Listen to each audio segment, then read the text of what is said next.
mes doigts.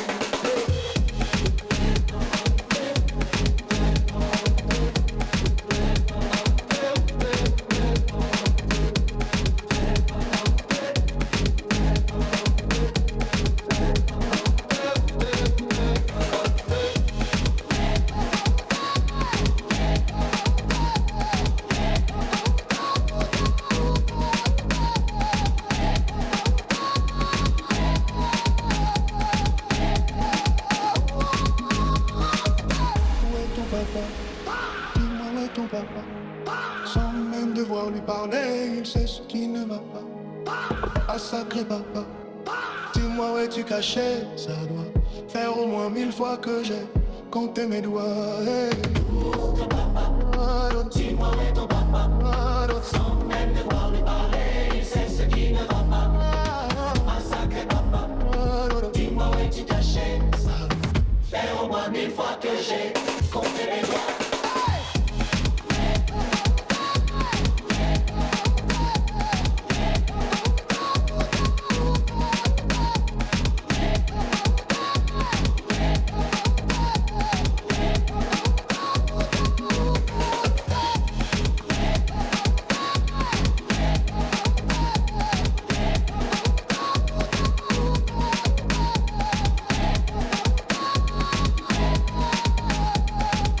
What's going on, everybody?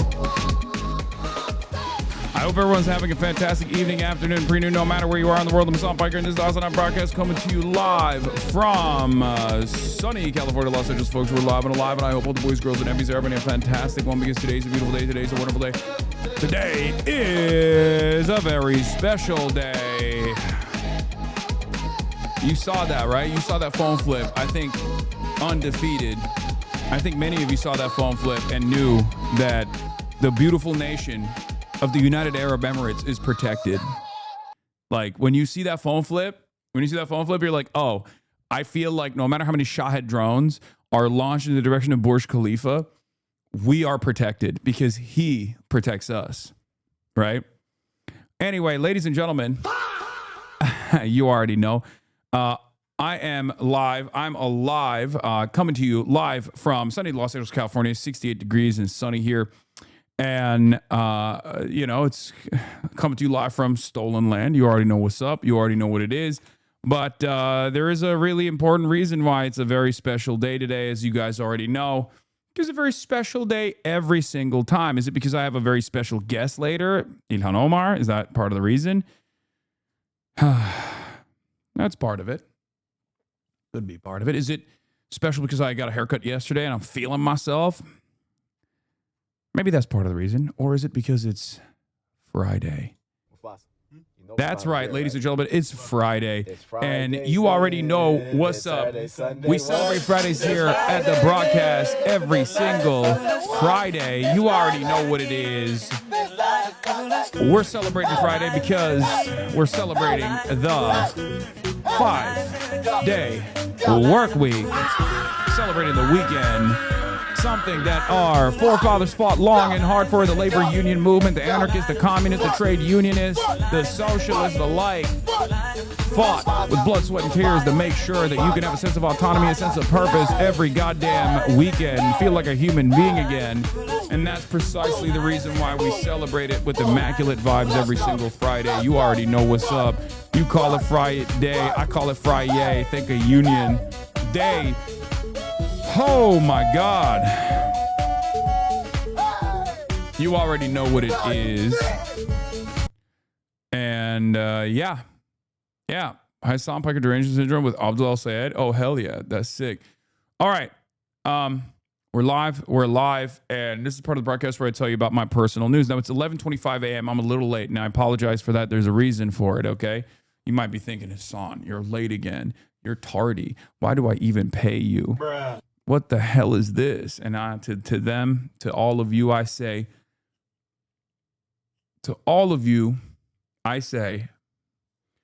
I'm late for good reason, okay? Last night I ended the broadcast, hung out with the family, and went to sleep. Chud-ass loser time, you already know. Woke up super early, has some secret phone conversations with people, and then, was mapping out the future. Big business deals. And then I worked out. I hit a quick workout. And then I did the Pod Johns. That's right. Ladies and gentlemen, I did the Pod Johns. America's #1 broadcast for the #1 anti-Semitism.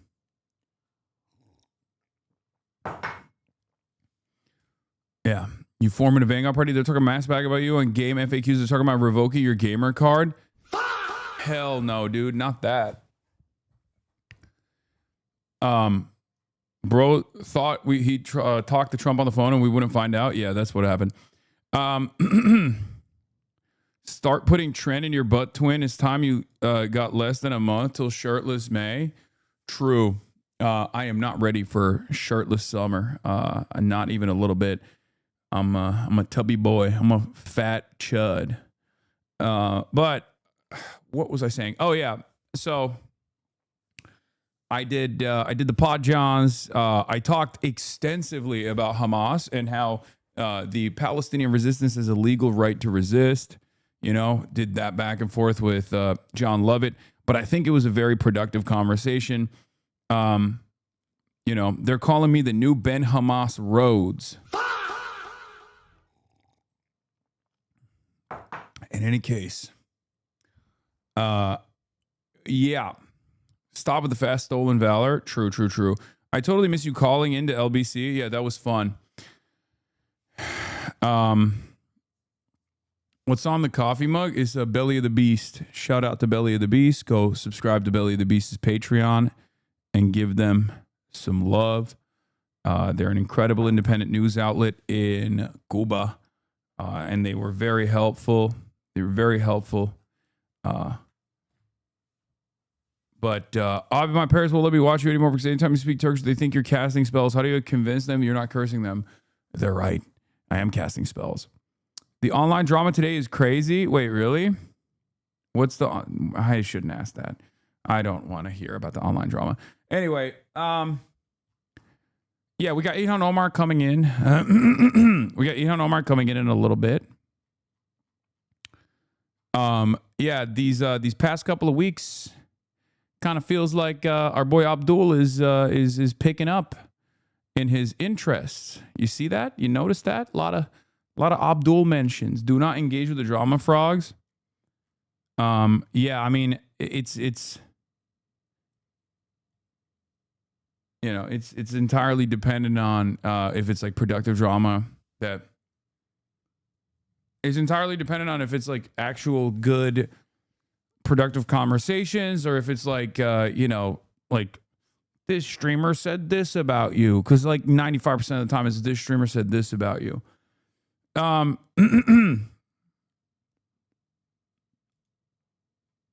But yeah.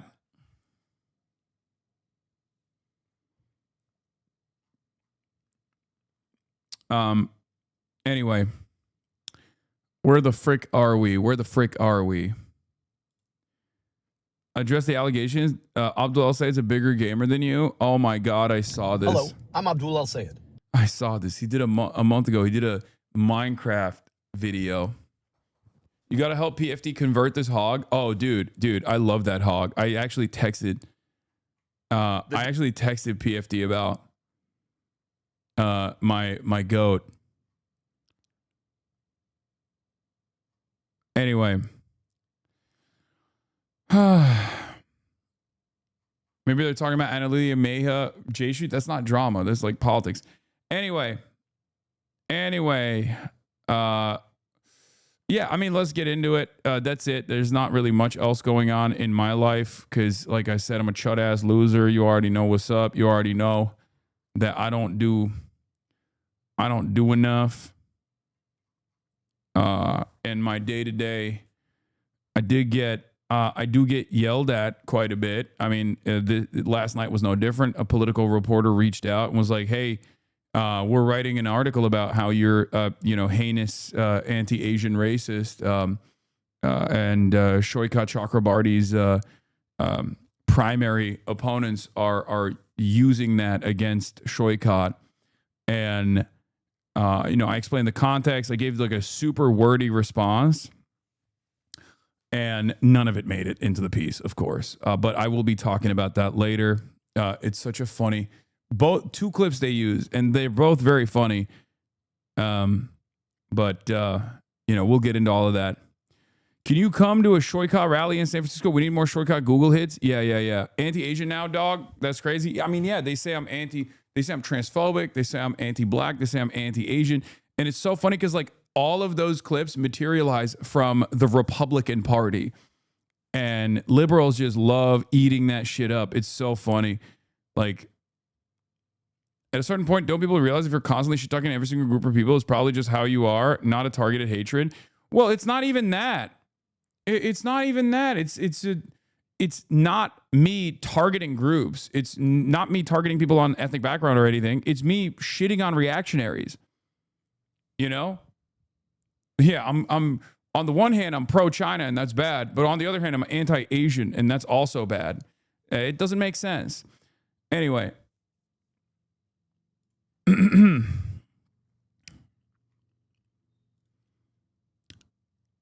But, yeah, where were we? Oh, let's blast off. Do we have a blast off meme chat? Do we have a blast off meme in the building? Hello. What ceasefire? Advance to negotiate. Israel violates red lines. Situation monitored. EF Day 41. Ilhan Omar in the building. RNC attacks being cynically used by Dems to target left flank candidates in all over the U.S. RNC Hasan derangement being cynically used by Dems to target left flank candidates all over the U.S. Get in now. www.twitch.tv/HasanAbi.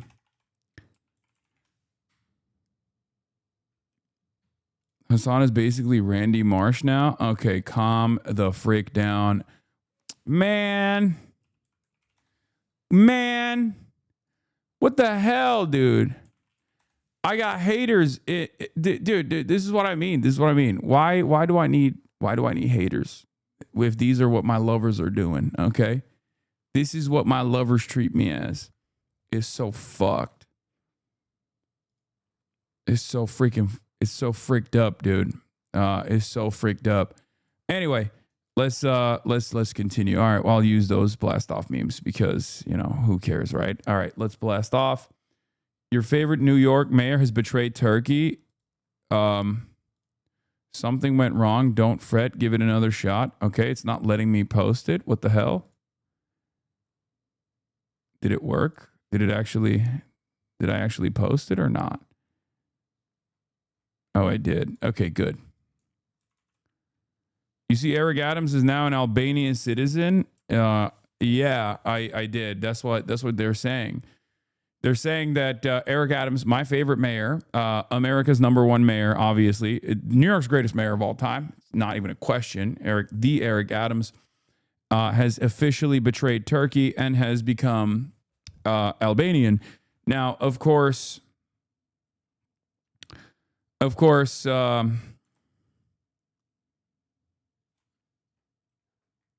a really sad day for me. Really sad. Because, Albanians are Turks too. So in some ways, I guess he's still carrying on that spirit, right? In some ways, in ways that matter. He's still carrying on that spirit of being Turkish by way of Albania, but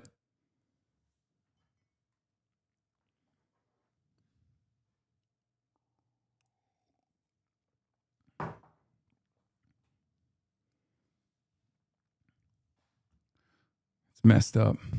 Stavi is devastated.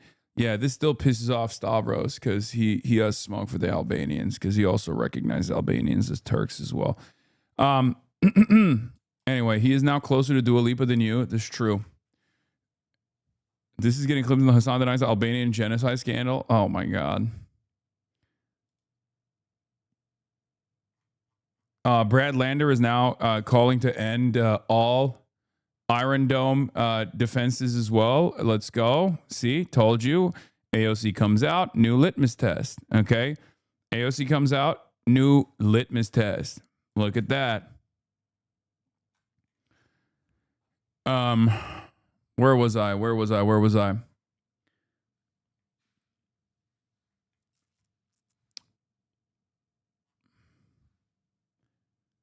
Breaking: North Korean leader Kim Jong-un has announced that if the United States attacks Iran with nuclear weapons, he will launch nuclear ballistic missiles at Tel Aviv and Washington, D.C. That's probably not real. But in my head canon, dude, everything that people say about North Korea is usually fake. It's just like good or bad. Because sometimes they'll say like Pamphlets does this all the time, where they'll be like, North Korea has put Iran under his nuclear protection. And you're like, oh, that's kind of based. Nope, they haven't done that. That's a lie. Okay. That's a lie. They just got your spirits up.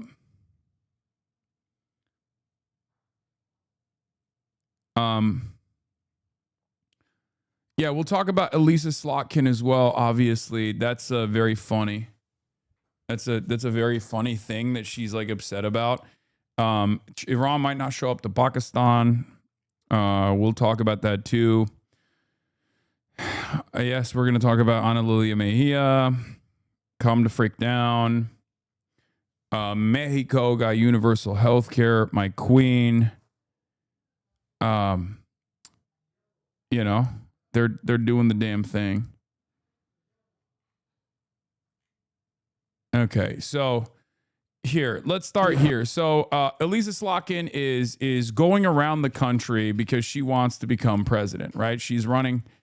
She wants to be a serious pick in 2028. Now, of course, it's probably not going to happen for her, right? What is this? Mark Levin reposts the Yale event. The Yale Political Union is hosting Muslim streamer Hasan Piker for a discussion on April 14th, 7 p.m. titled End the American Empire. Tuition at Yale is on $94,000. Parents paying nearly $100,000 per year for their children in the communist indoctrination camp. Dude, I don't think they understand. This is like some of the most annoying shit that liberals used to do. This is some of the most annoying shit that liberals used to do about people like Ben Shapiro. Like, it's not going to work. I mean, even if Yale was like, yeah, that's right, we're canceling you. Like, you're just pissing people off further. Stuff like this is only going to draw enmity. Mark Levin is Trump's fave guy now. No more Tucker Carlson and Alex Jones. I know. And Mark Levin actually reposted this too, apparently. You know?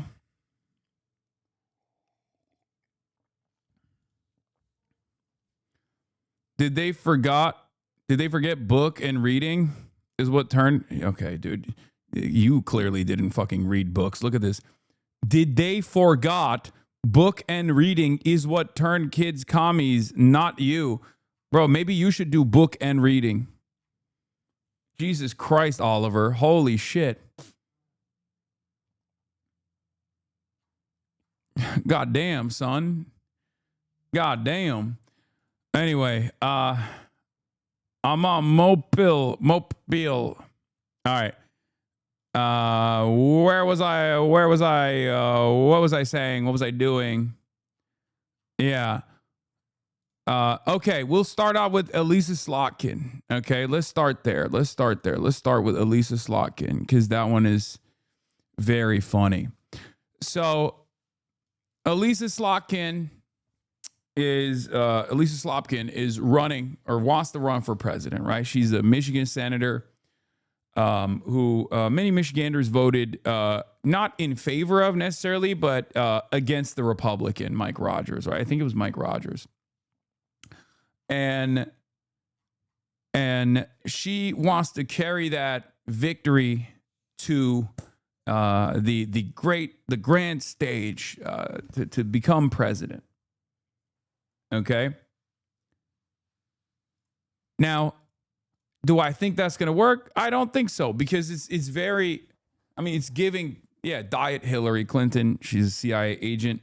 I just don't think that kind of, like, I don't think a person with that background has an easy go at trying to present themselves as like a left populist. It's just not going to happen. Like, she is a very old guard politician, like old school politician, CIA background, very buttoned up, very neoliberal. It's just not going to work, right?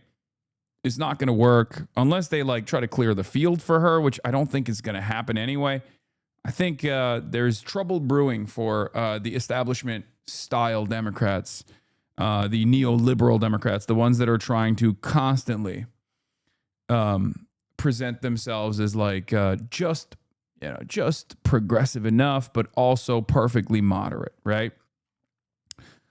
But initially, if you guys remember, Elisa Slotkin said that she didn't know who I was, but then also said that, the quotes that were given to her from the boss call that she was responding to, she was like literally responding to a third way ADL questionnaire, made it seem like I was very scary and very anti-Semitic. It was on moral grounds that she refused to come on my stream, which is interesting because, like, I never invited her to come on the stream at all. But anyway, now here's a question that was presented to her by Politico when she's out and about doing another campaign rally. I talked with Hasan Piker this week, and he essentially said that there was a double standard on you going on Bill Maher's show versus his Twitch stream.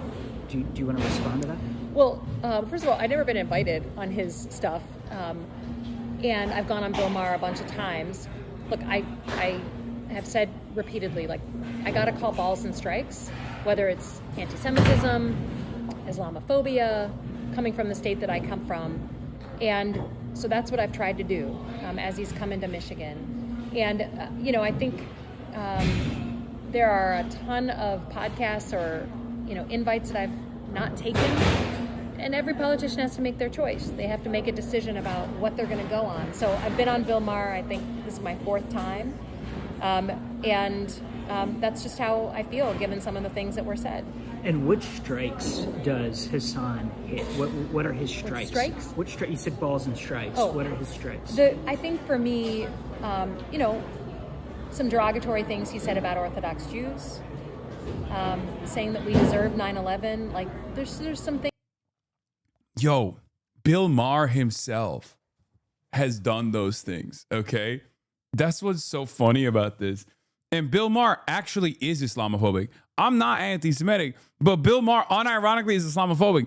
And my response in that situation was just like to highlight the double standard. Like, I wasn't inviting Elisa Slotkin onto the broadcast. I was just simply saying that, she obviously doesn't have an issue with like certain kinds of language and certain kinds of racism, while she's, simultaneously claiming that I myself am a more toxic figure than Bill Maher. It's not true. Bill Maher, I mean, I don't remember, but I remember watching Religulous, however you fucking call it, and there is 0% chance he hasn't said heinous shit about Orthodox Jews, okay? I mean, I should look it up. I'm sure someone can find it, but like, that's usually something that a lot of like liberals routinely hit on, and way worse things than I have said when I'm like specifically referencing not like Orthodox Jews and calling them inbred, but just talking about like reactionary right-wing ultra Zionist groups that are engaging in like violent things like invading Lebanon or in doing a genocide in Gaza. So I'm referencing settlers in the West Bank, right? I'm not talking about like all Orthodox Jews across the board. And inbred is something that I use as a pejorative towards every ethno-religious supremacist identity, from neo-Nazis to regular old right-wing Republican hicks, Yeah, they were engaging in aid destruction, right? All that stuff. So It's not about them being Jewish. It's about what they're doing, right? If you're a chud, if you're right wing, if you're a Nazi, it don't matter to me. What is this inbred? Yeah. But once again, Bill Maher is like actually trafficking in right-wing ideals or right-wing ideology, reactionary ideology, and saying a bunch of heinous shit, which is precisely the reason why Elisa Slotkin doesn't have an issue with anything that he's saying. Because it's about where you want to expand the tent to. That much is clear. A lot of these people want to expand the tent to the right. They do not want to expand the tent to the left, even though the left is there. Okay? It's that simple. Things in there, not to mention, he calls me stupid like every other week. So what normal human being would choose to go on a show when someone calls you stupid every 10 days? Have I done that?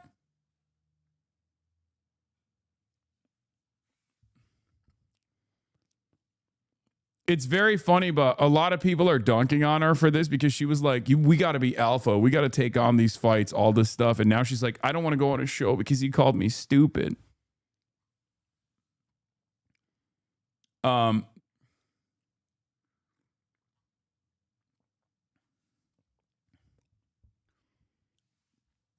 Yeah, I find it very strange because she's literally a CIA agent that was stationed in Iraq. So it's not going to be something I do. It's funny because she also says, wait, so is it a moral stance or a purely aesthetic one? I'm confused. When confronted with the obvious hypocrisy of condemning Piker for anti-Semitism while still going on, Bill Maher said, does it actually racist things? She immediately pivots to non sequitur aesthetic objections because she doesn't have a response. It's obviously cynical. Yeah.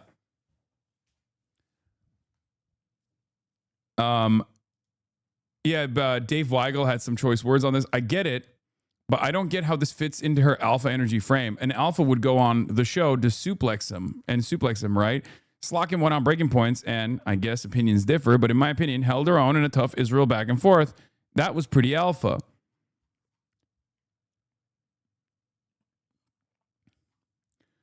I just find it very funny that now she has to address this back and forth with me, random guy.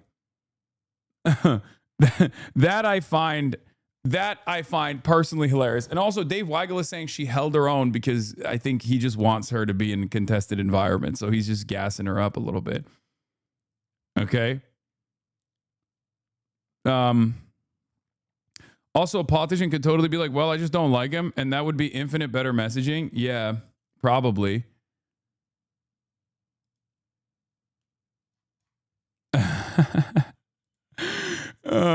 I said, buddy, you're getting deported to Israel to Randy Fine, okay? Because Randy Fine is trying to do this messaging, but foreigners should not be able to serve in Congress. That's why I've introduced a disqualifying dual loyalty act. If you're a citizen of another country, you shouldn't serve this one. Get out.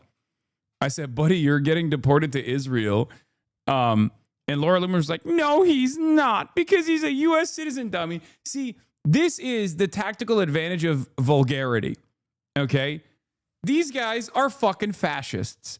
So if you're vulgar to them, okay, if you hit them with this shit, their only response is to cry to the referee and say, how dare you, sir?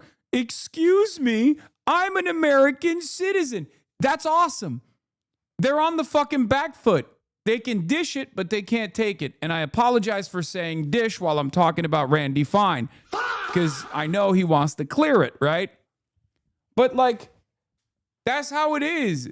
This is what I try to explain to liberals as well. Like, just stop being pussies, man. Just fucking let them eat it.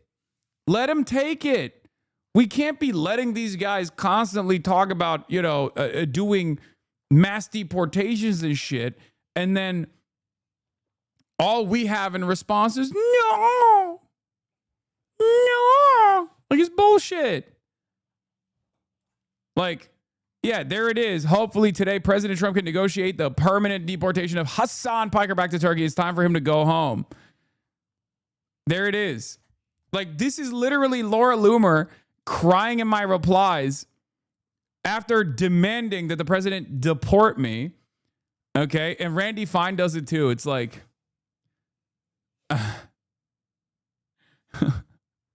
Randy Fine responded.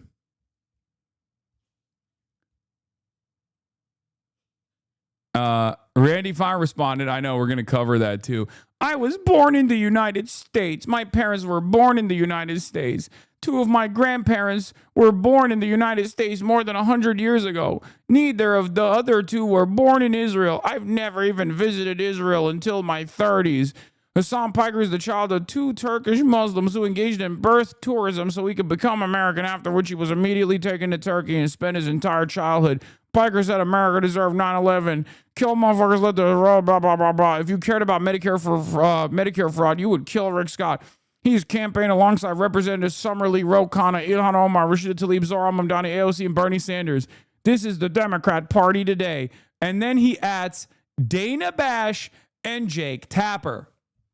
Now, why would Randy Fine, who is objectively the most racist congressperson in the United States of America right now, and there's motherfuckers wearing Klan robes in Congress, and Randy Fine is a cut above.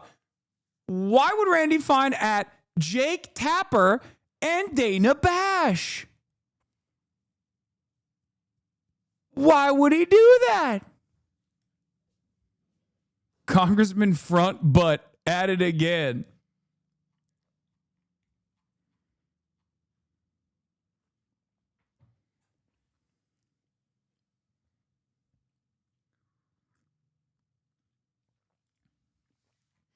Mark Levin is complaining. Piker is a terror-supporting jihadist who celebrates 9/11. We know because he tells us, and a spokesman for the Democratic Party. He also is an example of a broken immigration system. Would be honored to come on your show and discuss this at Mark Levin Show. Dude, let's keep it a buck. I personally welcome this kind of anger and resentment from some of the worst villains. Okay? These are some of the worst villains in American society right now. Okay? If you noticed, a lot of the anger, a lot of the resentment, and a lot of the attacks are bubbling from the Israel First right-wingers and the Israel First Democrats as well. It's just very strange. I've noticed that most people, objectively popular politicians that just want to do right by Americans, that don't necessarily give a fuck about the nation state of Israel and preserving its greater Israel project or whatever. A lot of those guys don't have this kind of opinion on little old me. Interesting stuff. I do, however, find it truly immoral, truly morally repugnant that some high-profile liberals like Dana Bash, okay, what is this? 250K likes, holy fuck.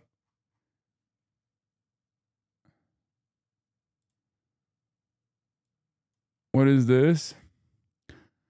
If Israel are terrorists, then so are the U.S. They've committed the same acts.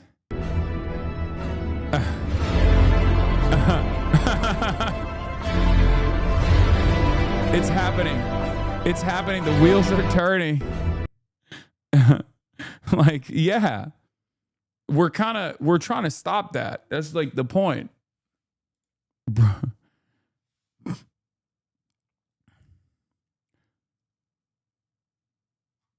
Anyway, Josh Shapiro is changing his tone on Israel. Nice. So are you going to be able to stream the Q&A you're hosting at the Hidden for Job event today? No, I'm not. I'm not doing that. I'm not doing that on live, okay? Not everything that I do is fucking live streamed, okay? That's not going to be live streamed. Sorry. Holy shit. Chatters, not everything that I do is for the stream consumption. I know I have done so much. I know I do so much live, but not everything that I do is going to be live.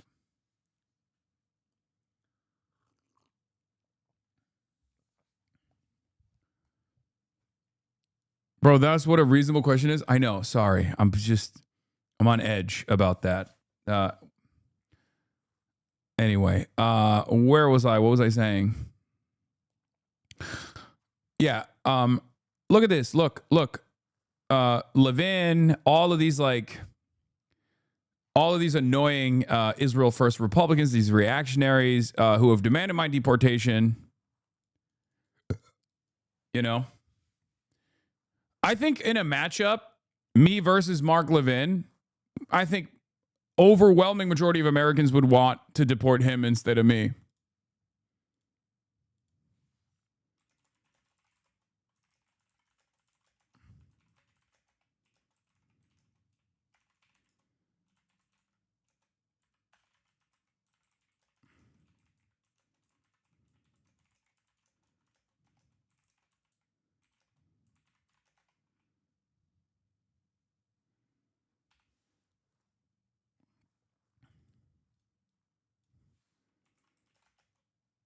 I was going to say, I don't think you want to ask Americans who they'd rather denaturalize and deport between you and me, you bald bitch. But then I realized then, bald people are going to get mad. You know? Have you been seeing the post you saying if they're able to count, then you are able to mount? Are these old out of context TYT clips or AI? I know it's a smear, obviously, but there's clips going around. Brother. It's an attempted satire show that was literally packaged and deleted off of the internet 14 fucking years ago. Okay? 14. What the fuck are you talking about? You guys need to be able to literally fucking come to these conclusions on your own. You don't need me to hold your fucking hand through every goddamn shit, dude. Like, you have enough synapses up here that fucking fire, right? You must. Understood, brother. Like, it's just like you have enough synapses. Fire them on your own. It's not rude. At some point, I have to be like, what? What do you want me to do? I think a lot of people are so used to me just like holding everybody's hand through the fucking journey of understanding the news where they just like can't think about it on their own. Like, oh my Lord. Hey, is it a bannable offense to be from Naperville? Yes. Yes, still bannable.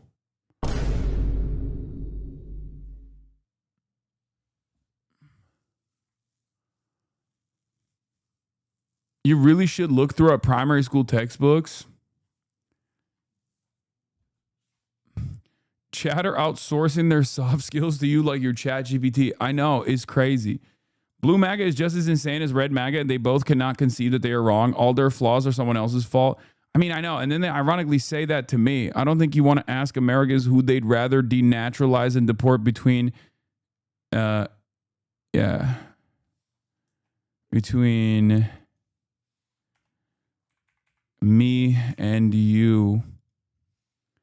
Between me, no, you and me. You and me, you bald fuck. Trump will post about deporting you if you tweet this. Ah, fuck. You know what? You're right. Also, I have to pee. 50% of Randy's tweets are about calling for different Muslims to be deported. I know. All right, look, we're going to start here with the ceasefire test that Vance has the Pakistan. The latest on the... and I'm going to go pee real quick. Okay, I have to.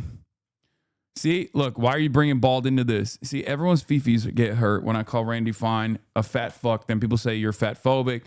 When I call Mark Levin a bald fuck, bald people get you're bald phobic, you know? Fragile ceasefire with Iran. Chief Foreign Correspondent Ian Pannell is tracking the latest on the ground in the Middle East. And Ian, Vice President is headed to Pakistan for peace talks. Yeah, good morning, Michael. Vice President Vance en route to Pakistan now to lead these crucial peace talks with Iran. The three-day-old ceasefire, though, already under huge pressure, not least from the ongoing war between Israel and Iranian-backed militias Hezbollah in Lebanon. Iran and mediators Pakistan insisting that Lebanon is part of the ceasefire deal, and therefore the ongoing strikes by Israel are essentially a violation. This comes as video captured by a 13-year-old girl showing the moment a busy shopping area in the capital Beirut came under attack. But J.D. Vance insisting Lebanon is not part of the deal.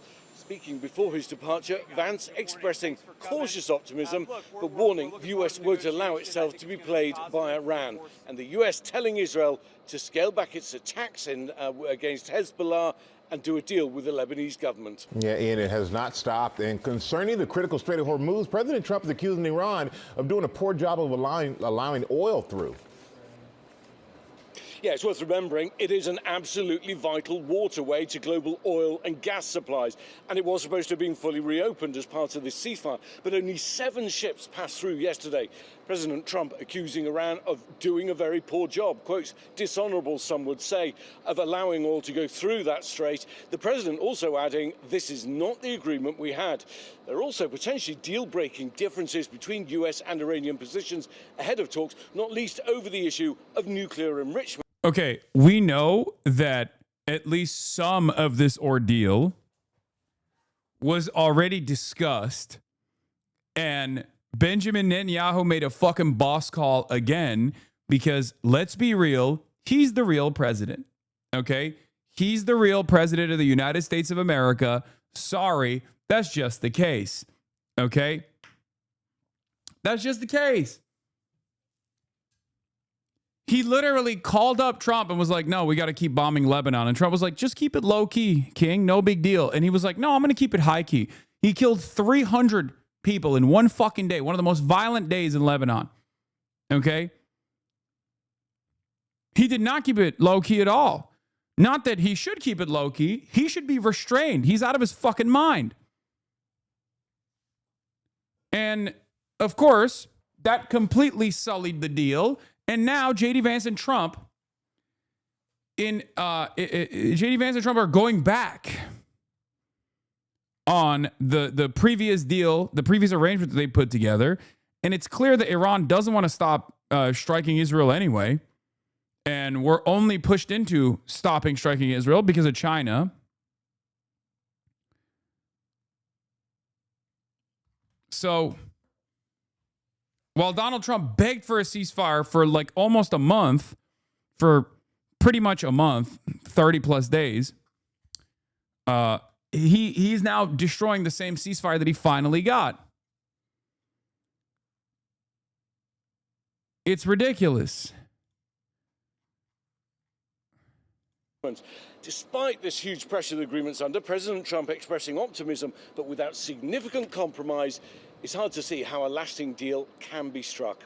Michael? Yeah, it's going to be tough, Ian. Thank you so much. JD Vance warns Iran not to play the U.S. as he heads to negotiations. Buddy, you're the one who's thinking that he's capable of playing Iran. It's not working.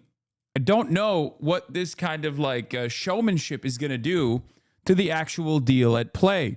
Because at the end of the day, I'm fairly certain that the only thing that Iran cares about is getting their wishes across, okay? That's the only thing that they care about. So for them, if you don't actually do a ceasefire, if you don't actually bring Israel to heel and get Israel to stop bombing Lebanon, it's just not going to work. That's a condition that the Iranians have put forward. Feel free to crucify me if I'm wrong, but the trajectory looks like Trump. Brandon Lee pretends to work for a Lebanese ceasefire. Israel doesn't stop bombing. Iran can't decide to either back down or escalate. And Trump makes a decision for them when he gets fed up over Hormuz. Okay? And there is a little bit of truth to that because Iran, instead of immediately going back to business as usual rounds of strikes, has been doing this, like Galabaf has been doing this posture where he's been saying like, oh, any day now we'll retaliate. The reality of the matter is everyone is doing a little bit of a Brandonian restrained response here, except for Israel. Iran is stuck in this classic late Khamenei era decision paralysis. This time, the attrition, Hormuz being closed, puts the world in an immediately intolerable position. That gives Iran leverage, but only until the U.S. decides to try taking the leverage away by force. And again, it's completely twisted and psychotic that, as in Gaza before, the U.S. has made the goal of its leverage to keep a blood tornado going in Lebanon indefinitely. Okay? That's what it is. This chaos of betrayal story going around right now sort of smells like an Israeli disinfo op to stir the internet conflict. Honestly, the strait remains closed, and Iran is receiving a pause to regroup militarily, fix some more logistics, while forcing Trump to acknowledge Iran's 10 points is workable. Iran will get credit internationally for making an effort to be diplomatic and negotiating on their own workable terms. The world is widely recognizing Israel as a rogue actor in this war. I just don't think that matters. I don't think that matters. I think what matters is forcing Israel either militarily or forcing Israel and the GCC states to restraint, forcing them into restraint by creating sufficient military deterrence, or basically getting America to force Israel to restraint because of the sufficient military deterrence that you have established. So that's just the reality. It's obvious that Israel does not respond to anything other than force. Okay? Israel as an entity only responds to military deterrence. That much is clear, right? And America so far has been responsive to the economic pressures. Israel doesn't care about the economic pressures as much because they can always keep the country afloat by charitable contributions and silly donations that come from incredibly wealthy benefactors that will always try and keep the Israeli economy alive to make it seem like, there's robust economic activity happening. They've been doing that for the past 2.5 years, in spite of the reality that they've been, committing a genocide. So what has to happen now is demands of restraint for Israel from all of the other actors. Yes, I saw this earlier. Iranian official told me we forced a pause in the attacks in Beirut and Dahiyeh by making the red line in negotiations, and also made it clear that if Israel crosses it again, talks would be off. It's a violation. Israel already tested it, and Israel got what it wanted. I'm not saying that Iran needs to keep striking or Iran needs to do this, Iran needs to do that. I'm just offering analysis, and from what I see, what I know about Israel, which I'm sure Iran knows as well, you're losing your leverage when you don't go up the escalation ladder alongside Israel. If Israel ups the ante, if Israel violates the ceasefire, then the ceasefire is over, right? If Israel violates the ceasefire and then you say, oh, well, we'll keep the Hormuz closed, but we won't actually start retaliating in kind, then what you're basically saying is Israel can continue killing the Lebanese population. Okay?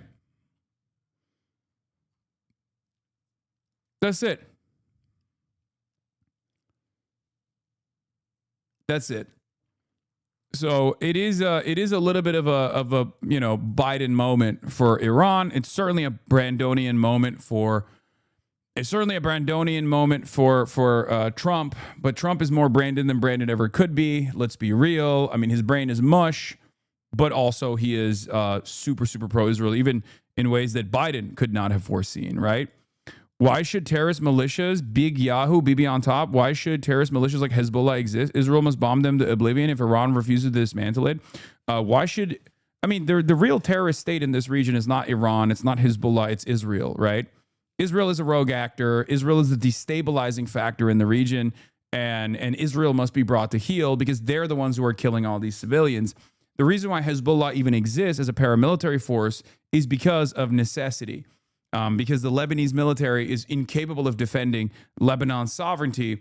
So a Shia paramilitary group was formed to successfully push Israel out of the boundaries of the Lebanese state, which they did time and time again. So that's why Hezbollah exists. And between Hezbollah and Israel, it's not even a question which is the more malignant force, the worst actor in the region. It's fucking Israel. Same with Hamas. A lot of people get mad at me for saying this. It's just the truth, objectively. And it's very difficult to argue against it when you start looking at the numbers. And it's not just the numbers anyway. It's also, what the necessity of the force is. Like, what is the reason for why Hezbollah exists, or the reason for why they engage in militancy, versus what's the reason for the Israeli occupation forces to engage in militancy. Israel's goals are ethnic cleansing. Hezbollah's goals are self-defense. So,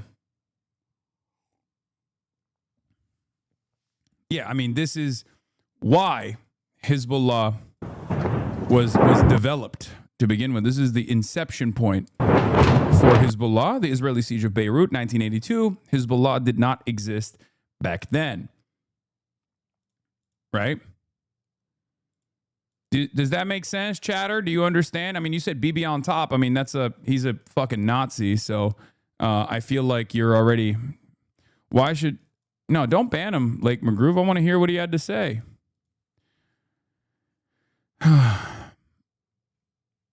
Reagan called this 1982 attack as a Holocaust made by Israel, by the way. Yes. And he was right. Can't believe I'm saying it, but Ronald Reagan was right about that. Anyway. No, I banned and unbanned him.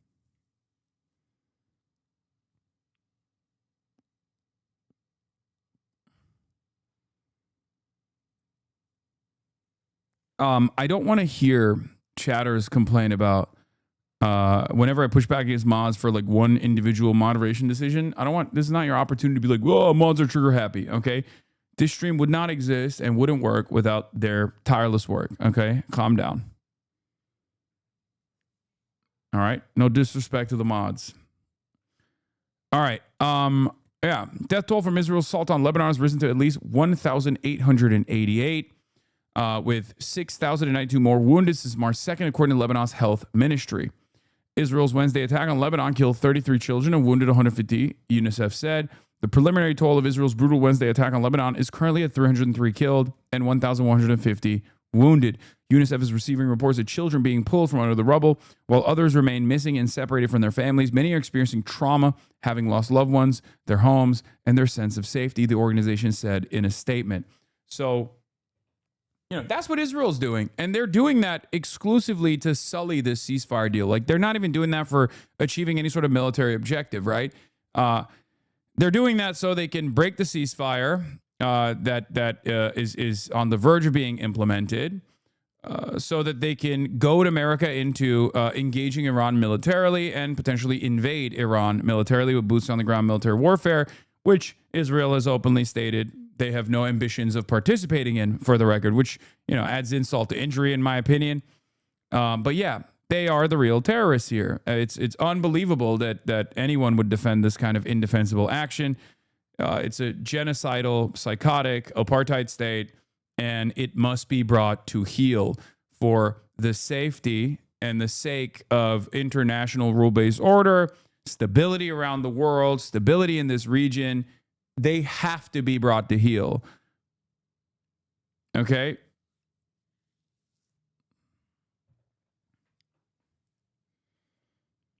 Is that simple?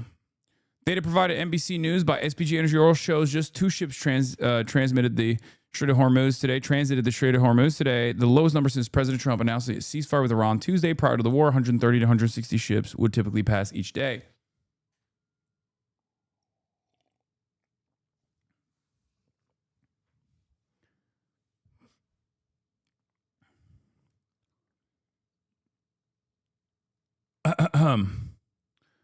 I get why HasanAbi's popular. Everybody loves the grumpy middle school teacher who smells like Senka and patchouli and yells at his students who just play dumb just to get him mad, but he's the GOAT. Okay. John Mersheimer was on the Breaking Points today and was talking about this if you want to watch it. We are very fortunate to be joined. Okay, I will watch it. Also, I tried to get Mersheimer on, but he has not been responsive to my emails. Yeah, okay. Missile cities are intact. Yes, I know. Yeah, I'm getting mogged. I'm getting show mogged by Breaking Points.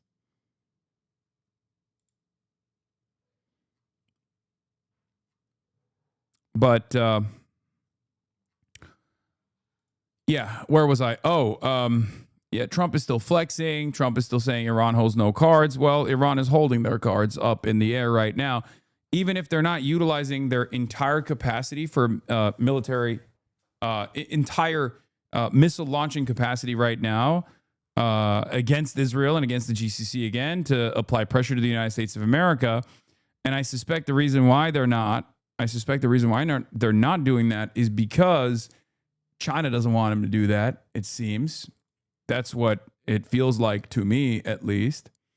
But at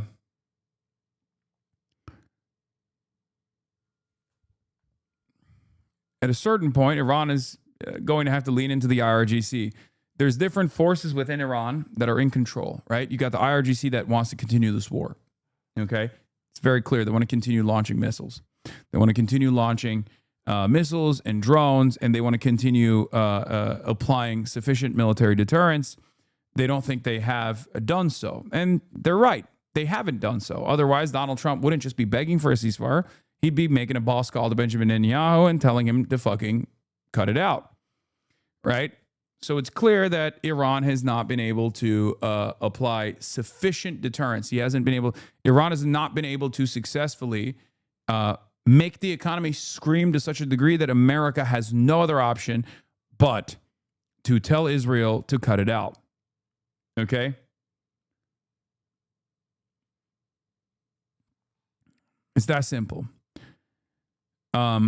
IRGC might even be in favor of an American invasion. I don't know. I mean, they keep saying that, and that could just be, posturing, or it could be a real interest that they have. There are obviously the other more moderate forces still that are alive, Abbas Araghchi and some others who are now engaging in, as Matthew Petty correctly pointed to, decision paralysis.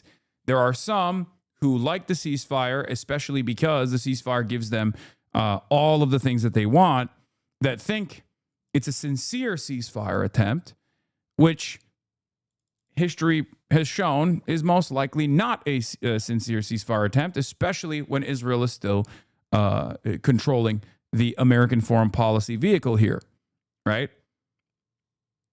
So that, I think, is the major disagreement here, and that's precisely the reason why you got Galabaf talking about, time is running out and whatnot, instead of just like immediately going back to business as usual, just pummeling Israel and pummeling the rest of the Gulf. Okay? Two of the measures mutually agreed upon between the parties have yet to be implemented: a ceasefire in Lebanon and the release of Iran's blocked assets prior to the commencement of negotiations. These two matters must be fulfilled before negotiations begin. So, one aspect of this upper hand that Iran has is the reality that, as it seems currently, no one from the Iranian side are moving in the direction of Pakistan. The mediators on the Iranian side are not going to Pakistan as it stands currently. They might, but I think it would, if they did, especially as Israel has delivered a devastating blow to one of the major demands that Iran has made, which is to no longer blow up any of the resistance, not just Lebanon, by the way. That also means no longer blowing up Gaza either, for the record. That's another part of this conversation that's lost in translation a little bit.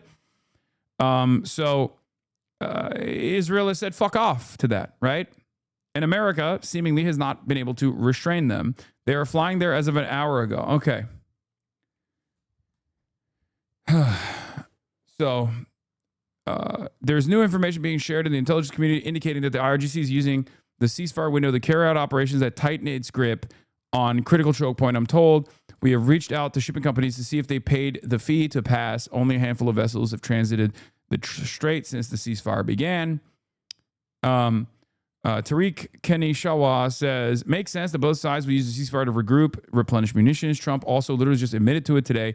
We're loading up the ships with the best ammunition, the best weapons ever made, even better than what we did previously, and we blew them apart. Also, it'll obviously take Israel a lot more than 2 weeks to replenish their interceptor stockpile capacity, but this shouldn't be downplayed as a factor in Washington's decision to move forward with a ceasefire. Yeah. A ceasefire is an attempt to regroup and rearm for both sides. It allows Iran to tighten its control over the Strait of Hormuz and key assets that they think might be under threat if America chooses to invade Iran militarily.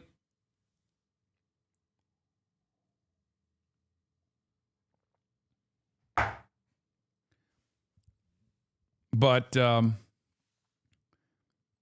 ultimately, the leverage that Iran has over both Israel, the global economy, and therefore the United States of America is the reason why an intelligent assessment here that wants to come to a negotiated conclusion would demand them to look at the situation seriously and take the ceasefire initiative seriously on the American and Israeli side. 2 Iranian A320s have actually, what is this? 2 Iranian A320s from Mirage Airlines flew over Afghanistan, landing in Islamabad as we speak. Okay, so they are actually going. Is this why Russia also agreed on a ceasefire to aid Iran? No, I think the other major partners on the Iranian side want Iran to stop. They want Iran to stop.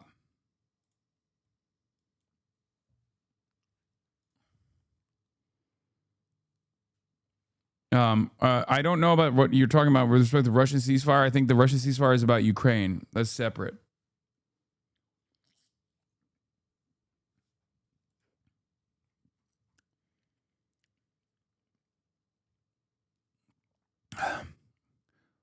Have you seen John Kerry on CNN? Bibi tried to convince the other presidents as well to strike Iran. Trump was stupid enough to do it.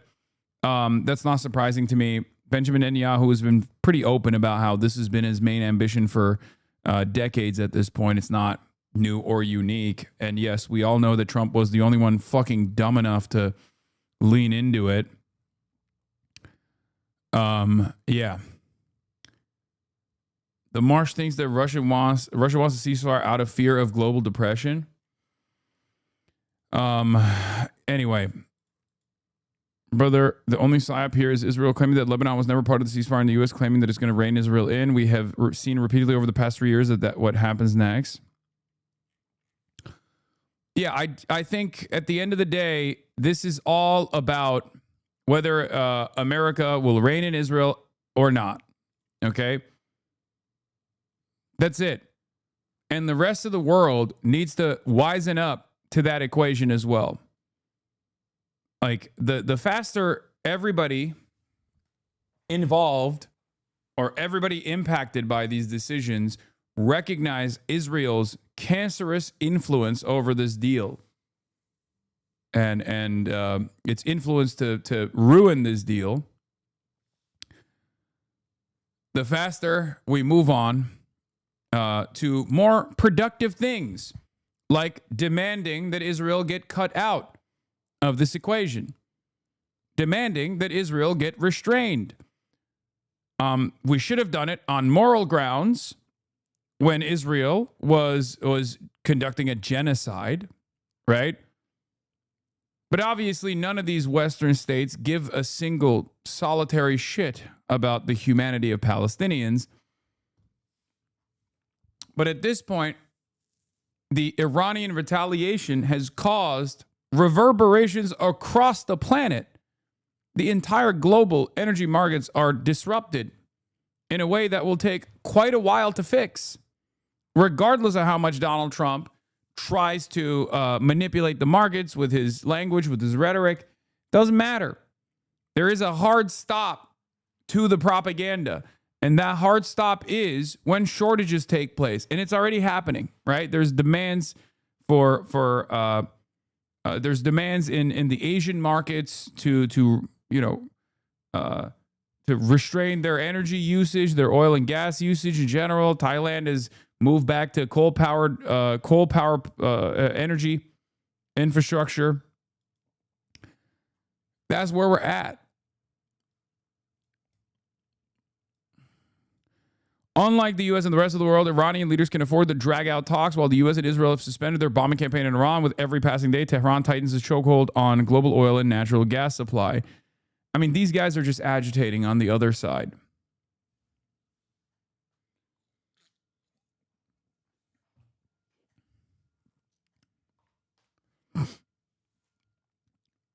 Terms were met, unfreezing $7 billion in ceasefire in Lebanon. We'll see. We'll see. We'll see if that's the case. Trump wants Iran. It has no cards and says the only reason it is still standing is to negotiate.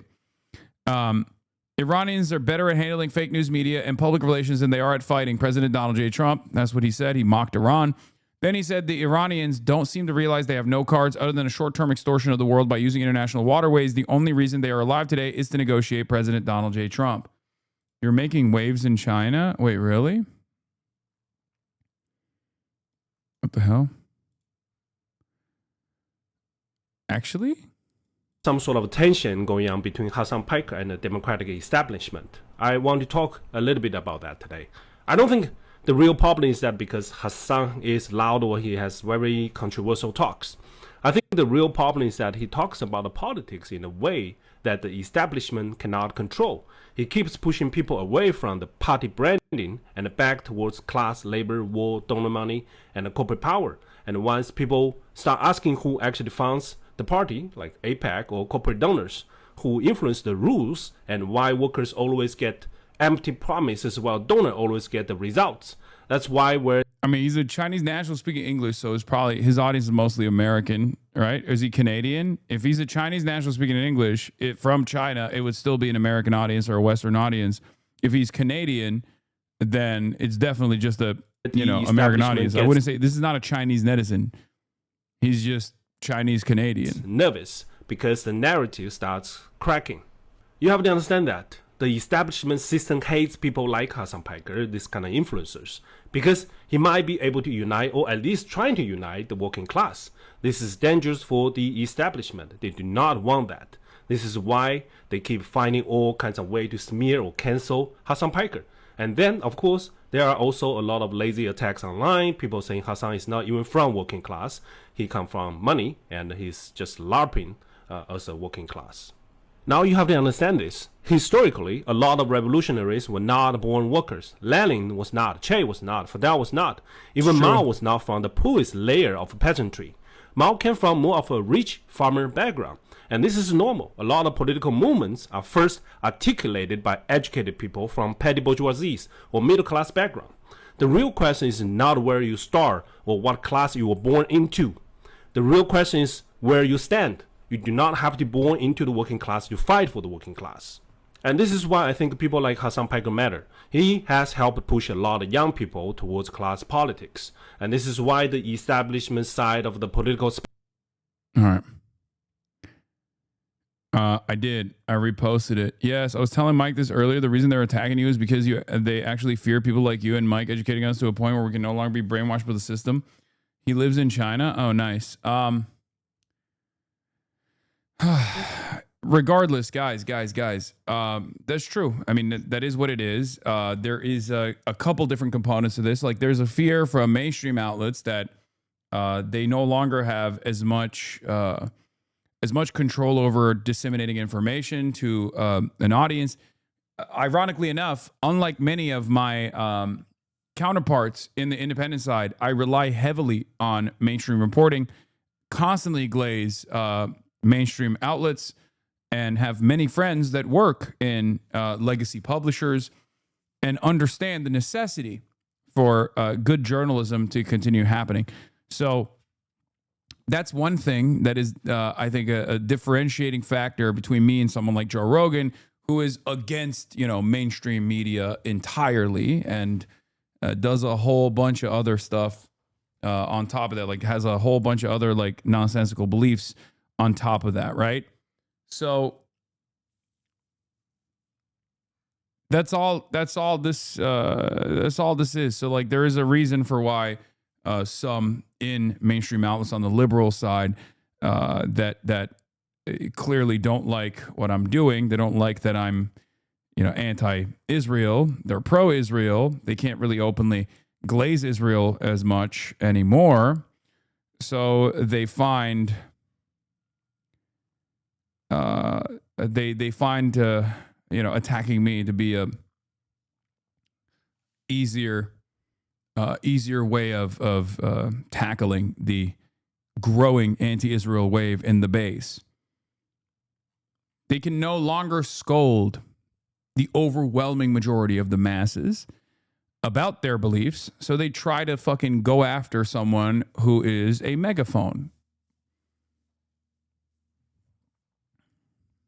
You've probably sat across the table from Prime Minister Netanyahu more than almost anyone else out there, and he and Israel are, of course, big factors here.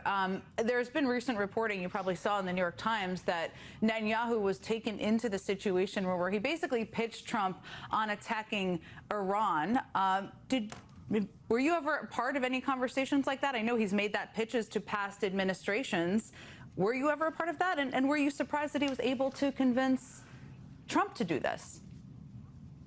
Well, I was part of any number of conversations with Prime Minister Netanyahu, conversations that took place in other countries. Pitching the U.S. to strike Iran. Yes, he wanted us to strike. He came to President Obama. He made a presentation to ask to strike. President Obama refused. President Biden refused. President Bush refused.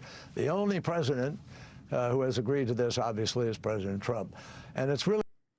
This is not even a secret, right? This is only shocking to you if you are totally oblivious to the Netanyahu demands that have existed. This demand is not new. Benjamin Netanyahu has openly said he's wanted to do this for 40 fucking years, okay? Like, this was his ultimate dream. This was always the final prize, okay? Netanyahu personally has been agitating to do this. Even before he was prime minister, like, he would constantly do those fucking idiotic PowerPoints like, oh, Iran is 3 minutes away from a nuclear weapon since like the 80s, okay? Bro, it's literally at the same time that Israel was arming Iran, Benjamin Netanyahu was running around being like, bro, devastating stuff. Okay? Devastating stuff. They're going to get a nuke. Like, Israel was arming Iran, and Benjamin Netanyahu was still like, we got to nuke them. We got to nuke them. Please, we have to nuke them. So, that's just, it's been the case. Trump and Israel agreed to include Lebanon. They included Lebanon from the start. CBS News diplomatic sources confirmed Trump personally agreed Lebanon was part of the ceasefire. Israel also agreed to the terms, and Israel bombed Lebanon, notwithstanding the agreed upon ceasefire. This is yesterday's news. I covered this at the Piker Broadcasting Service for tomorrow's news today. Okay, obviously. If you like to support the PBS Piker Broadcasting Service, all you need to do is subscribe for $6 or for free with a Twitch Prime. Which you can do by subscribing for free by connecting your Amazon Prime account to your Twitch account, where you get one free Prime subscription a month. Use it on your favorite broadcaster, PBS. You can also get gifted a sub if you're lucky. But yeah. Always Israel breaking the ceasefire. Yes, Israel only knows one speed, and that is ceasefire means you cease and we fire. Exclusive leak footage from the first U.S.-Iranian meeting about Hormuz. Yeah.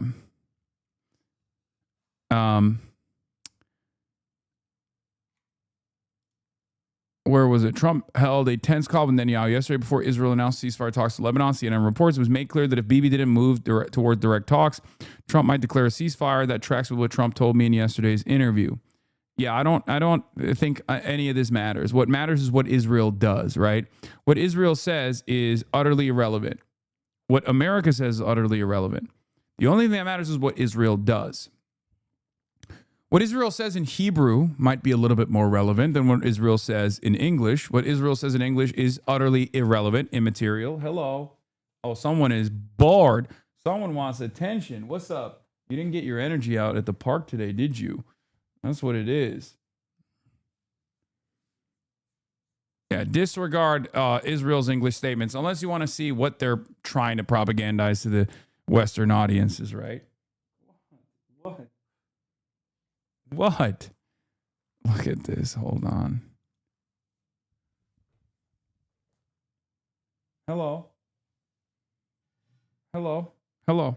What's happening? What do you want? What do you want?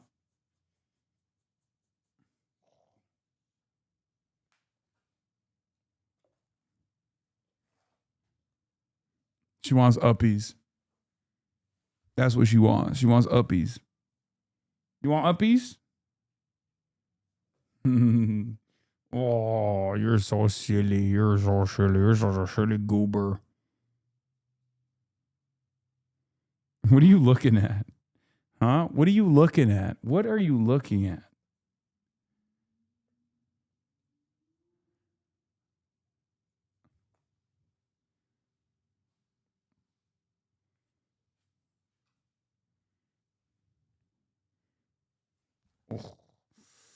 Oh, little baby. Let her stream. She is streaming. This is her streaming. This is her contributions to the stream. Okay. All right. Daddy's got to get back to work now. Okay. She's looking at the camera, getting her 15 minutes of fame. Yes, true. Anyway, where were we? Frick. All right. Here's JD Vance. Hey guys, good morning. Thanks for coming. Look, we're looking forward to the negotiation. I think it's going to be positive. We'll of course see, as the President of the United States said, if the Iranians are willing to negotiate in good faith, we're certainly willing to extend the open hand. If they're going to try to play us, then they're going to find that the negotiating team is not that receptive. So we're going to try to have a positive negotiation. The President has gave us some pretty clear guidelines, and we're going to see. So I hope you guys have a safe flight. We'll certainly take some questions later on. But for now, let's get on the plane and hit the road. Thank you all. Face.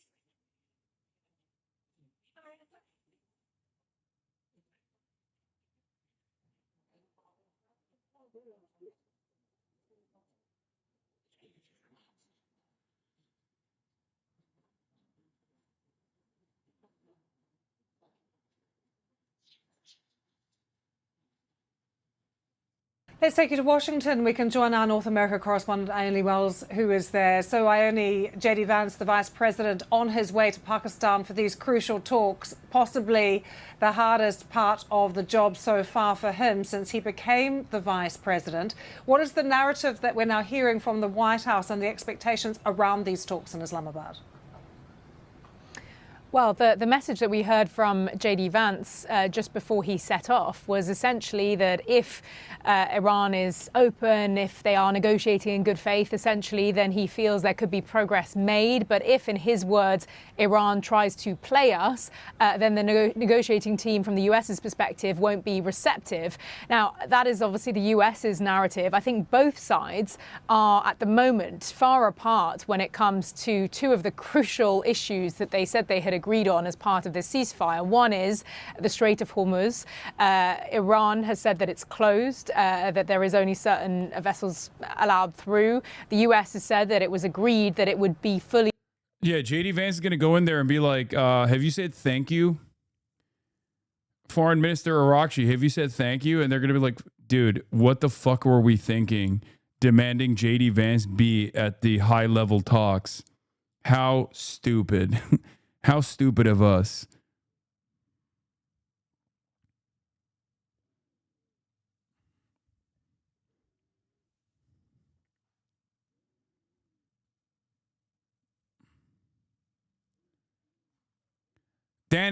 Dennis Citrinowicz from the Atlantic Council, who has offered some sober insight, regardless of the Atlantic Council's original position on agitating for war with Iran since the beginning of this quagmire that has been delivering devastating blow after blow to American military superiority. He says recent moves suggest a clear asymmetry going into U.S. and Iran talks. The U.S. appears to be, one, backing away from its own ultimatum, pressuring Pakistan to broker a ceasefire and helping draft a message, urging Israel to halt operations in Lebanon, largely overlooking the closure of the Strait of Hormuz, signaling willingness to release frozen Iranian funds, indicating that talks will be based on Iran's original 10 points framework, sending the vice president for the discussions with the regime it tried to topple. Iran, meanwhile, simply shows up to the talks and didn't even open the strait as agreed. While the administration's efforts to pursue a diplomatic solution and halt the cycle of escalation is commendable, the real issue is that Tehran is likely assume it is entering the talks from a position of strength. Because it's true, they are entering the talks from a position of strength. Ultimately, the administration will have to make a clear choice: accept a deal on terms largely shaped by Iran, framed as a gracious compromise, or stand firm on its principle at the risk of another round of escalation. At this stage, the least probable scenario to envision is Iran backing down. Since Iran has taken significant blow with the serious economic consequences that shouldn't be underestimated, any agreement will, almost by definition, strengthen the regime. At the same time, another round of conflict is unlikely to bring it down, and its costs will only continue to rise. Still, at this stage, it appears that one side is much more eager to reach an agreement. We will soon see whether and how that urgency translates into actual progress at the negotiating table. These are not easy choices. Okay, there's also one principle that Danny Citrinowicz and none of these, Atlanticists are factoring into the equation. Does the class know what that factor is? It's Trump being a fucking idiot. And I'm not even joking when I say this. This has been one of the primary reasons why any of this is happening. Any other president, regardless of how evil they might be, would most likely look at the situation, listen to their generals, listen to the intelligence assessment, and would have told Israel to fuck off. As a matter of fact, every single president before Donald Trump did tell Israel to fuck off. So clearly, Trump's mania, unfortunately, is a very important factor in this equation, if not the most consequential factor in this equation. Okay? He is willing to gamble on shit even if he doesn't hold the cards. So unfortunately, while Donald Trump is also very responsive and has pulled out in the past of deals, or not deals necessarily, but has conducted deals with even militant groups, not like fully fleshed out sovereign states like Iran, but even militancies like Ansar Allah, when they were taking too much damage. He could potentially pull out in this circumstance, but that factor, the dementia factor, is still very important. Okay? Still very important. Pakistan sources, Saudis and the Chinese will join the talks in Islamabad indirectly. Saudi finance minister is in Islamabad. Pakistan is working to bring also the UN to the table in an indirect manner. Significant statement from one of the men leading negotiations for Iran, Vice President Vance, already left for the talks. And now the Iranian parliament speaker says negotiations won't begin until there's a ceasefire in Lebanon and Iranian assets are unfrozen. I think as of now that did happen, right? Am I wrong? Did that happen? Be open, and certainly Donald Trump has repeated this line again in further Truth Social posts, that it is not the agreement we have, that it would be closed. But also fundamentally, they seem to both be far apart when it comes to what the agreement on the ceasefire actually was, with Israel increasing its bombardment on Lebanon, more than 300 people killed in Israeli strikes, and Iran saying that Lebanon was supposed to be part of that ceasefire agreement, the US and Israel saying it wasn't. So I think there are still huge gaps here when it comes to what is going to be discussed in these peace talks in Islamabad. I think as well, as you mentioned there, this is certainly a really difficult task for J.D. Vance, possibly the most difficult that he's faced so far as vice president, because he is essentially being tasked with trying to negotiate a deal that will satisfy the US, Israel, but also Iran, sides that are currently, as I say, not in agreement at all, really. But also I think J.D. Vance, as somebody who has historically been anti-US intervention, will be thinking about how is a deal going to land with the sort of MAGA anti-interventionist base that he himself has certainly campaigned on in the past. Ione, thanks so much for that. Well, let's take you straight to Islamabad and join our Pakistan correspondent, Caroline Davies, who... Also, on the one hand, Donald Trump keeps saying Iran doesn't hold the cards. We're going to fucking cook them. Okay? On the other hand, Trump is literally saying that, Strait of Hormuz might not be open anytime soon. Doubts are prevailing in the White House, and the U.S. President Donald Trump now believes that opening the Strait of Hormuz is unlikely in the near term, reports Reuters, citing a White House official. So where are we at? Okay, where the fuck are we? You know? kind of feels like there's a lot of inconsistencies in the messaging coming from the White House. And that's because you have to look at what's actually happening on the ground. And what's actually happening on the ground is the Strait of Hormuz is still very much controlled by Iran. And America has no solution to uncorking the strait because Iran has put the proverbial cork on the Strait of Hormuz. The only thing that hasn't escalated is Iran following Israel up the escalation ladder. And Iran has not actually done that. Is there. This is where peace talks are due to begin on Saturday. So much expectation around them now, Carrie. Lots of preparations taking place in Islamabad, but have we got an official schedule yet? Do we know exactly what's going to happen? Lucy, we don't have an official schedule yet at all. However, we are starting to see some changes in the city. I talked to you earlier about the fact that there was security around the red zone, the area in Islamabad, which is where the government buildings are, and the foreign embassies. We were down there earlier today, and then we have been pushed back from the area just on the outskirts of that red zone. We were told by the spokesperson for Islamabad police, who was there when they moved the journalists further out and further down that road, which is the main arterial road into the red zone. We were told by him that there were going to be delegations on the way soon. He didn't say how soon. He didn't say which delegations, which convoys were going to be coming in. But we were then moved further and further out. So that secure area is becoming wider and wider in anticipation of the arrival of these high-level guests. Now, of course, we know that J.D. Vance is on the way. What we still don't have confirmation on is the Iranian delegation's movements. We have had no confirmation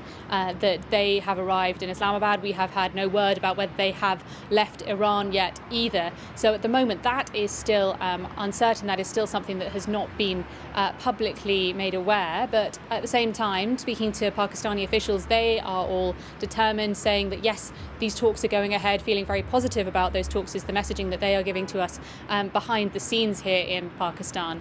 But still many waiting to hear about the Iranian delegation, not least as you were hearing from Joe Inwood's report earlier, talking about the questions that both sides have about accusing each other of violating the ceasefire. And in fact, we did hear yesterday from some Iranian officials who suggested that unless there was a ceasefire holding in Lebanon, that they might not attend the talks here in Pakistan. So still a lot of anticipation here in Pakistan, waiting to find out what is happening with the Iranian delegation. Carrie, thank you so much. Well, let's look at Lebanon. A senior official in the president's office has confirmed to the BBC that Lebanon will take part in direct talks with Israel next week, but only if there is a ceasefire in place.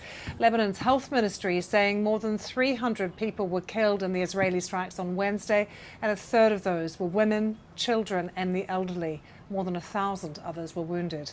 Our Middle East correspondent Hugo Pachega is in Beirut. I've spent the morning here in central Beirut, where rescue workers are still searching through the rubble for one or two people who are believed to be here. But 2 days after those horrific Israeli airstrikes, there is no hope to find anyone alive. And residents are returning here, and they're saying that they, can't believe, what they're seeing. And they said they thought they were safe here. For those familiar with Beirut, we're just a block away from the Corniche, which is one of Beirut's postcards. Now, the health ministry has confirmed that at least 300 people were killed, a third of them women, children and the elderly. So Israel said it was targeting Hezbollah, but many civilians were killed here. And the authorities are urging the relatives of those people who are still missing, who haven't been identified, to give DNA samples for this identification process. Now, the fighting continues. There have been more Israeli airstrikes across Lebanon and also Hezbollah attacks against. It actually makes me wonder what could make Israel stop all these strikes. Like, outside of bloodshed, would there be something else they want that could stop them from being so trigger happy? No, because they're a fascist country, and they are they're in the Führer bunker stage. Okay, this is final solution stage for them. They understand that. They're cooked. So for them, it's like whatever kind of bloodshed that they can bring up at this point is good before America inevitably says, all right, enough is enough.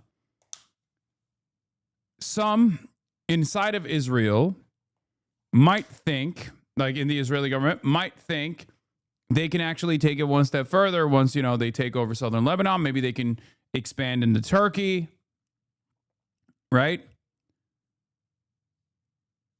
Some within the Israeli government think, maybe they can take over more of Lebanese territory and then that'll be fine. But for them, especially considering the calculation and the lack of restraint in Gaza has only given Israel more confidence to push for more and demand for more from the American side and receive those demands, for the record. I mean, we bombed Iran for the last 40 fucking days. It's becoming clear that this is a double suicide pact. I mean, it was a double suicide pact with Gaza. I called it that back then. And the less invested we are in restraining Israel as the American government, the worse things are going to get. They already moved on. Like Lebanon is already a part of the puzzle for them. They're already trying to establish a security corridor inside of Lebanese territory in southern Lebanon, while simultaneously bombing other parts of Lebanon as well, not just southern Lebanon, which again is already unacceptable. Like, I don't know why we've moved on from that, but they're now also openly talking about like attacking Turkey. Its envoys and its agents have already started writing articles about how, maybe Turkey's not a reliable ally to the United States, right? We all know what that looks like. We all know when Israeli envoys start writing those think pieces, when the Foundation for Defending Democracy starts publishing policy papers and urging caution about America's relationship with not only NATO but with Israel, with Turkey, then it's becoming increasingly clear that their next step after the Iran destabilization has been implemented will be against Turkey.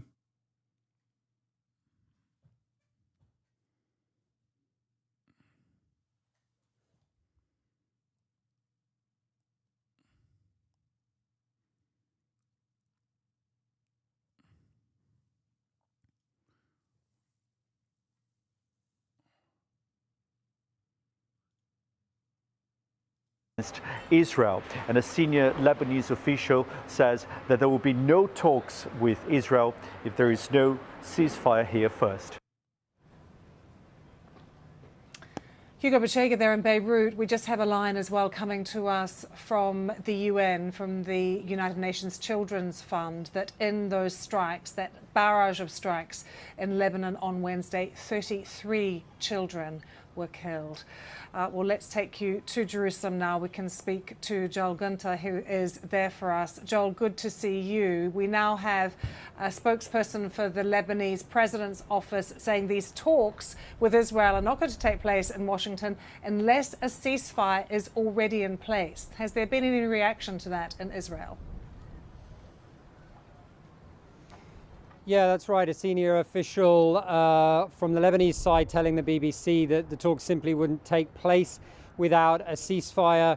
On the Israeli side, the Prime Minister here and Israeli officials have made it abundantly clear that they have no plans to stop their strikes in Lebanon. And those strikes have continued today following the devastating wave you've been talking about a couple of days ago that killed more than 300 people.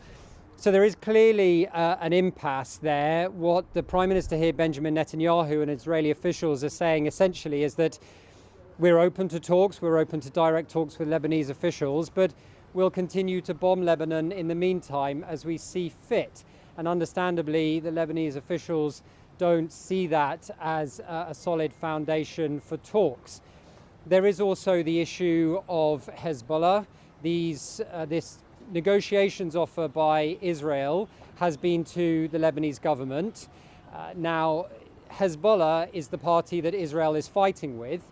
It's not clear how much sway the Lebanese government can have at this point over that group, and Hezbollah officials have said that they flatly reject these talks and that they, like the Lebanese officials are saying, would require Israel to act first. They would require... I mean, it's such a sad state of affairs and so transparent that people in the Western world genuinely do not care about the lives of people living in Lebanon, lives of people living in Gaza, lives of people living in Iran. It's so obvious. Like, Israel killed 357 people in Lebanon in one day. Asal Rod says, do you understand the level of impunity that you have to experience to commit a massacre then openly boast about it? They did. And there was no strategic military objective for that too. They just massacred 357 people in a matter of 10 minutes because they wanted to show Iran that they control America. Okay?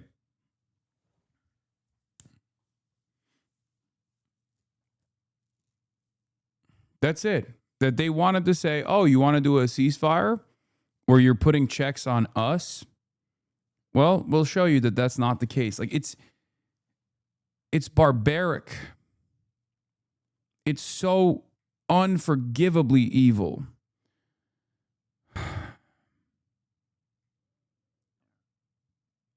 This is why I'm saying, like, Iran putting Lebanon and a Lebanese ceasefire is one of the conditions in their 10-point plan, was a way to draw a wedge between America and Israel, was a way to, by force, get America to restrain Israel, right?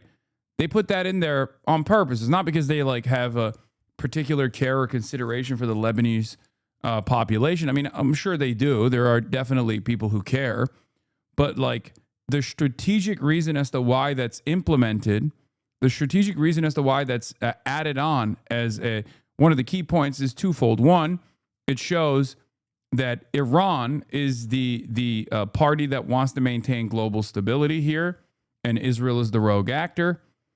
As Israel has shown again that it's the rogue actor to the rest of the international community that wants the Strait of Hormuz to be opened, right? And two, it's to force a wedge between Israel and America. Because at the end of the day, America is supposed to hold all the cards, and it still does. We do hold all the cards. We were just hold all the cards, not against Iran, but hold the cards in the relationship that we have with Israel. To maximize Lebanon's leverage as a sovereign state, you tell Iran, you brought us into this war, you have to include us in the ceasefire, and you tell the U.S., if you want us to break from Iran, you rein Israel in. The Lebanese government is doing the exact opposite of both. Yeah. The Lebanese government is literally trying to cut a bilateral deal with Israel on U.S. soil, while also saying that they'll concede to the demands being made by Israel to restrain Hezbollah. It's unbelievable. All the while, they're showing that they're incapable of defending their boundaries, their borders, their sovereignty, and their citizens. It's crazy. I've never seen anything like it.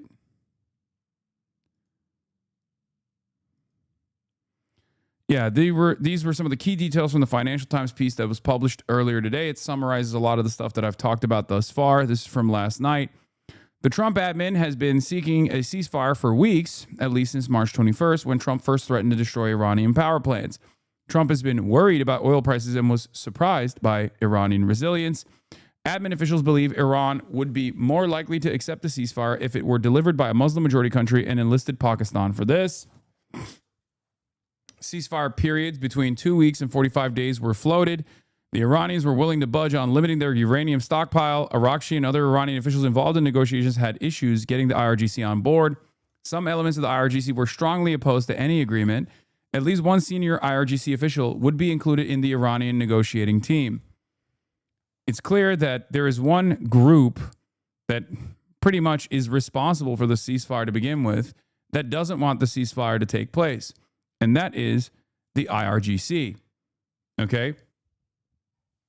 The only reason why you haven't seen Iran get back to the negotiations table with haste after America and Israel engaged in perfidy twice during the round of talks that took place before the 12-day war and before this last Operation Epic Fury, is because the IRGC in the decapitation strike took control over all of the most important elements of the Iranian government.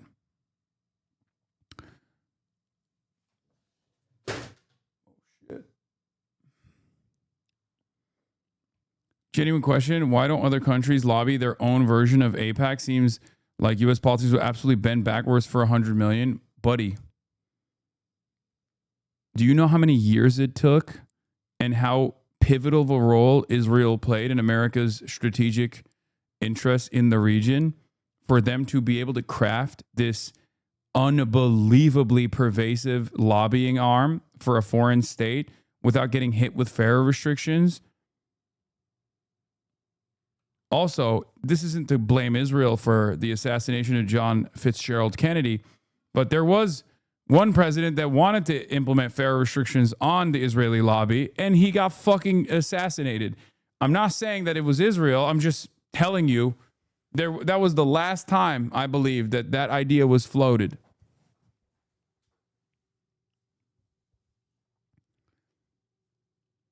If there was an opportunity for a country with strategic importance that has been a reliable ally for many, many years to the United States of America that could potentially do that, it would be Turkey. And there is no fucking real Turkish lobby. There's no Turkish lobby at all. Ironically enough, America has tried to do a coup in Turkey when they felt that Erdogan wasn't sufficiently servile to the needs of the United States of America and would sometimes entertain the notion of sovereign decisions. Last time the Turkish government tried to lobby someone, it was fucking Eric Adams. Okay, and we all know what happened there. So that's the difference. No other country has this unbelievable bandwidth to do whatever the fuck it wants. No other country gets to implement domestic restrictions on Americans in the United States of America at the behest of a foreign nation like Israel has. There's no other comparison. There's no country in the world that has this. A big part of the reason why is because initially Israel played a very important role in America's objectives in a resource-rich region. This is before the fracking revolution that basically made America energy independent. Okay.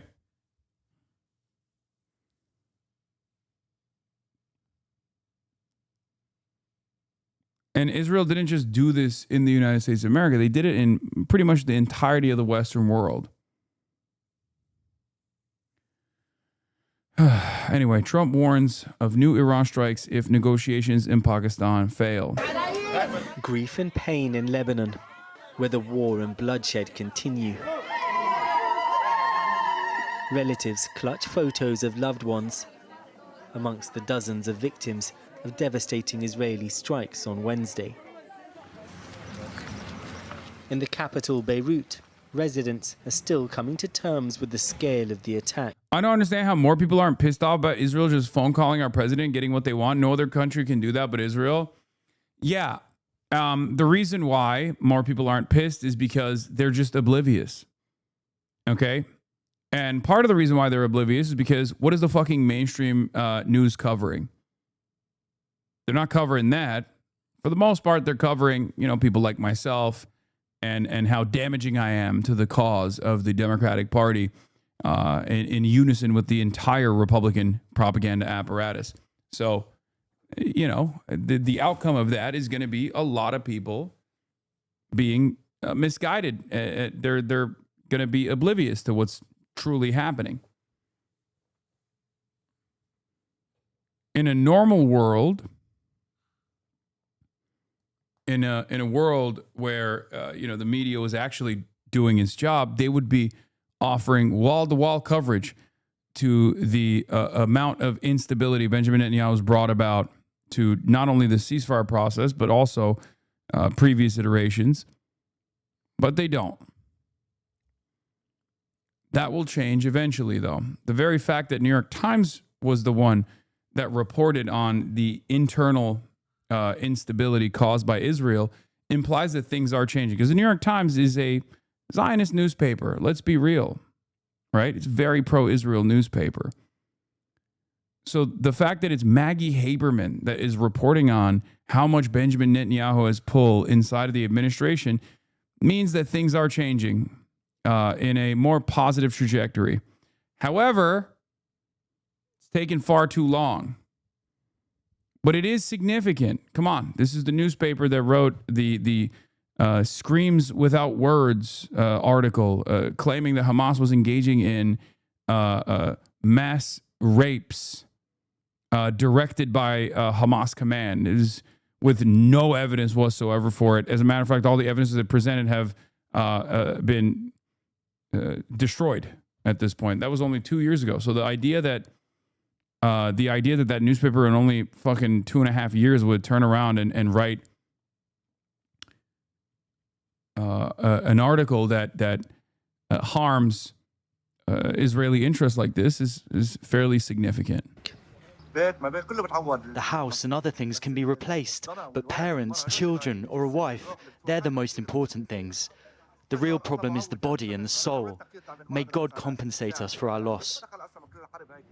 Israel's bombardment of Beirut has for now stopped under US pressure. But it's continuing in the south of Lebanon, as is Hezbollah rocket fire across the border.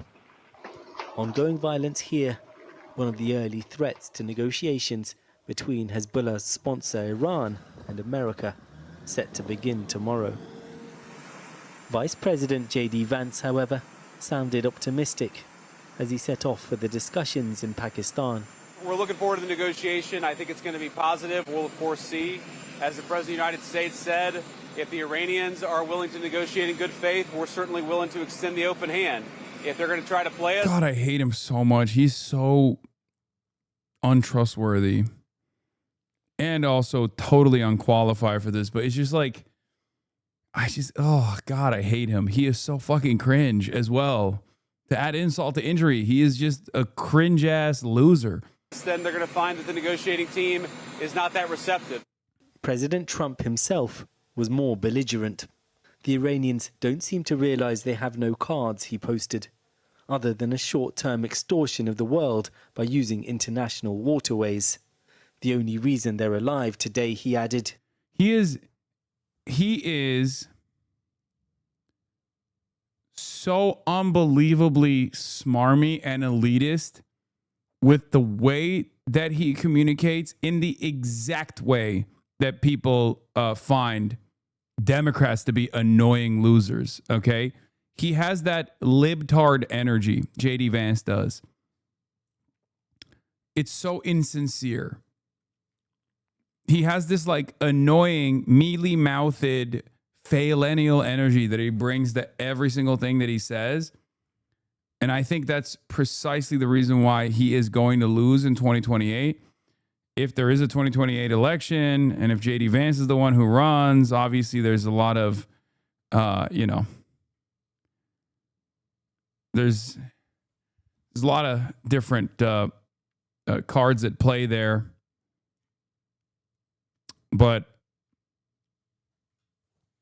it's just, I think pure vibes alone, he is just fucking repulsive. Is to negotiate. But for now, the Strait of Hormuz, the crucial gateway for global oil supply, remains closed off by Iran. This official declaring it would not return to its pre-war system of control, whilst the Speaker of Parliament today insisted on a ceasefire in Lebanon ahead of the talks. In the Pakistani capital, all expectations are the negotiations will begin. Officials here have acted as mediators, and the mood remains hopeful. We know that there would be many players within the region who have some idea, a distorted idea of perpetual war, a permanent war. But having said that, the players who matters more are more determined than them to bring down the peace. The gaps between the two sides remain vast, with Trump sticking to demands Iran stop all nuclear enrichment, a condition the regime has consistently rejected, and Iran's stance hardening from before the war.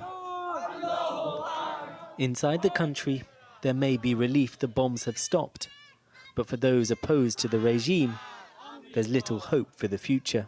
It has been clear from the beginning Trump was pursuing his own goals, which were not necessarily tied to those of Iranian people seeking change.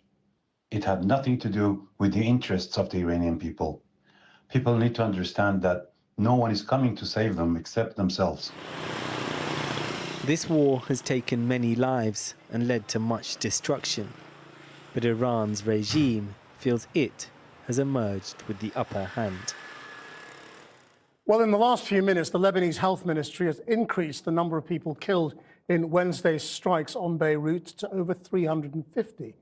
Harry Fawcett is in Tel Aviv, and our US editor, Anushka Astana, is in Washington.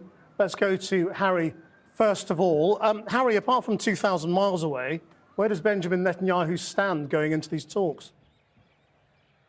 Well, in a difficult position, certainly domestically. Here in Tel Aviv early this morning, there were sirens as a longer than usual range rocket was fired by Hezbollah towards Ashdod in the south of Israel. It was intercepted here over central Israel, but it demonstrated both Hezbollah's continuing capacity to do that kind of thing, despite the amount of Israeli firepower unleashed upon it, but also the political bind that Benjamin Netanyahu finds himself in, because voters here in Israel by a majority want the fighting to go on not just against Hezbollah, but also Iran. And he's been telling them that there is no ceasefire in Lebanon.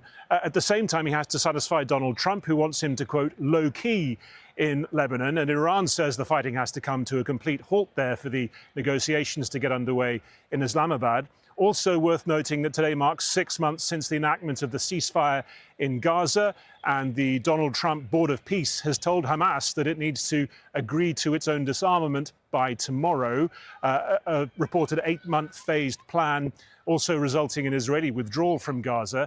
It's unlikely that Hamas is going to give an unqualified yes, certainly on that timeline, but presumably even less likely that Benjamin Netanyahu in an election year is going to pull out troops from Gaza, leaving Hamas there, leaving the Iranian regime in Tehran, both of them greatly diminished. But then what can he sell to the Israeli voters in terms of what he can get from negotiations with the Lebanese government that would guarantee Hezbollah wouldn't be left in a similar... Does Congress exist? If so, why? My civics class got me tripping, I think. It doesn't. And it hasn't for quite a while. The unitary executive theory has completely won in Washington. And that's been the case, especially since Trump won, and it's totally gone in Trump too. It doesn't even exist. Everything is done by executive mandate at this point. I mean, it's clear. And ironically enough, as long as you can cut out all the middlemen and go directly to Donald Trump, as Benjamin Netanyahu has, you can kind of control the entire American foreign policy apparatus and therefore engage in destabilizing and destroying global energy markets, as Israel has. That's where we're at right now.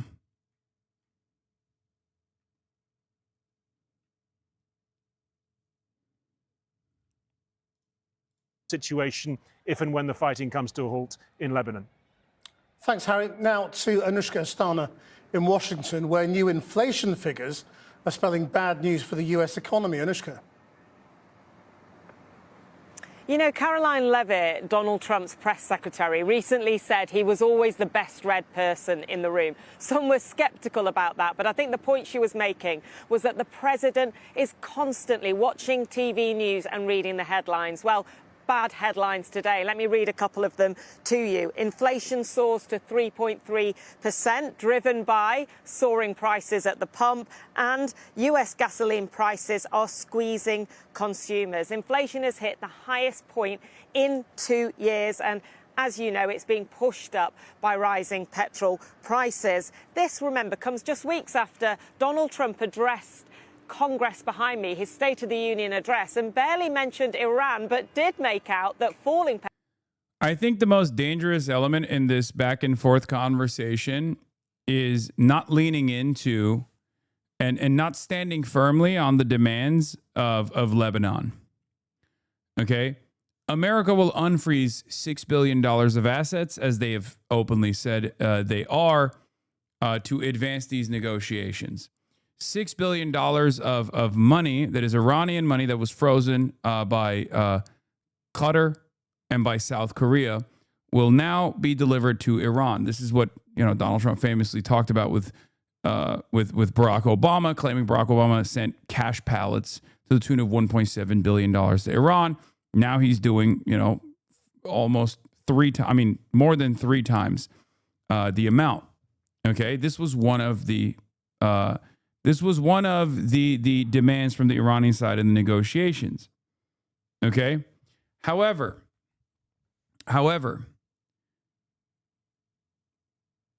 this is not enough. Okay? Because the number one thing that Iran should be doing with its leverage currently is to force America to reign in Israel. Okay? If they just bribe you into dropping that demand, Israel will blow you up again. That's it. Israel will continue to dominate the region. Israel will continue its death and destruction campaign. Israel will only come back stronger. Okay? The number one, perhaps most consequential demand that Iran has made so far is to force America to restrain Israel. If they actually take the bribe, the $6 billion in unfrozen assets, and think, okay, they're actually bargaining in good faith, they're eating the bait. Okay? That's what it feels like to me. Now, I'm not a brilliant tactician. I'm not a foreign dignitary or a diplomat that's been doing this for many, many years. I'm just simply looking at it from the outside. There is a reason why they added the Lebanese ceasefire into the equation. And I will keep reiterating this point. The main reason is because they want America to openly restrain Israel. Israel clearly has desires of taking over Lebanon and killing as many Lebanese people as possible. That's Israel's goal. Now that Iran has made that demand, America has to restrain Israel. If America doesn't restrain Israel and even offers Iran more favorable conditions, like allowing them to continue enriching uranium, for example, that will show us that their major problem here is they don't want to restrain Israel. They don't want to stop Israel. That means Israel will come back. Okay? That means Israel will come back and do it again and again and again. The release of the blocked assets is not a new demand. This was a precondition for direct talks in both previous rounds of negotiations. Specifically, Iran wanted the Trump administration to honor the terms of the 2023 prisoner swap to show it was breaking with max pressure.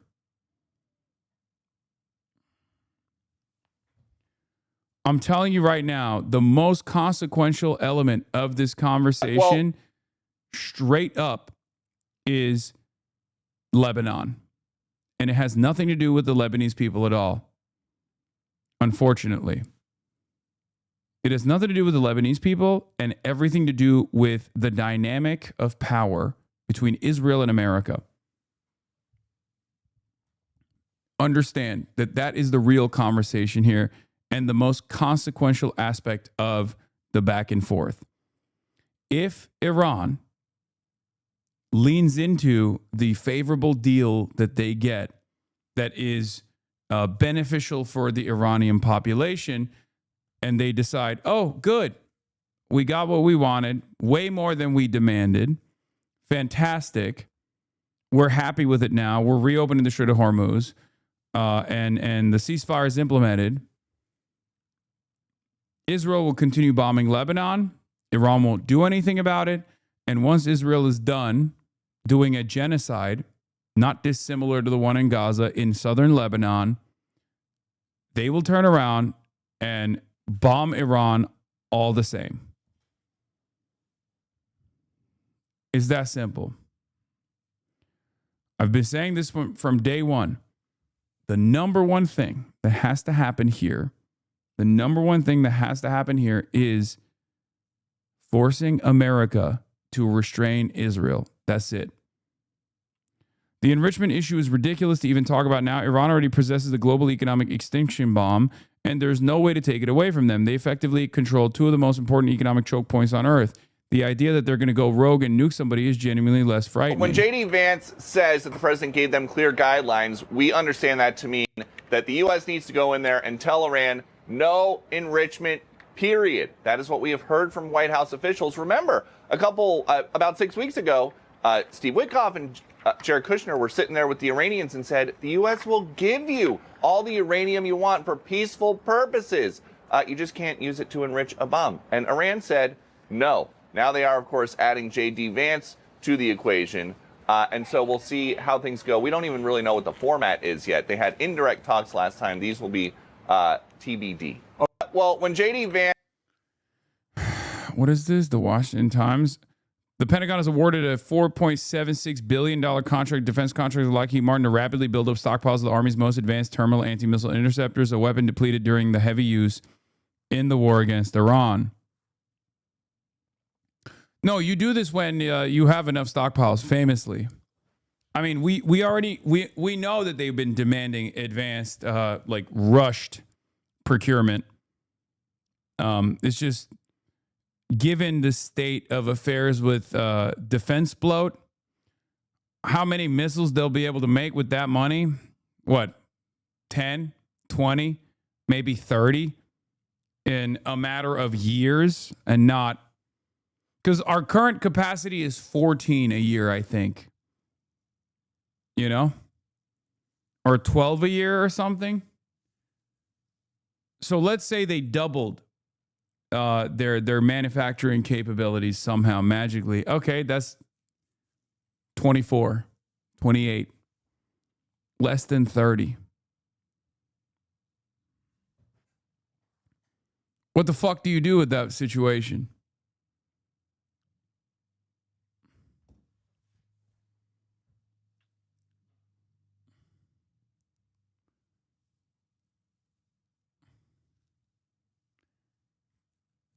It's cooked. Our military is Gucci bullshit, I'm telling you. Yeah, 100%. 100%. It's all fucking bells and whistles. And it's totally cooked. Buy from China. America's going to start buying missile systems from China. I don't think so. Okay? I don't see that happening. Oh, the Eric Swalwell story finally dropped. Former staffer says Eric Swalwell, candidate for California governor, sexually assaulted her. And more people in the know will come out eventually. This has been a thing that was bubbling up behind closed doors for a minute. Apparently, a lot of people knew about it too, which is crazy. Lebanon's ambassador in Washington held the first phone call with Israel's ambassador. Lebanese presidency says they agreed to hold a first meeting next Tuesday at the U.S. State Department to discuss a ceasefire and the start of negotiations under U.S. sponsorship.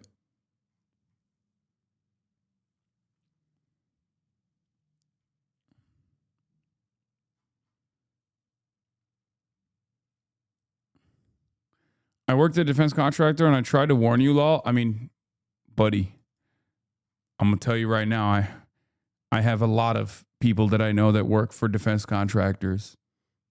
So I know you know that. And you know I know that it's all bloat. Just that they're dumber than you thought. Yeah, I mean, the thing is,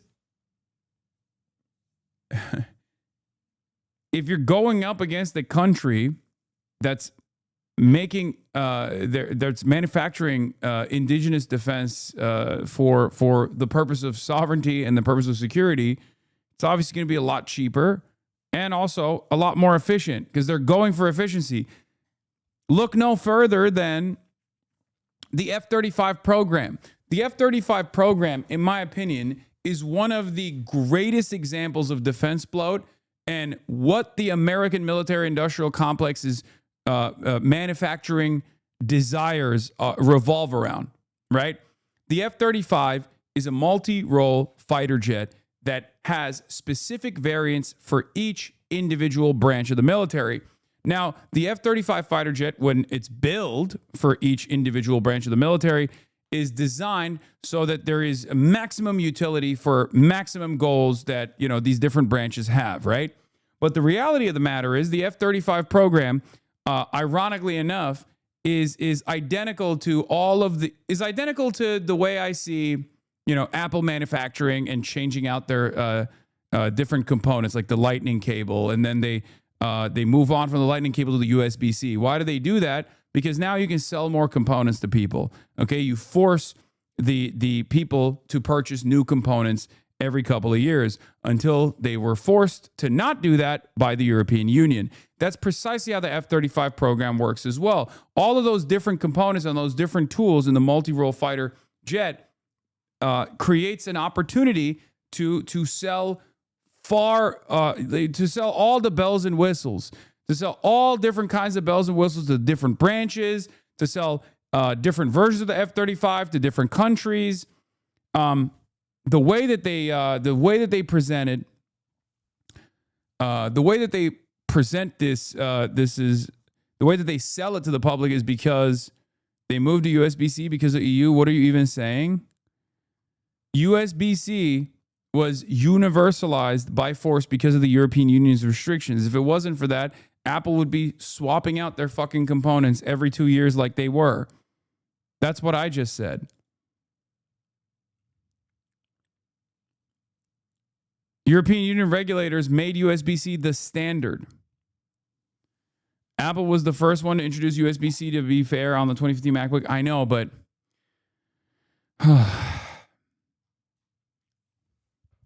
I know Apple helped create USB-C, guys. I know. What the fuck is wrong with you guys? I know. There's no indication that they would have stayed on USB-C if they weren't forced to, you know, make it universal.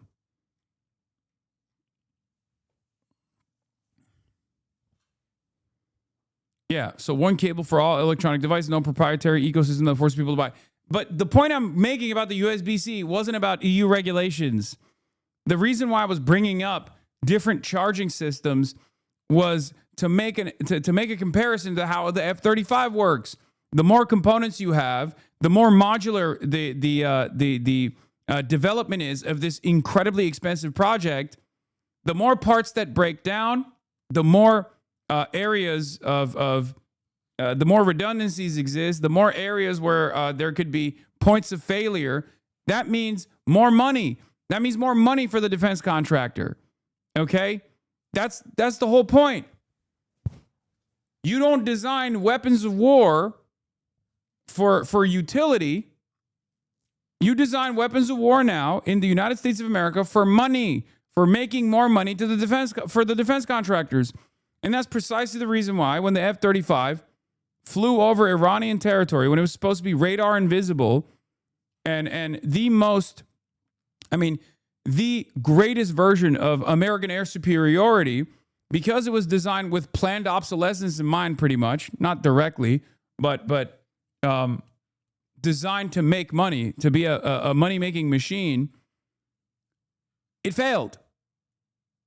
It received a devastating blow from a country that has, loitering munitions and anti-aircraft systems that are totally fucking haphazardly put together with created for need, right? Created by need and not necessarily created by a need to make money. That's the difference. Every mechanic knows how to maintain a Toyota. ICE is not driving Hummers for a reason. Yes.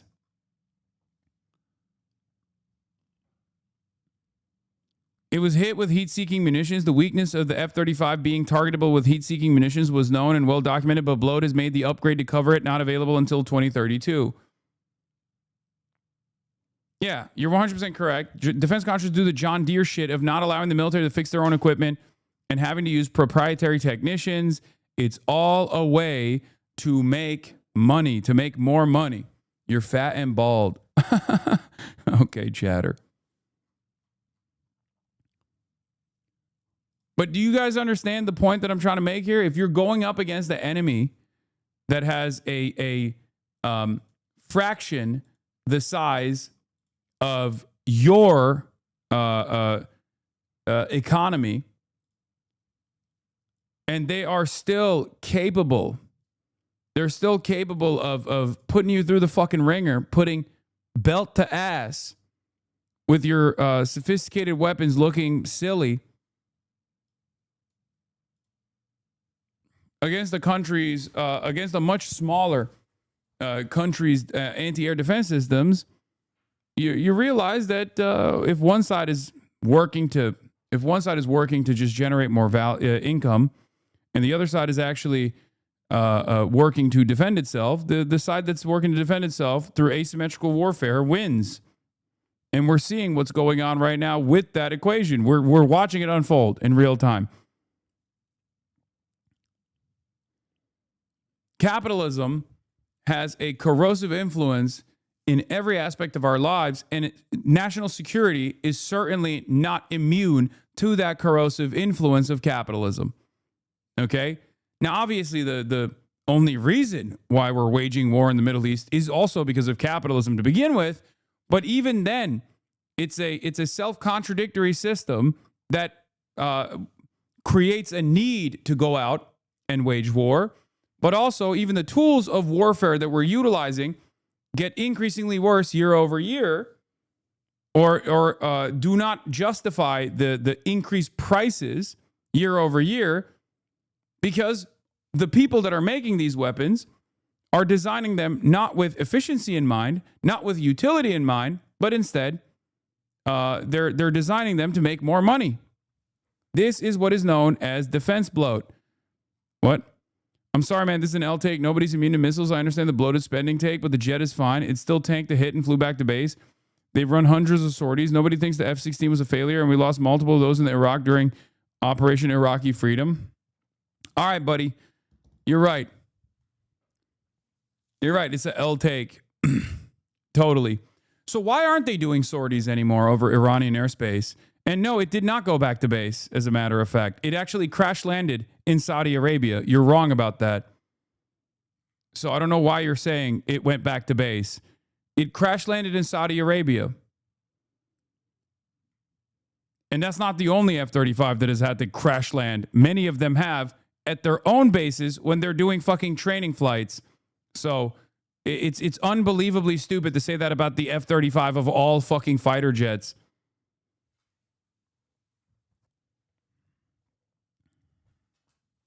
Crash landed at their base? No, it didn't crash land at their base. It crash landed on Saudi Arabian soil. Also, the F-16 has been in combat for fucking decades. The F-35, on the other hand, is supposed to be our last-gen fighter jet. Why do we have generations on fighter jets? It's because the next generation is better than the last generation, or at least in theory, it's supposed to be a more superior system.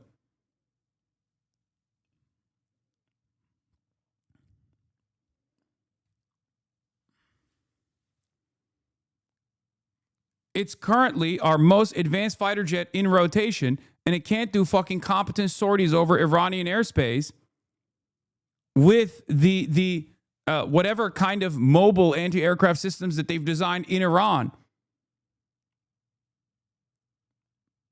you can turn around and say, oh, well, they weren't thinking about infrared optics, right? We didn't design this with infrared optics and heat-seeking missiles in mind. Well, that's ridiculous. That should have absolutely been factored in. And from what I understand, it also was factored in, right? Isn't the paint on it supposed to be like heat resistance and shit too, to like limit its heat signature? Obviously, you can't literally make it invisible to heat-seeking missiles because it's a fucking fighter jet. But the point of it, I know you can't really hide the exhaust chatter. I know. But the point of it is to give it enough of a defense against every type of readily available conventional weapon, every type of readily available anti-air defense systems, so that you can drop flares in mind. You can actually evade any sort of air defense maneuvers. You can maneuver around any sort of like current readily available existing air defenses. That's what air superiority is at the end of the day. It doesn't mean that you've designed a fighter jet that has impenetrable armor or something. It just means that the fighter jet has the capacity to engage in evasive maneuvers before it gets dinged. The fact that it got dinged implies that it's not truly an air superior. It's superior enough.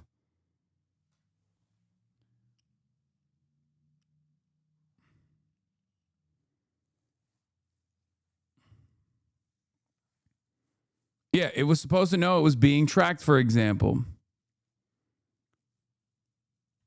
Didn't they not even take evasive maneuvers? No, they did not. They did not.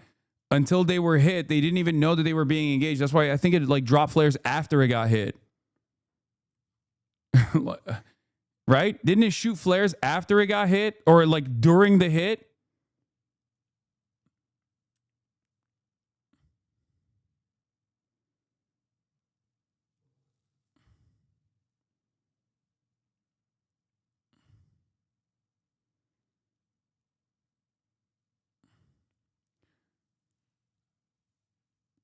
Anyway, analysis. The Lebanon-Israel talks are designed to prolong the war. Amal Saad, lecturer in politics and international relations at Cardiff University and one of the world's leading scholars of Hezbollah and the resistance axis, argues that the upcoming Lebanon-Israel negotiations are a strategic tool designed to de-link Lebanon from the Iran ceasefire and prolong the war on both fronts. She says they are not a genuine peace initiative. Saad contends Israel knows it cannot achieve on the negotiating table what it failed to achieve militarily. No buffer zone, no Hezbollah disarmament, but hopes the talks will push Lebanon towards internal civil strife, weakening Hezbollah and impoverishing its Shia constituency. The Lebanese government, she argues, shares this goal while knowing Israel cannot deliver it either.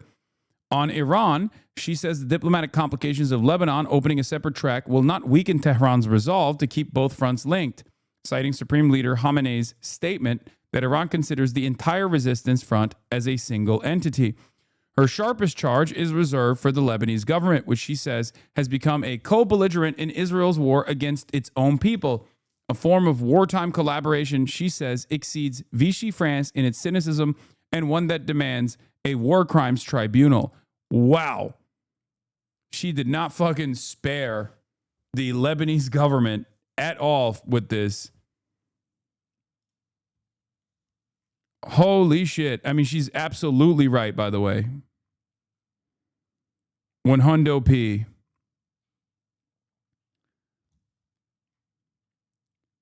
You are correct.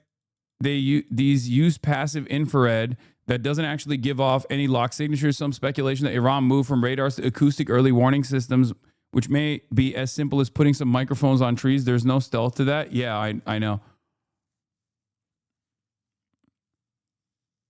The ingenuity of countries that are fighting for survival versus countries that have been dominant for decades as the hegemonic superpower is very clear in this dynamic. Asymmetrical warfare from a sovereign state that has designed its defenses to withstand every single thing that America is throwing against them has proven to be successful. It's that simple, okay? It's that simple. That's where we're at. No, Haas, radar observing material ram paints absorbs radar waves and deflects some of them away from the source radar, but cannot mask heat. The F-35 does a good job of masking its heat signature, but not for a SHORAD system relying on IR. Also, you can't know you're being tracked if the system only utilizes an optic, not radar. Yes. No, I understand that. We covered the speculation around what Iran is using extensively from IDF analysis, from American analysts, from random Chinese guys on the internet suggesting what Iran could use to track American fighter jets. I know.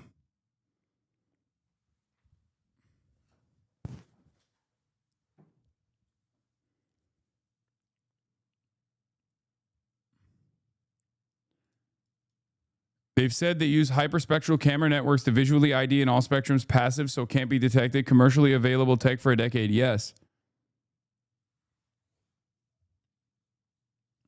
Well, to be fair, they're getting new tech from China, and China has all the goods. They're saying they're not using Chinese tech. I don't know. We do more ingenuity in America than anywhere else in the world. It just never makes it out of the basic research stage because it's too expensive for defense contractors to build. I mean, it's not a secret that the American procurement strategies are outdated. It's not just my assessment. It's one that even woke General Mark Milley, in tandem with Palmer Luckey, has admitted. Okay.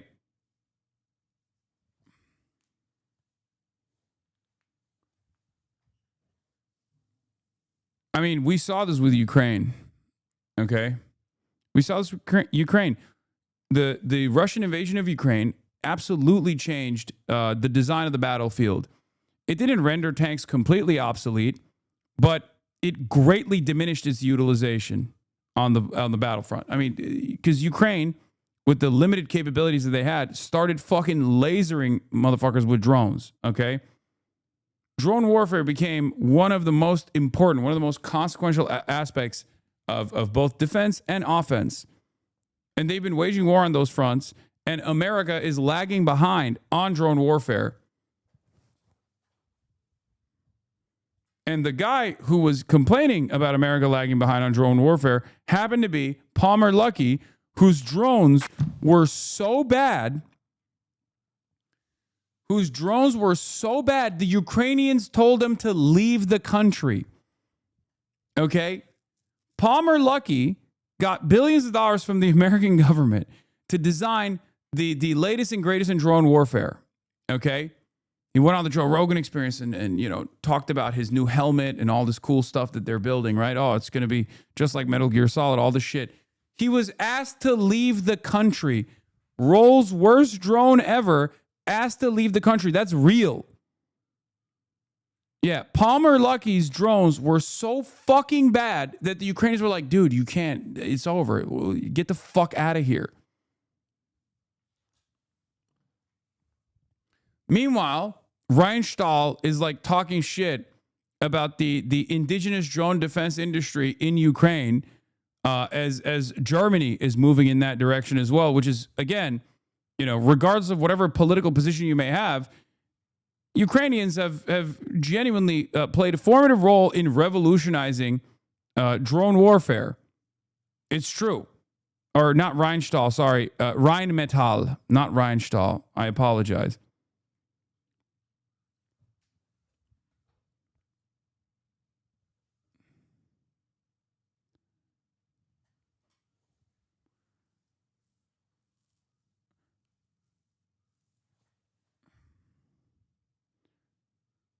Lucky Khan, Mark Zuck to almost put all Meta's money into VR. Funny little man. Yeah. Rheinmetall. Yeah.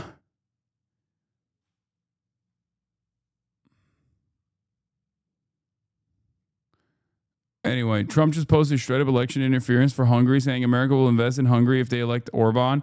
Yeah, who's going to stop him? Are you going to stop him? petrol prices were a centerpiece of his presidency. It just shows you the domestic pressure he is up against, as is our Prime Minister Keir Starmer, touring the Gulf right now. Yesterday, he admitted to ITV News he's fed up when the actions of Putin or Trump affect energy prices back home. Now, today, he hasn't repeated that language, but he has talked about the long-lasting effect of all of this.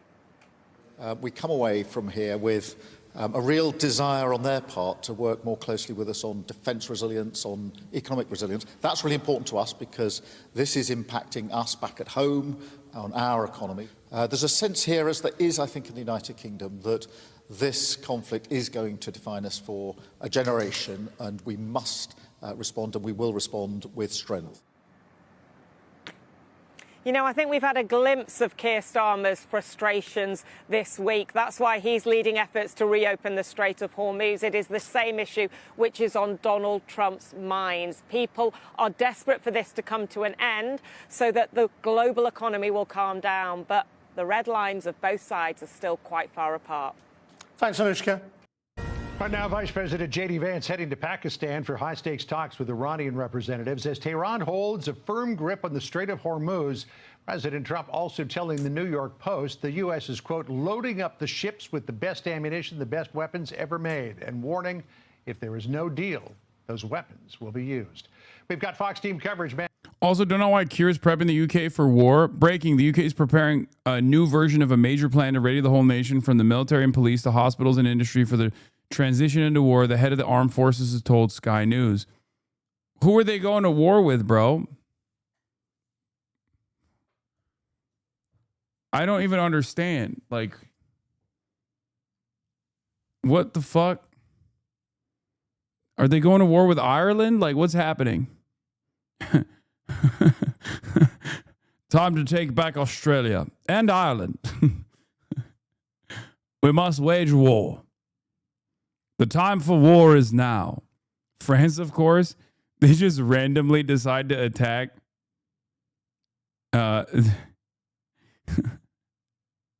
just randomly decide to attack France. For king and for God and for country.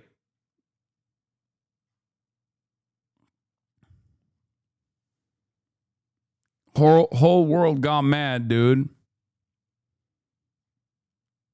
Probably to defend Greenland, no.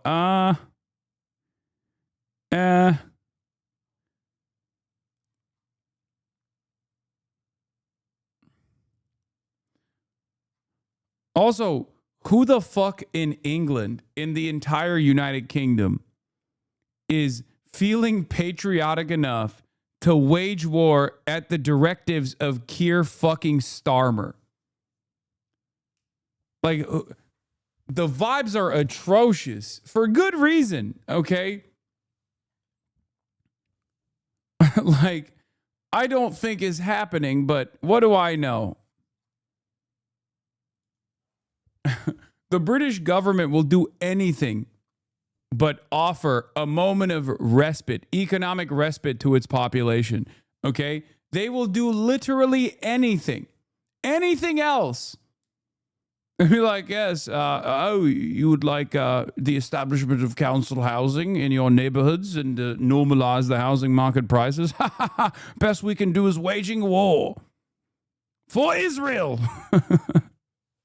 For God, for king, for country, the country of Israel.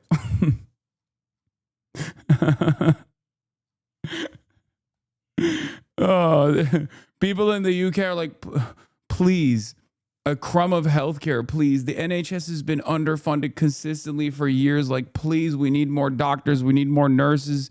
What the fuck are you doing? They're like, oh, you want doctors, you say. Well, you'll have combat medics. They'll patch you up, good chap, when you're getting lasered by Shahed drones. Finn in Dubai, but first to our chief foreign correspondent, Trey Yingst. He's live in Tel Aviv for us. Trey.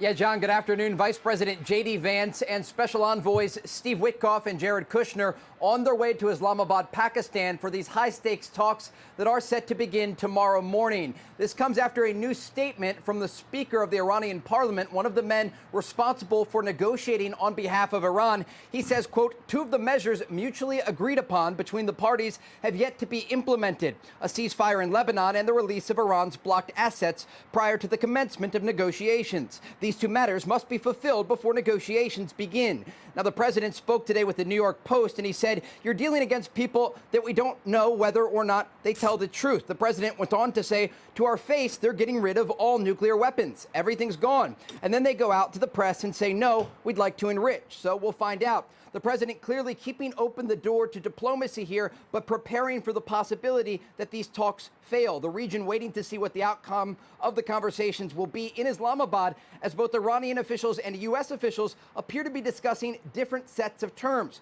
Now, one issue that is a sticking point right now is whether or not Israel will be able to continue strikes against Iran's largest proxy in the region, Hezbollah. Overnight, Israel struck a variety of launching positions in southern Lebanon, and shortly after, Hezbollah launched a rocket that triggered sirens in Tel Aviv. I want to tell you, there is no ceasefire in Lebanon.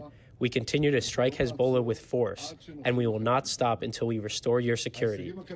Our great achievements, both in Iran and against the axis of evil, have... This was really funny because he also, in this talk, complained about Spain as well.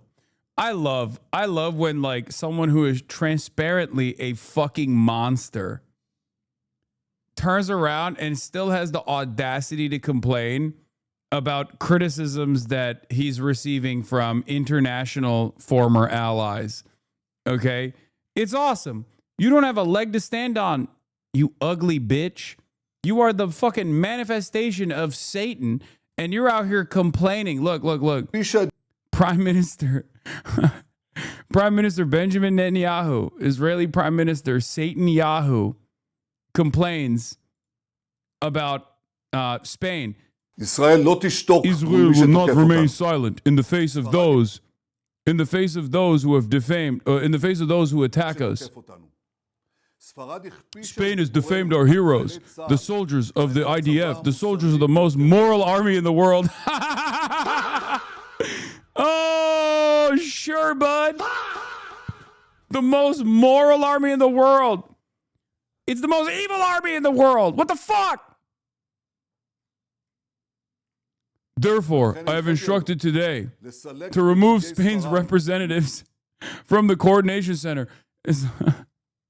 He's like, we're bombing the Tel Aviv Spanish embassy next. In Kiryat Gat, after Spain has chosen repeatedly to stand against Israel.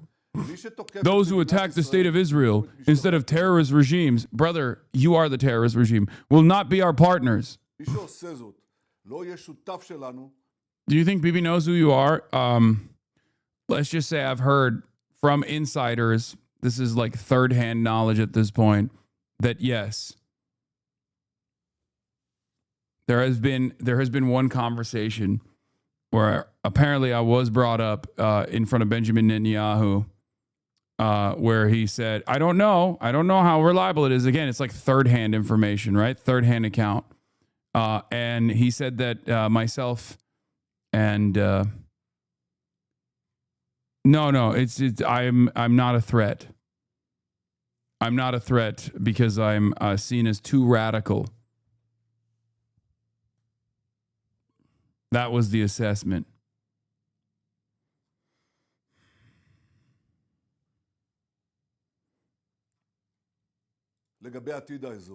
Regarding the future of the region, I am not willing to tolerate this hypocrisy and hostility.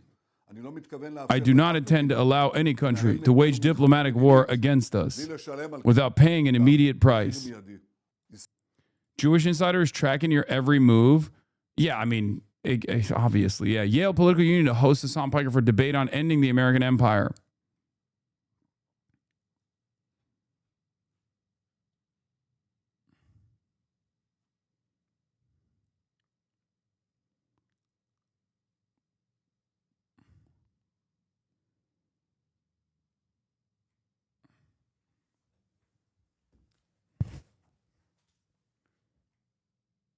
God.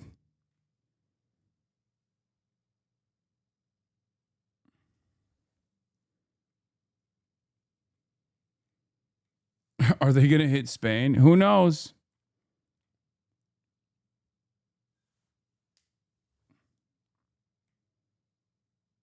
This is newsworthy. For Jewish Insider, anything that I do is newsworthy.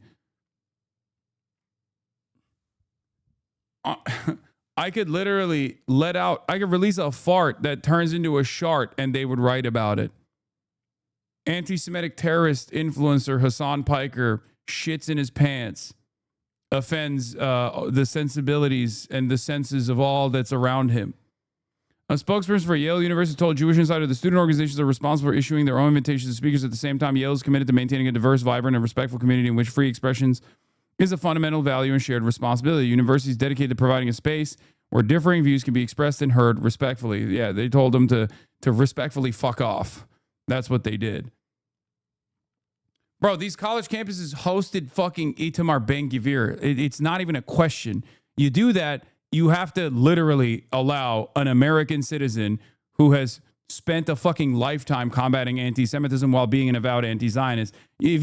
At that point, if that's like, especially right now when Israel is the like primary villain of American society for many Americans at this point, it's just not even a question. Like this will invite additional scrutiny to Israel. If Jewish Insider was successful, if Laura Loomer was successful in demanding that Yale stop this speaking engagement from taking place, I don't think they understand. Like that would once again not help Israel's objectives at all. It would unironically boost my profile.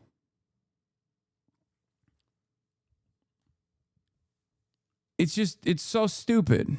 Darko's prediction, the reason why Trump is trying to shit on NATO and public opinion is that they don't want to have to respond when Israel attacks Turkey or whoever in NATO and Article 5 is declared. I don't know about that. I mean, maybe.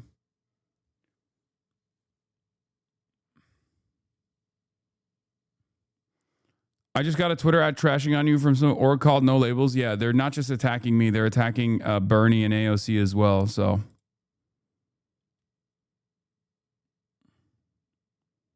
how do they hate you but like Charlie Kirk going to colleges when he was saying so much worse shit? What are you talking about? Charlie Kirk was pro-Trump and pro-Israel. The fuck? That's the only thing they care about. That's the only thing many of these people care about. Charlie Kirk genuinely does not rock the boat. He's an opposition figure. He's pro-Republican Party. He was firmly within the system. He was a propagandist and a mouthpiece for the Republican Party. And also on top of that, he loved Israel.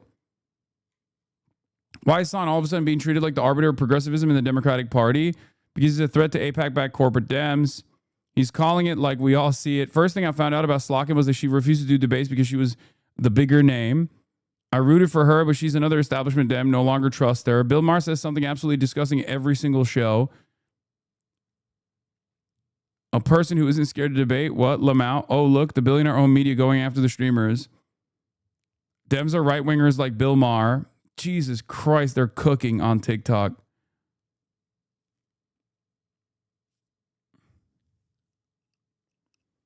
Yeah, and then this guy goes, Hasan has made multiple racist and anti-Semitic comments, praised groups like Hezbollah and Houthis, including explicitly praising their war crimes against civilians, cheered on Russian imperialism in Ukraine, especially Crimea, and is in favor of Chinese imperialism in Tibet and their threats of imperialism in Taiwan. He openly does not believe in democracy. The Democratic Party is right to shut him out and not listen to him. He literally does hate America, and he's an enemy to actual anti-fascists and anti-imperialists. Wait, what?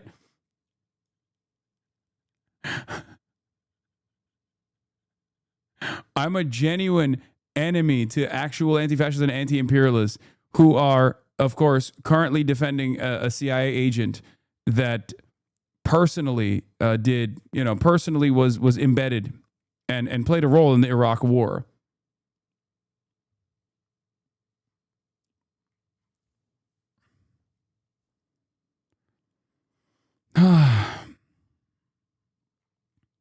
Pro-NATO Western anarchists be like, yeah.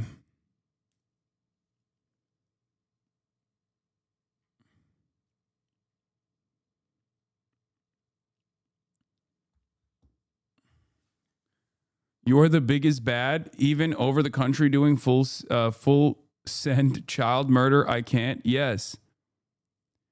These are people who unironically are making the position without actively saying it, but they're making the position that like a bridge too far for me is an anti-Zionist Twitch streamer who I will disparage and smear. But you know what's actually in the coalition? You know who I will talk to directly? Actual baby murderers. Okay?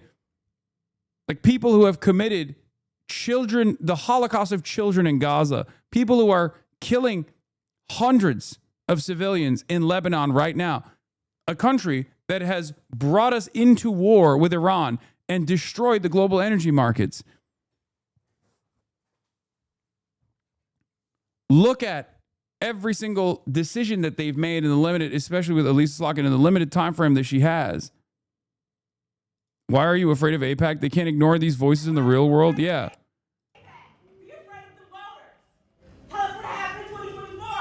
Why are you dropping bombs on babies? Let us know. Oh, that's India Walton. Release the autopsy report, Ken Martin. What are you hiding? That was India Walton.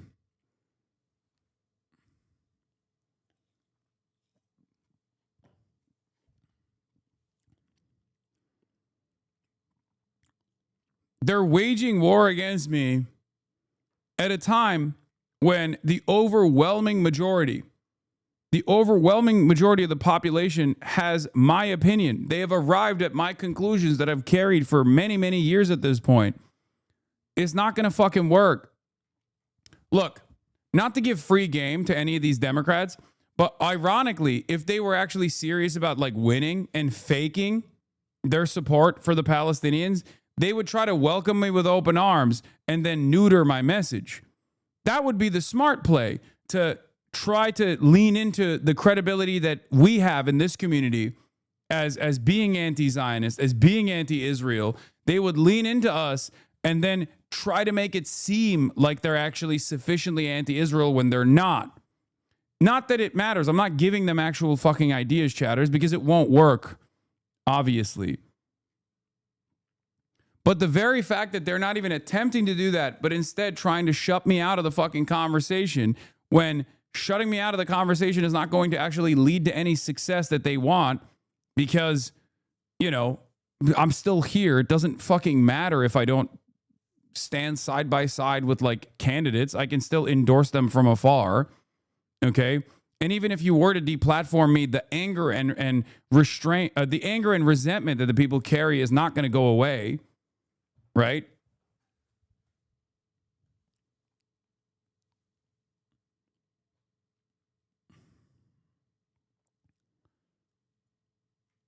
It's just very stupid, very silly. They're afraid to even co-op Zionism the same way they co-opted BLM and then neutered it. Yeah.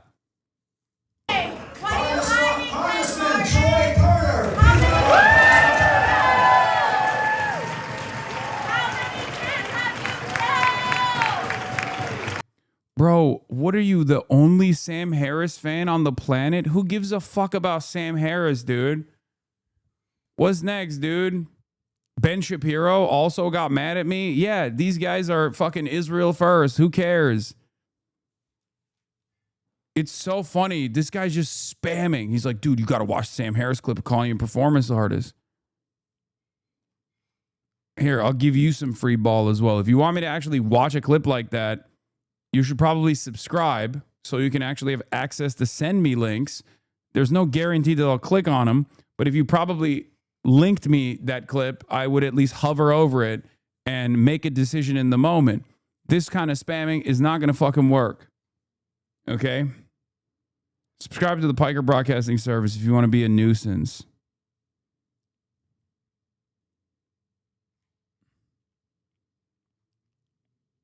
You're talking to a bot? It could be.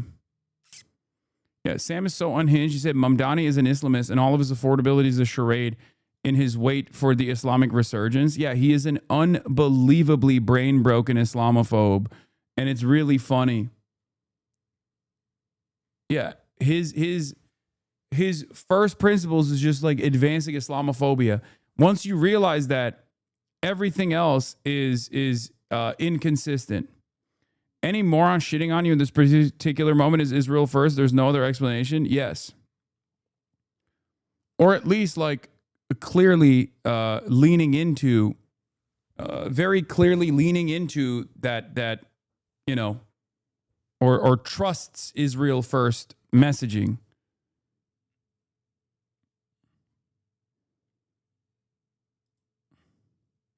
I think everyone as technology develops is literally becoming a walk-in performance for others to watch Big Brother shit. Sure.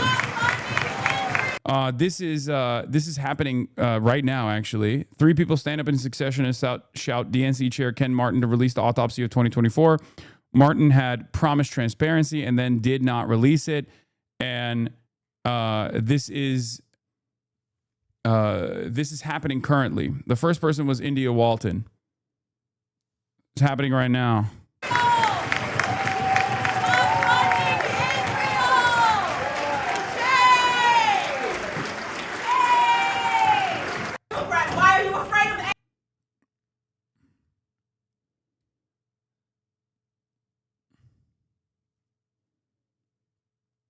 What does release the autopsy mean? So the DNC conducted an autopsy into why they lost the 2024 election, and they never released it. And the suspicion for why they didn't release it, at least according to some of the groups that they actually leaned into for this autopsy, was because what it showed was a big part of the reason why they lost was because of the Gaza genocide and their continuation of the Gaza genocide. It played a big role in it. I suspect it's even beyond that, however. And I fear that even if the autopsy were to be released, the autopsy would be a fairly conservative estimation. Okay? Even then, even in the most conservative estimates, they still don't want people to look at exactly why the DNC or the Democratic Party lost. You forgot the part where the DNC chair said he would release it prior. Yes. Iran delegation led by Parliament Speaker Mohammad Bagher Ghalibaf and Foreign Minister Abbas Araghchi was received by Pakistan's Defense Chief Field Marshal Asim Munir. Araghchi looking cute. They're so funny.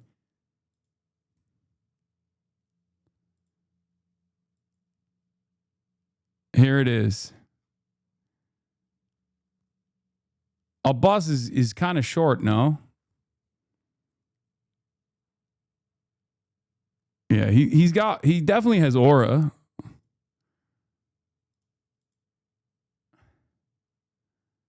Rude. He's a short king. He's a short king.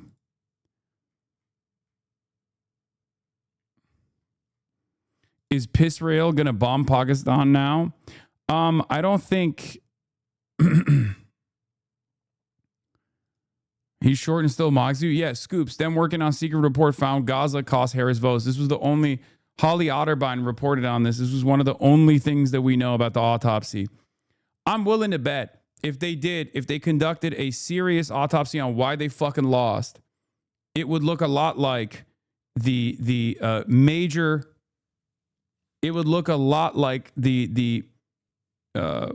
things that I pointed out in the lead up to the election and said would cost them votes and would cost them to lose the election. Leaning into Republican framing on key issues like immigration, not having any sort of conviction, looking inconsistent, looking hypocritical, looking cowardly, looking far too conciliatory on right-wing framing on key issues, linking up with Liz Cheney, most lethal military. Those are all major points.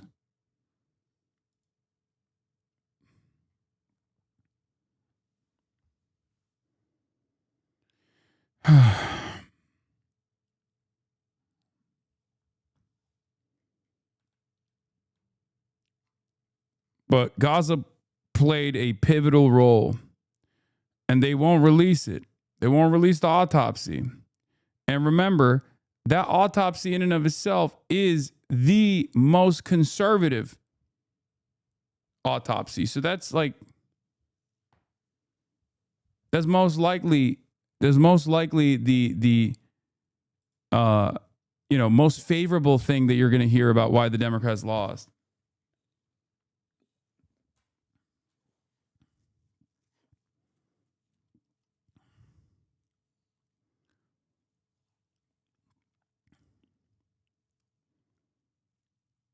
Anyway, we got the Swalwell story we'll cover in a second. We talked about the Lebanon situation. Let's get back to Benjamin Netanyahu complaining now. Brought about a historic change in Israel's status in the region. We do know next week Israel and Lebanon are set to hold talks in Washington, D.C., aimed at disarming Hezbollah and creating peaceful relations between the two countries. But Hezbollah is a different topic. This Iran-backed group has fired rockets and drones throughout the day into northern Israel, and they are understood to be a very difficult one to attend a negotiating table with. We do believe to get more information in the coming hours about a possible ceasefire between the two sides. John? All right, we'll see. Trey Inks for us with the update. Trey, thank you. Sandra? All right, let's get right to Matt Finn now, live in Dubai, as other nations in the Gulf continue to come under attack. Matt. Be sure to like and subscribe for all the Fox. Those who survived returned to devastated homes and businesses, some just marveling they'd got out alive. People were crying, shouting. This is our neighbor. Actually, the hit here started and went down all the way. This was the bedroom where Malik's mother slept. His parents lost their family home, but somehow escaped with their lives. So how are your parents coping? Because they must feel they've had the narrowest of escapes. Yes, it was actually, I don't want to say a miracle, but it's actually something almost like it is. We cannot believe. It's now 24 hours time happened to this. We cannot believe that they are still alive. Believe me, we're kissing their legs every day, every hour. We cannot believe that they escaped from this disaster. In this video taken 24 hours earlier, you can hear the panic in Malik's voice as he hurries his elderly mother out of their home shortly after the string of airstrikes. Have you seen this? This is my district. Are we fucked? I donate a lot of money and I'm triggered as fuck. Please make it make sense. We're getting hit with the Fetterman right here within weeks of the election. Yes, I will be covering Analilia Mejia moving in the direction of J Street versus Bradlander moving away from J Street, even though he's backed by J Street as well. I'll explain it. I'll explain it to you in a second. I'll get to that eventually. I don't know exactly what that means. We have to wait. It's not a Fetterman moment, but I do think that J Street is actively trying to design a landing pad for Democrats who are Israel skeptic to still maintain some connection to demands being made in the direction of Israel. J Street, I don't think, shies away from endorsing candidates that have said certain things, but I don't like they. We'll get to it. We'll get to it. I will get to it eventually. Okay. What is this? Ladies and gentlemen, I present to you with a new global superpower, Iran. Breaking Strait of Hormuz transit fees to be paid in Iranian currency, Iran proposes. Anyway, let's continue. Down 7 floors and emerge onto ground level, which is a pile of rubble. Just behind is his father Bassem, gingerly making his way over broken steps. The couple lived in this block for decades. They knew all their neighbors, who are also mostly pensioners. His mother, who's nearly 80, is bleeding slightly. Her rescuers tend to her wounds, but they don't seem serious. Neither pensioner would appear to be ideal Hezbollah recruits for fighting. The collapsed roof you can see is what their 7th floor apartment now looks like from the outside. And they're not alone. All around them on the Corniche Al Mazra in central Beirut, there are broken homes and broken lives. This is a densely populated area, home to a diverse community, packed with families, workers, businesses and cafes. In a few minutes, it became a bloodbath, and the area scattered with body parts. First responders found utter carnage when they arrived. First, I was realizing I arrived to Gaza or to Beirut in the same point. It was the same as Gaza, disaster. That people all over the world go here, there, literally here, there is an old woman separated for 3 parts. What is that? This is normal. It's barely recognizable as a human. No. This is civilian people as well in his car. They told that there is Hezbollah in Beirut. There's no Hezbollah in Beirut. All the people here is civilian. And everybody, what he love, we don't care. Our working only for humanity. Dr. Gander tells us he was in his dental surgery when the building was hit. His office and everything in it is crushed. He was trapped under rubble for 2 hours and has only just returned from hospital when he talks to us. Your business is gone now. It's part of. You're just accepting it? Oh, I'm loving it. What will you do now? I will search for a place to sleep. That's first priority. I'm just coming out from hospital. Where do you think you'll sleep tonight? Huh? Where will you sleep tonight? Where? Yeah. Fabulous. Friends, family? Yeah. There are still multiple people missing in multiple locations, and the recovery operations are going on with little chance of finding any more survivors. They search instead for clues, which at least may lead to identification and answers for grieving relatives. Nadim's brother died in the shop where he sold nuts. He saved the towel his brother was clutching for their mother. It smells of him, he explains. Why are innocent people being killed? What are the targets? What's the goal of this war? Who is benefiting? Can anyone answer these questions? What is the benefit of this war? There's more panic, and people take to the streets in their vehicles again. There's another Israeli military warning to leave a spread of neighborhoods in the capital. The area targeted includes 2 major hospitals, the Ministry of Health, and 5 shelters housing thousands. Dude, it's crazy that on the one hand, they show like all of these babies that have been killed. Okay. And then on the other hand, they keep framing Israel's militancy, Israel's death and destruction campaign here as targeting Hezbollah.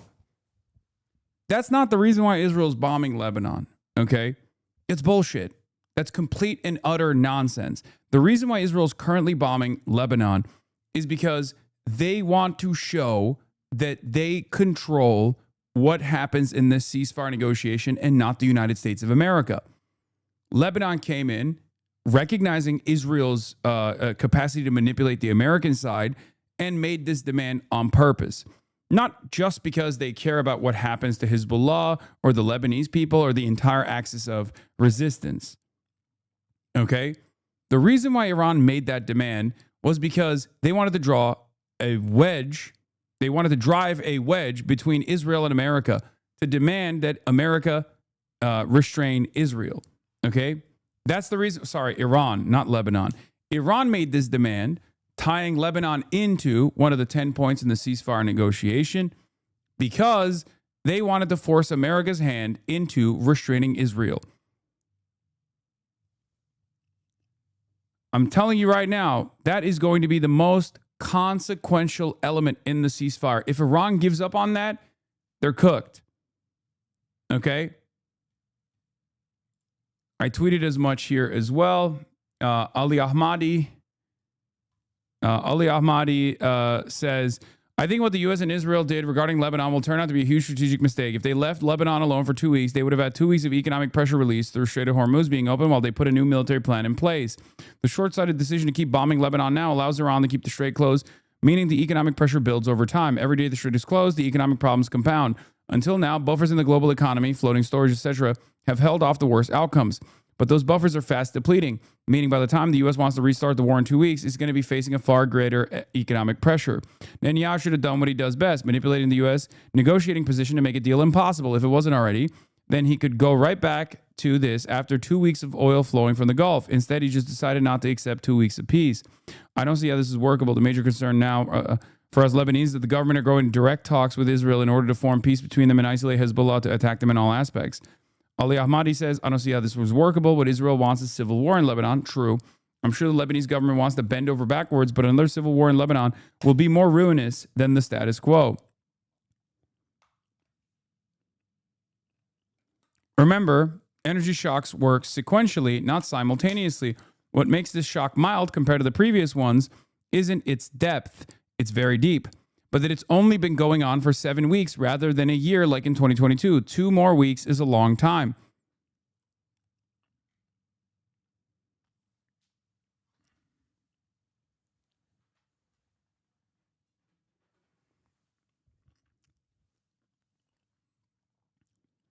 Forcing America's hand to restrain Israel is the most consequential demand. Okay, I will repeat this over and over again.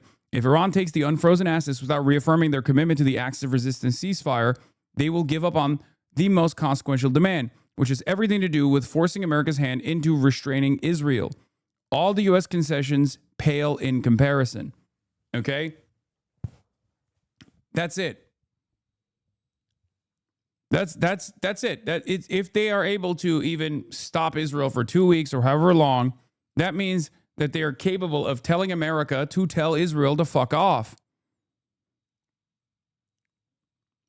I hope that they don't fall victim to whatever sweetheart deal that America gives Iran and tries to entertain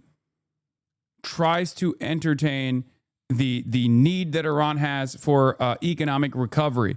Because I suspect, given how much the United States of America has been willing to drop everything to preserve the current relations that it has with Israel, and willing to destroy the entire planet at the behest of Israel's goals, regional goals, I suspect that America is going to offer Iran whatever the fuck they want, as long as Iran stops the demands for the Lebanese ceasefire.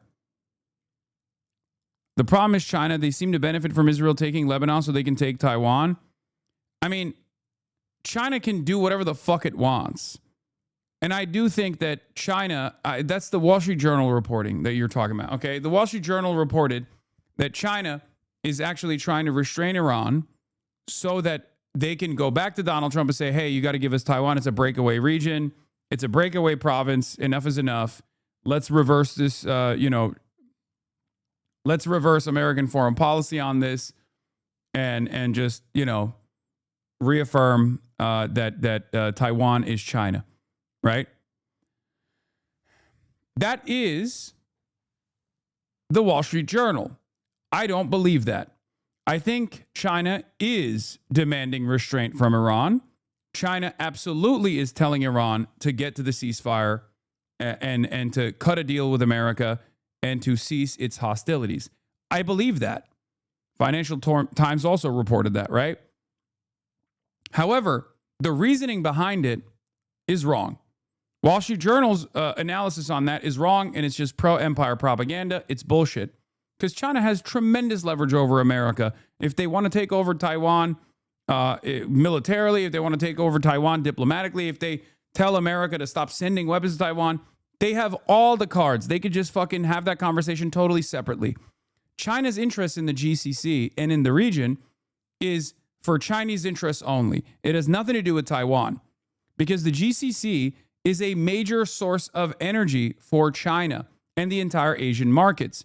China wants to look like the stable partner, the reliable ally for all of the Asian countries. Okay, and it's been working in their favor. These last 40 days have been tremendously beneficial for that desire. Okay, but the other reason is for personal reasons. I mean, they get all their fucking oil from the GCC nations. They get all their gas from the GCC nations, right? Large parts, large chunks, large shares of their oil and gas come sometimes directly from Saudi Arabia. Sure, they're responsible for like 80% of all oil and gas coming out of Iran, but that's a marginal percentage in comparison to how much they get from Saudi Arabia. So they don't want They do not want this war to continue. So in such a direction that like Iran hits the maximum version of military deterrence and permanently destroys the oil and gas industry in the region. Okay? That's the main reason why China wants stability. That is the most consequential aspect. That's the most consequential interest that China has here. Okay? Why would China pressure Iran, not U.S. and Israel? Because China has tremendous leverage over Iran.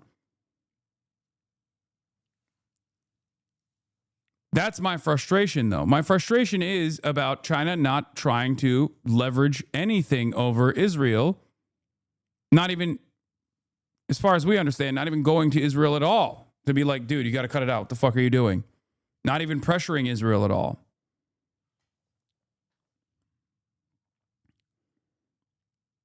China pressuring is Western propaganda? No, I don't think it's Western propaganda. I think China wants Iran to get to the ceasefire table for sure. Otherwise, Araghchi would not be so prominent in the conversation. Otherwise, Galibaf would not be so prominent in the conversation. It would just be the IRGC's show, and they would be continuously pummeling the GCC and Israel until Israel is forced to restrain itself.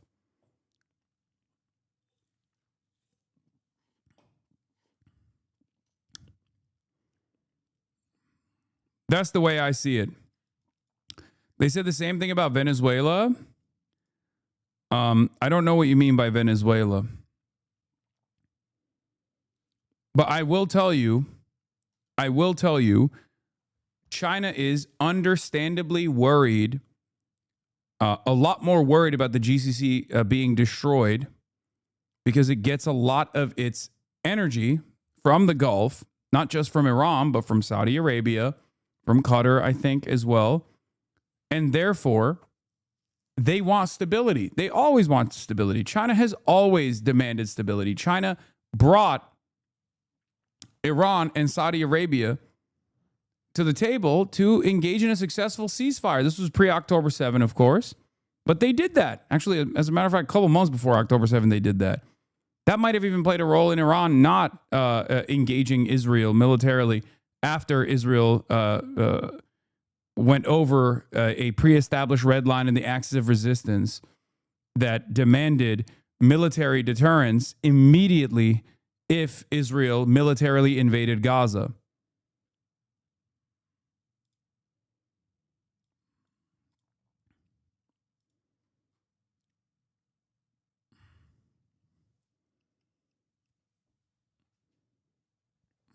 China is pissing me off. I mean, their desires are their desires. You know, we're Americans. It's we have far more moral culpability in this process than fucking China does.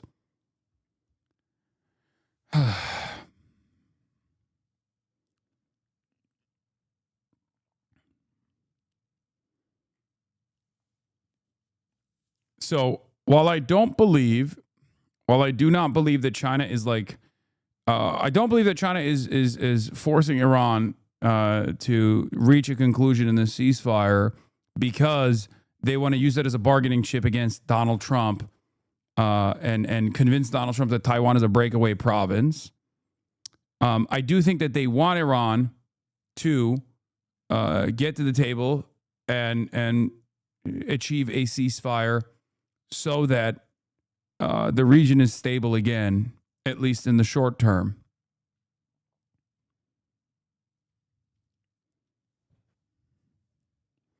Lamau at Hasan learning that China can be self-serving to protect capital. That's so funny that you're saying that because I've talked about this a million times over.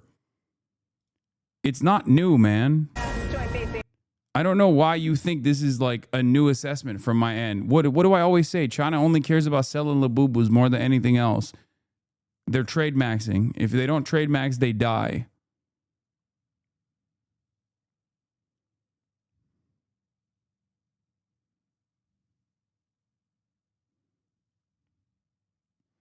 I had an old friend who I filmed saying he didn't know who the hell that was when I asked him about you for the 5th time. Do you want to watch the clip? No.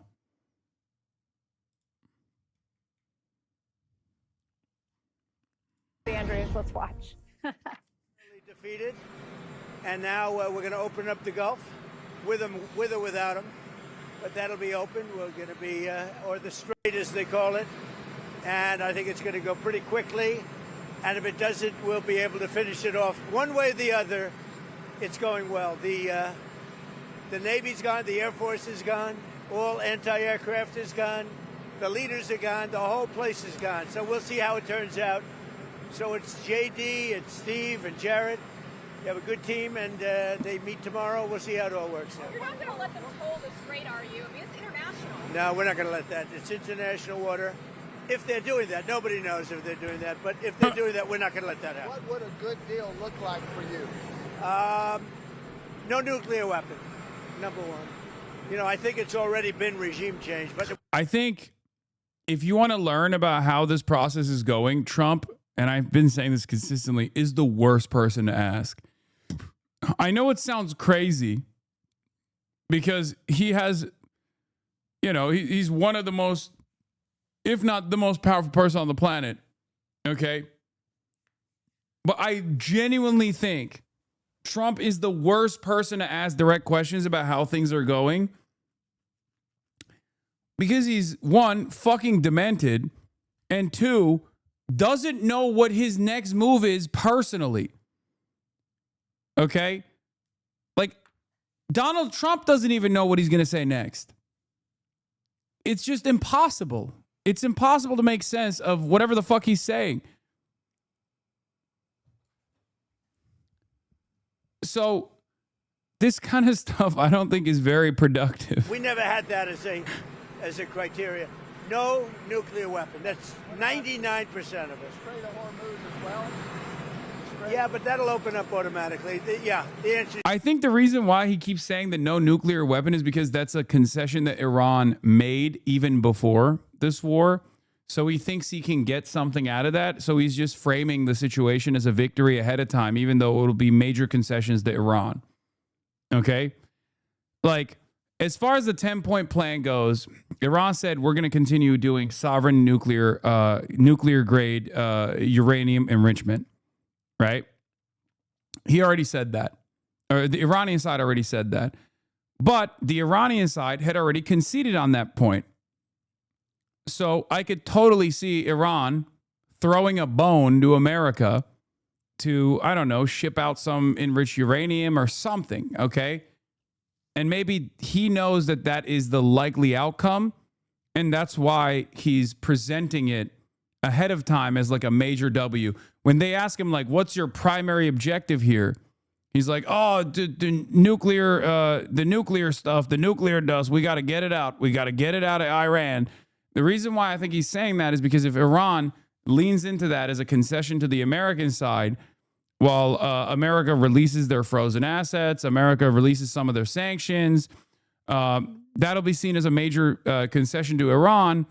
And a lot of people in America would get mad at Trump, but Trump is trying to frame it as this was my only objective anyway, ahead of time. Yes, but the Strait will open up.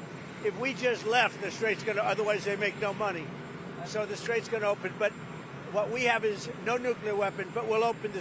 Remember when the 12-day war, when you said Iran is being too restrained and we began questioning whether they indeed had the smoke? Could that have also been them under Chinese pressure? No, I think Iran was behaving in a restrained way because all the people that got fucking murdered on the first day in 40 days ago were the people who genuinely were like, no. If we just do tit for tat strikes, they'll eventually realize, they'll eventually negotiate with us. It was just wrong. It was just naive. It was stupid. I'm sorry. It just wasn't a smart move at all. Strait anyway. Don't forget, we don't use the Strait. Other countries use the Strait. So we do have other countries coming up, and they'll help out, but we don't use it. It won't be easy. It won't be. I would say this. We will have that open fairly soon. What's your backup plan? Excuse? What's your backup plan if there's no field opens? You don't need a backup plan. We have the military is defeated. Their military is gone. They have, we've degraded just about everything. They have very few missiles. They have very little manufacturing capability. We've hit them hard. Our military is amazing, the job they've done. Sorry, sir, is this a one-and-done talk, or are you open to more talks after this, depending on I don't know. I can't tell you. I have to see what happens tomorrow. They've been talking for 47 years with other presidents, and we're not doing much talking. Thank you very much. Thank you. Hey, Sean Hannity here. Hey, click here to subscribe.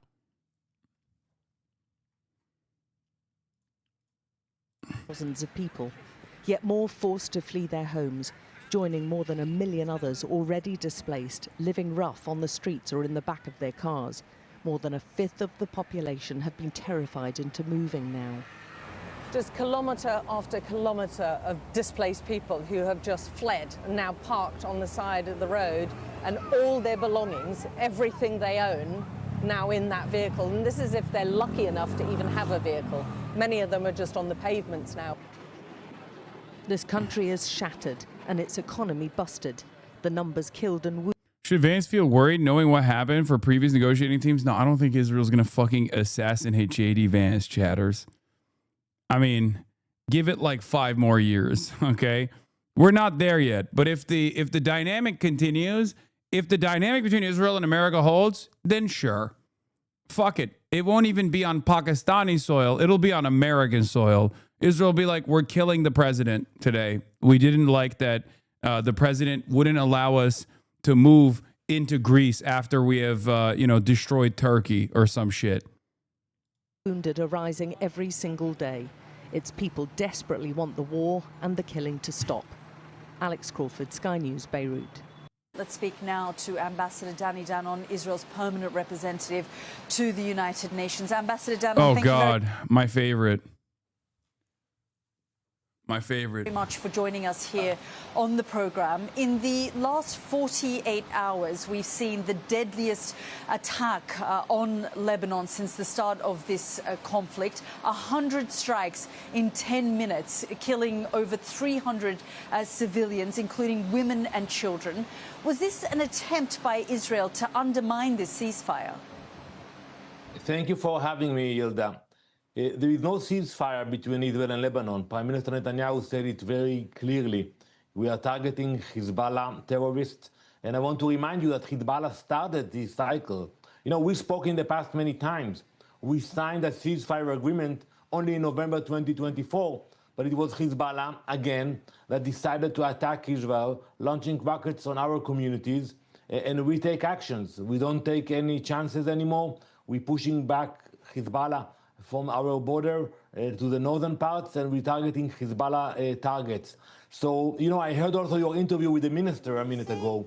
Not one word about Hezbollah, but you have to understand, it will not be quiet in Lebanon as long as it's not quiet in Israel.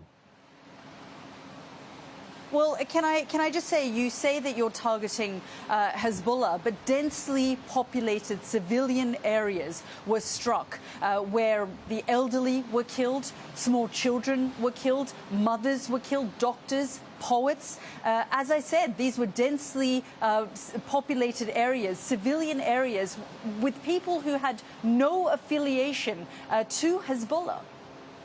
First of all, we regret the loss of life of any civilians, period. We are doing everything we can to minimize civilian casualties. We notify the population before we strike. We give them a heads up. Most of the villages in southern Lebanon, mostly the Shiite villages, are empty now because we gave them a proper warning and they moved up to the north. So we will continue to do that. But at the same time, once you see Hezbollah next to your house, there were no warnings. Next to your facility, you have to But there were no warnings. That Hezbollah is a target. This caught this nation by surprise, where you basically launch. Wearing a middle part is crazy. This man is a caricature of a villain. He is one of my favorites. Out of all the war criminals, if there was a ranking, I would say he's probably my favorite because he sounds so fucking stupid. He just sounds so ridiculous, both with the contents of his message and also just how he sounds in general. Like, this is a man who, in his first day, basically, as the UN ambassador, went to the United Nations headquarters and successfully got the United Nations headquarters to take down children's drawings, claiming that they were Hamas drawings because they had the word peace on it. Okay? From that point on, it's like, you are my favorite. Like, you will, no one will ever hold a candle to how psychotic you are. It's just unbelievable. Hezbollah. 100 strikes in the space of 10 minutes. And many of the civilians say that they received no notification. And that's why we're seeing the death toll the way that it currently is. And you, by hitting these civilian areas, you've breached international law, you've breached humanitarian law. And as you heard there from the minister there, Lebanese ministers are accusing Israel of committing war crimes in this country. Hilda, you're absolutely wrong. First of all, Hezbollah is targeting civilians in Israel. So we have the right to defend ourselves. And we do not target civilians. He literally said, maybe not in this interview, but in a previous interview, Israel has all the right to target civilian territory. We have the right to kill civilians. Like, he literally said that. When you say you have the right to defend yourself, you will hit civilian areas. We target military targets, terrorist targets, and if they are hiding, we will find them. So, the blame is on Hezbollah. And, we speak for a few minutes, and every time you go back to the main issue, you forget about the existence of Hezbollah. And I speak with my Lebanese colleagues, and I tell them... Ambassador, I know, but Ambassador Danon, you cannot know. You speak about everything else, but you actually miss the main point. The main point that Hezbollah... No, but I'm asking about Israel's actions. I'm asking about Israel's actions because the buildings that you've struck, witnesses, emergency workers, the medics that arrived there are saying that those buildings were civilian areas. You will going to ask everything you want, but I will bring you back to the root cause of the problem and the conflict. For decades... Yeah, this is him. We have the legitimacy to target those civilian targets. And I would advise the Iranian to believe President Trump. Yep. That's what they got. They got nothing. I mean, they're unrestrained. Why should they even make an argument, honestly? Who's going to stop them? America won't. And therefore, the rest of the world has no motion. Actually, that's not even true. The rest of the world could apply tremendous pressure both to the United States of America and to Israel, but that would require them to unite. And none of them ever want to fucking go against the United States of America, ever. We are fighting Hezbollah. For decades, Hezbollah is in control of Lebanon. So you cannot speak about the suffering in Lebanon without... I mean, let's not act like both sides don't switch up with what they say. What both sides? What are we talking about? You were talking about the nuclear-armed genocidal apartheid state versus a paramilitary movement that exists only to fight back against Israel when Israel chooses to do Lebensraum in one of all of its neighboring countries. There's no both sides in this. There's no both sides with the Israeli government versus Hamas. There's no both sides with Hezbollah versus Israel. It's fucking totally ridiculous. Totally ridiculous. What is the cause for that? They started this cycle of violence again 40 days ago.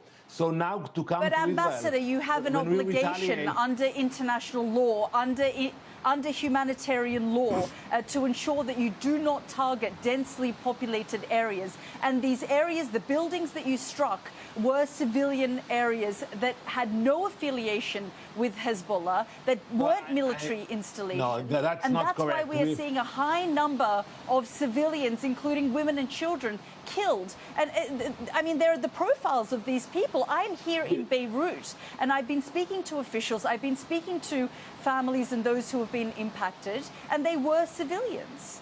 Gilda, we are targeting military sites of Hezbollah. And unfortunately, you have thousands of sites.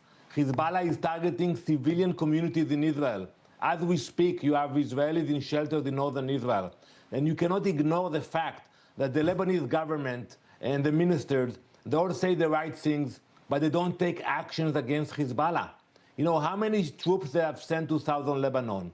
How many incidents were between the Lebanese military and Hezbollah terrorists? We know the truth. We know the facts. We know that Hezbollah is running the show in parts of Lebanon. And until we will face this core issue, we will continue to speak about that, you know, and there will be suffering in Israel and there will be suffering in Lebanon. We have to realize that together we have to take an effort, a sincere effort, to uproot Hezbollah from Lebanon. This is the only way forward.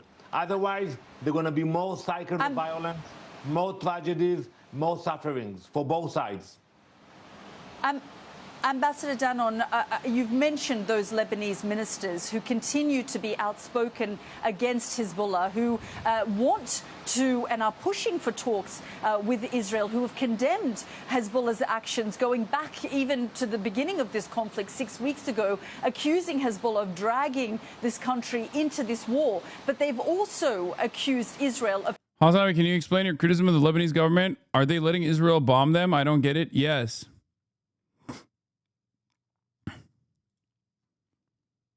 Yes, they are. They don't like that Hezbollah is putting up a fight. The Lebanese government doesn't like Hezbollah. They don't like that Hezbollah has a standing military force. They don't like that Hezbollah is de facto the only standing military force. The Lebanese army doesn't do anything but retreat. The Lebanese army is not there to defend the borders of Lebanon. It never has been. The Lebanese government in the beginning of the last 40 days, Operation Epstein's Fury, straight up tried to get the Lebanese army to attack Hezbollah as Israel was invading Lebanon.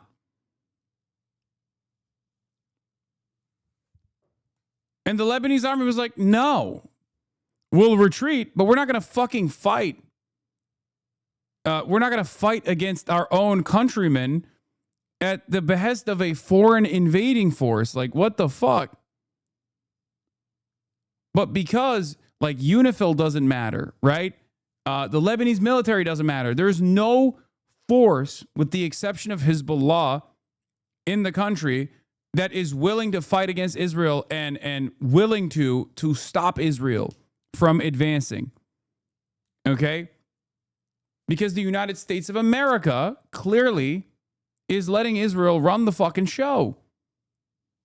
That's what's going on currently. And it's not even my assessment any longer, judging by the events that have taken place, but it's also backed up by the New York Times' reporting and the CBS reporting that came yesterday, where Benjamin Netanyahu made a phone call to Donald Trump after Lebanon was one of the 10 points made by the Iranian side in the ceasefire negotiations that America said yes to. Okay, America agreed to that. Iran agreed to it. America agreed to it. Israel said, fuck off. Israel called, Benjamin Netanyahu called Donald Trump and said, no, we're going to keep bombing Lebanon. Trump told him, just keep it low key. Israel did not keep it low key at all. Israel engaged in the most deadly, no advance warning missile strikes on Lebanese territory that didn't even have anything to do with Hezbollah either. Like, there was no, it wasn't even just like the Shia population they were bombing. Israel struck parts of Lebanon, and in a matter of 10 minutes killed more than 300 people.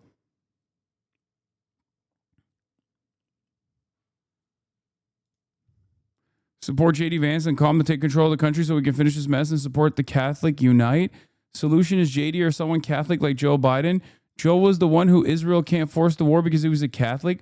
Are you fucking delusional? Joe Biden is genocide Joe. He fucking bear hugged Benjamin Netanyahu. He could have stopped this shit a long ass time ago. And Donald Trump would probably not be the president if he was able to do that. Most of the genocide was conducted under Joe Biden's leadership with the weapons that we sent to Israel. The fuck kind of crack are you smoking on? And then on top of that, to claim that JD Vance is as a Catholic going to restrain Israel, you are delusional, buddy. Trying to turn this country into Gaza. But you know, declarations are not enough. You know, with all due respect, and we respect the statements from the leadership in Beirut, but it's not enough. They need to take action. Is it a sovereign country or not? If it's a sovereign country, they have to take actions against armed militias that's sending rockets to another country. You know, we did not start this cycle. It started when Hezbollah decided to join Iran and to attack Israel. So no one can blame Israel for retaliating. And I think now is the time for the Lebanese government. But do you have an obligation under Hezbollah to continue to run Lebanon and Iran, or they're taking action? Ambassador, but Israel does have an obligation under international law to ensure that they don't hit densely populated areas. Does it or does it not? We act according to international law. And our intention is not to hurt civilians. We're doing everything we can to minimize civilian casualties. But you have to understand, when Hezbollah terrorists are hiding behind UN facilities and behind civilian targets, unfortunately, there will be casualties. Same way that we have casualties in Israel when they target civilians. So we will do whatever we can to minimize that. But if someone wants to feel safe in Lebanon today, he should not be next to Hezbollah bunker or a launcher. And you know, you can tell it. You can tell it when you see like I said, I mean, the areas that that have been targeted, densely populated areas in central Beirut, in downtown Beirut, are not places where they say that there were military installations or a Hezbollah stronghold. And increasingly, Ambassador Danon, the international community is condemning Israel's actions. Countries like Italy, France, Spain are saying what Israel is doing is breaching international law. Well, we all do respect to the countries you mentioned. We respect them all. You know, when Hezbollah decided to attack Israel, I can't listen to him any longer, bro. He just keeps saying the same thing over and over again. What the fuck? It's insane. One of the deadliest attacks in decades. Oh my God. ABC had Raina on? Whoa, that's crazy. Okay. I'm going to move on from this and take a sidestep for a brief moment here. Okay. Here's the Iranian delegates to talk. Never during the JCPOA did I see such a large and senior Iranian delegation, and Kalibov may meet directly with Vance. Before, the Iranians refused such meetings. They agree now because they see themselves in a far stronger position.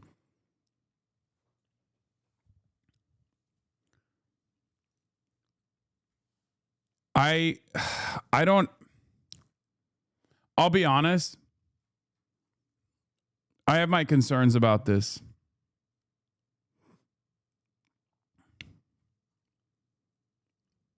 I have many concerns about this.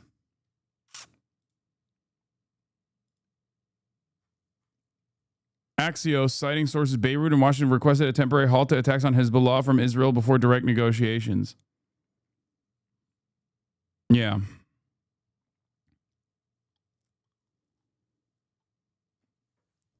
Also, other additional breaking news. Netanyahu has requested to cancel his testimony at trial for the next 2 weeks because he has a separate case, a corruption case.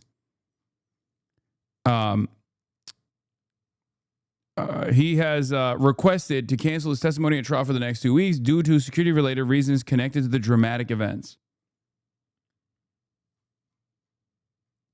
Why are you concerned about this?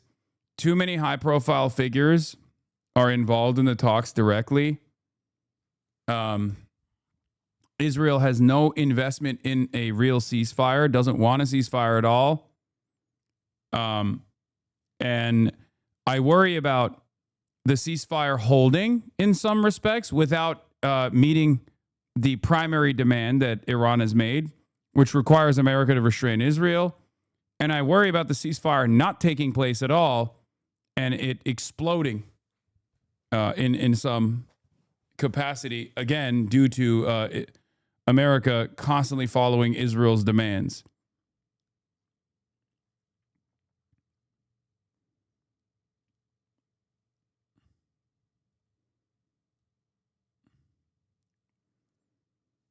At this point, it's just like, at this point, Israel is so insane and so unaccountable that they can do anything, dude. I don't think they'll be able to successfully strike the Pakistani talks. Obviously, like Pakistan has its own air defenses, its own air force. It has the capability of protecting its own airspace. However, you never know with Israel, you know? You never fucking know. And they got nukes. I mean, didn't stop them from striking Doha. Doha is very different than Pakistan. Pakistan has nuclear arms and a competent air force that's not under the control of the United States of America. But Pakistan is deeply infiltrated by the CIA, and the ISI is basically a cutout for the CIA, so there's that element, right?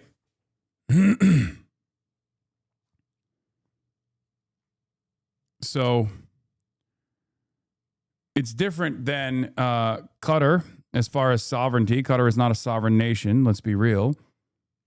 It hosts the largest American military base in the region. So what America says and what Israel says goes in Qatar.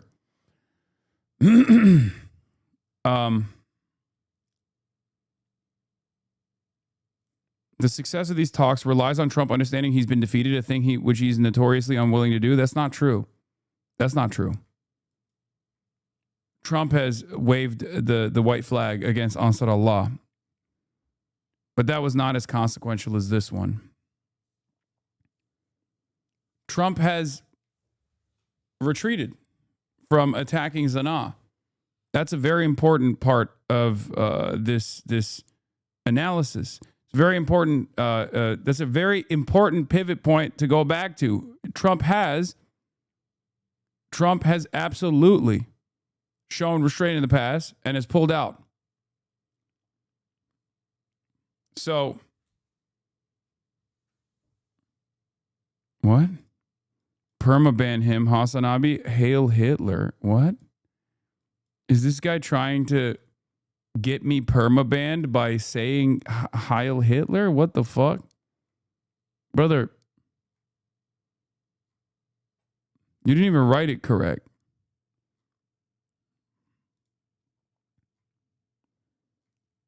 It's bots.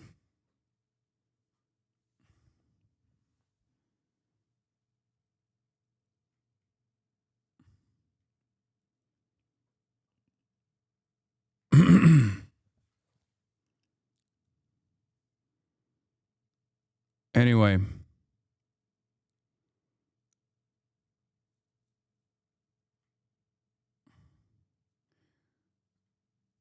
All right. We're going to take a sidestep here. The last thing I was going to show is President Lee Jae-myung posted this video or reposted this video from the Junior account, which is so crazy, of IDF soldiers allegedly torturing a Palestinian kid and then throwing him off a roof. And he reposted this saying, I need to look into whether this is true, and if so, what measures have been taken. The forced comfort women issue that we are raising is no different from the Jewish massacre or wartime killings. That is a major, major statement coming from a key American ally that is designed as a bulwark against Chinese influence, South Korea is already pissed off that they took their THAAD launchers away and panic shipped them to Israel. It's an old video, I know. Israel's foreign minister says the remarks by President of Korea, Lee Jae-myung, including the trivialization of the massacre of the Jews on the eve of Holocaust Remembrance Day in Israel, are unacceptable and warrant strong condemnation. President Lee Jae-myung, for some strange reason, chose to dig up a story from 2024 and cite a fake account that falsely presented it as a current event. This account is notorious for spreading anti-Israeli disinformation and falsehoods about Israel. The event discussed occurred during an operation against terrorists at a time when Israeli soldiers were facing direct and immediate threats to their lives. The event was thoroughly investigated and addressed 2 years ago. So how was it addressed?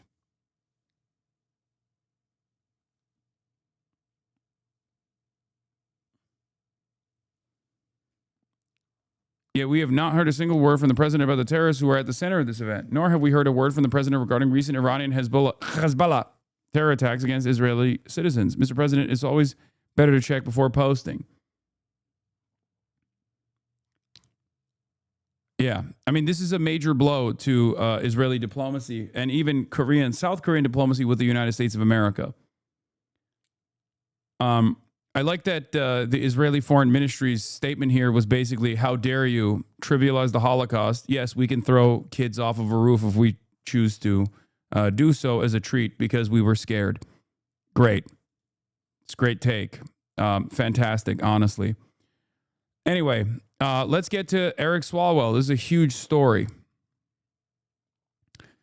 Eric Swalwell is currently the Democratic frontrunner in the California gubernatorial race, the governor's race in the state of California. Okay. However, Eric Swalwell, it seems, had a litany of allegations against him that were kept private, but it was, I guess, like a known secret.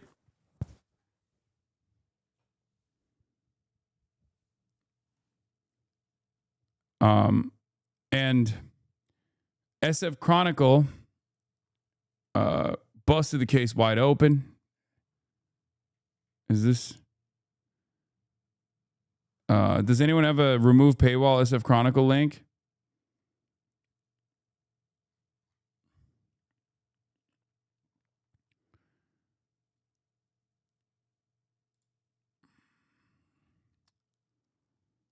Yeah. Let's see if I can read it without paywall. Oh, I guess there isn't. Okay, never mind. There's no paywall on this. Thank God. San Francisco Chronicle reports ex-staffer says Eric Swalwell, candidate for California governor, sexually assaulted her. A woman who worked for nearly 2 years for Representative Eric Swalwell, a leading candidate for California governor, said she has sexual encounters with him while he was her boss and alleged he twice sexually assaulted her when she was too intoxicated to consent. Swalwell did not respond to any of the former staffer's specific allegations made in a series of interviews with the Chronicle and provided a statement Friday. These allegations are false and come on the eve of an election against the frontrunner for governor, he wrote. For nearly 20 years, I have served the public as a prosecutor and a congressman and have always protected women. I will defend myself with the facts and, where necessary, bring legal action. My focus in the coming days is to be with my wife and children and defend our decades of service against these lies. Late Thursday, an attorney for Swalwell sent a cease and desist letter to the woman saying she had made false statements accusing Mr. Swalwell of sexual assault and non-consensual sexual encounter and threatening to sue her if she did not retract her allegations. The woman says Swalwell began pursuing her within weeks after she was hired at the age of 21 to work at the Democrats' district office in Castro Valley in 2019. Swalwell messaged her on Snapchat, she said, sending images of his genitals and seeking nude pictures of her in return. She said Swalwell, who was married and 17 years her senior, tried to kiss her in her car when she drove him home from a donor meeting one night. Driving him to another event weeks later, she says Swalwell pulled out his penis in the car and asked her to perform oral sex on him. She said she did so in a parking lot. In September 2019, the woman said Swalwell invited her out to drinks, and she became so severely intoxicated that she does not remember the rest of the night. Fucking gross. She said she woke up naked in Swalwell's hotel bed and could feel the effect of vaginal intercourse. She says Swalwell distanced himself from her afterward, and the relationship faded. 5 years later, the woman said she attended an April 2024 charity gala where Swalwell was honored. The woman, which no longer worked for Swalwell, said they met for drinks afterwards, during which she became so inebriated that she only remembers snippets of the night, including pushing Swalwell away and telling him no while he allegedly forced himself on her. The woman texted a friend 3 days later that she was sexually assaulted by Swalwell. She wrote in a series of messages reviewed by the Chronicle that she had blacked out but woke up once during it and even told him to stop at one point. This happened one other time when I was working with him, but I convinced myself I was an equal party in it, even though the same pattern. I blacked out and he had sex with me, she wrote, referring to the 2019 incident. This has the key markers of a reliable and 100% true allegation of sexual assault, by the way. Going to even a private third party immediately or right around the incident, even recalling a previous incident as well, talking about feeling the pressure to not, say something about it. This has all the telltale signs of a not an allegation that is inconsistent, but an allegation that's consistent with like previous allegations made by people who have outed sexual assaulters. Now, there's also another side of the story. One of the things to look at, in this situation is other victims. It's not always, but usually there are these kinds of guys are repeat offenders. And from what I understand, Swalwell is a repeat offender. Okay? Eric Swalwell cease and desisted the woman who came forward to share their stories of sexual assault in the middle of the night. Yeah. The Chronicle spoke with the friend and the woman's then boyfriend, whom she said she told about the alleged 2024 assault when she got home the next day. Both described her as still disoriented that morning, and her then boyfriend said he encouraged her to report Swalwell to the police. The woman said she did not go to the authorities because she was afraid they would not believe her. Medical records show she obtained pregnancy and STD tests a week after the incident. Okay? The Chronicle shared a detailed summary of the woman's account with Swalwell's campaign on Thursday. Swalwell's attorney, Elias Debey, wrote in the cease and desist letter that the woman had exhibited the conduct of a loyal and supportive colleague and not a victim, and that the credibility of your accusations is fatally undermined by your voluntary and cooperative relationship with Mr. Swalwell over the course of many years following the period in question. The letter mentioned the woman's use of Swalwell as a professional reference in her recent outreach to the Swalwell campaign about social media posts alleging his misconduct. An attorney representing the woman, Gerald Singleton, responded to Debey on Friday, writing that her statements are 100% factually accurate and she will not be withdrawing them. In recent weeks, political influencers on other social media accounts have alleged sexual misconduct by Swalwell. The online posts have not included any specific evidence, but gained enough attention that Swalwell issued a public denial, saying he had never behaved inappropriately toward nor slept with female staffers during his 7 terms in Congress. No, it's false, Swalwell told reporters after a town hall in Sacramento on Tuesday evening, characterizing the post on social media as political attacks less than a month before people begin voting in the primary election, in which the top 2 candidates will advance to November's general election. California's primary structure is the top 2 candidates go. And this was a real concern because the Democratic field is very crowded. Therefore, there wasn't really a clear-cut person that was like leading the pack. And there were real fears that the top 2 in the primary would be Republicans, which Donald Trump came out. Donald Trump came out and actually boosted one of the Republicans, which would aid in that not happening, for the record. Okay. And one of the top contenders is Tom Steyer, who I've interviewed, who I think is probably the most interesting candidate, right? And the other top 2 from the Democratic side was Swalwell and Katie Porter. On Thursday, Swalwell canceled the previously scheduled event in Palm Desert. Local news outlet KESQ reported that the event was canceled due to illness.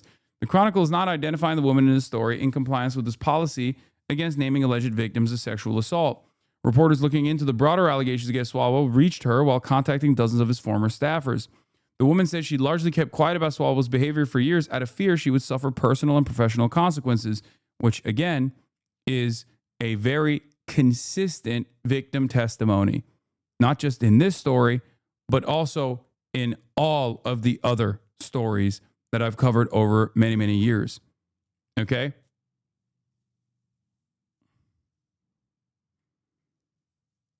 This is part of the reason why, and also the cease and desist letters, and also even in this community, hella chatters chiming in and being like, well, why does she go back and be around him or whatever the fuck, right?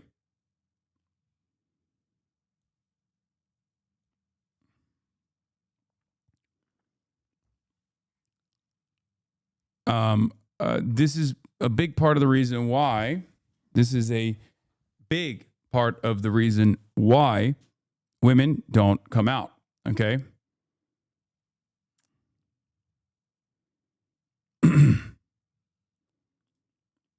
Yeah, he was asked about questions of inappropriate relationships with staffers as well, and he responded to it last week. I'll cover it in a second. He was the foundation of my career. I had nothing to fall back on or anyone to vouch for my skills outside of my colleagues in that office and Eric himself, she told the Chronicle. I knew if I came forward, it would define me and undermine my credibility. The woman began speaking with the Chronicle reporter last month as she considered whether to make her allegation public. When rumors about Swalwell's conduct began circulating online, the woman said she was confused because she had only told a small circle of family and close friends about what had happened to her. She said she was petrified that Swalwell had told people about their encounters or that her name had appeared in an opposition research file compiled by a rival campaign. She said she called the Swalwell campaign in late March to find out whether her name had surfaced among rumored victims. The staffer on campaign she asked her to vouch for Swalwell.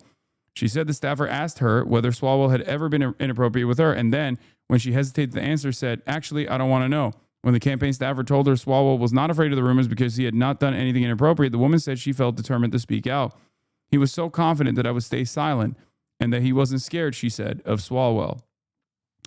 I have no skin in the game for who becomes governor in California, but I feel people have a right to know whether the person who leads a state that is a safe haven for so many women actually treats women with dignity and will protect their rights, she said. No one protected me from him, and so I have to protect the other young women like me who aspire to work in this field and he could prey upon. Okay? Recent polling shows Swalwell neck and neck with former Representative Katie Porter and billionaire Tom Steyer and other top Democrats in the race, and the two Republicans, Riverside County Sheriff Chad Bianco and former Fox News host Steve Hilton. Swalwell has won endorsements from 24 other members of Congress, including Senators Adam Schiff, Ruben Gallego. 14 members of the state legislature publicly support him. A host of powerful labor unions, including SEIU, California, and the California Teachers Association, have also backed his candidacy. Wait. Swalwell's popularity comes in part from his prominent role in the impeachment investigations against President Donald J. Trump. He is a frequent harsh critic of Trump on broadcast news programs and has framed much of his gubernatorial campaign around the idea that he will stand up to Trump and protect California's policies against federal interference. Anyway, the rest of the stuff is just about Swalwell. But, the former staffer began working for Swalwell during a short-lived presidential campaign in 2019 following her college graduation. She then was hired into his district office in Castro Valley that July after he dropped out of the race. She says Swalwell, who was 38 at the time, began messaging her Snapchat, a popular app among teens. The messages were initially welcome, the woman said. Alone in a new community across the country from where she grew up, she said she felt encouraged by his friendly outreach and flattered that he was paying attention to her. When Swalwell flirted with her and started asking for pictures, first of her face, then her naked body and genitalia, the woman said she went along with it, both intrigued by him and worried about upsetting her new boss. His advances progressed rapidly from there, the woman said. Within a few weeks, as she drove Swalwell back to his hotel one night from a donor meeting at the Battery, a private club in San Francisco, he tried to kiss her. When she resisted, noting he was married, the woman said he suggested their Snapchat messages had been leading towards this. When they messaged on Snapchat, Swalwell sometimes sent photos of himself shirtless or of his penis, the woman said. She said he once sent her a video of himself sitting on an airplane, rubbing his penis through his pants. A few weeks later, the woman was driving Swalwell to an event in his district when she said he took out his penis and asked her, would you help me out? She said she began to perform oral sex on him in a parking lot, but stopped because it was in the middle of the day and she was afraid someone would see them.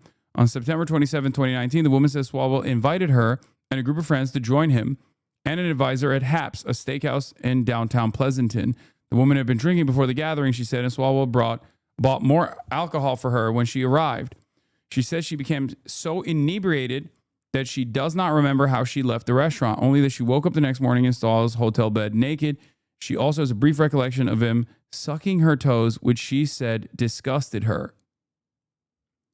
The woman said she could feel the effect of vaginal intercourse, but they did not discuss it, and Swalwell sent her off to work, which included staffing an event that morning in which he went hiking with constituents. Swalwell was distanced afterward, the woman said, and treated her more professionally, which made her feel dirty.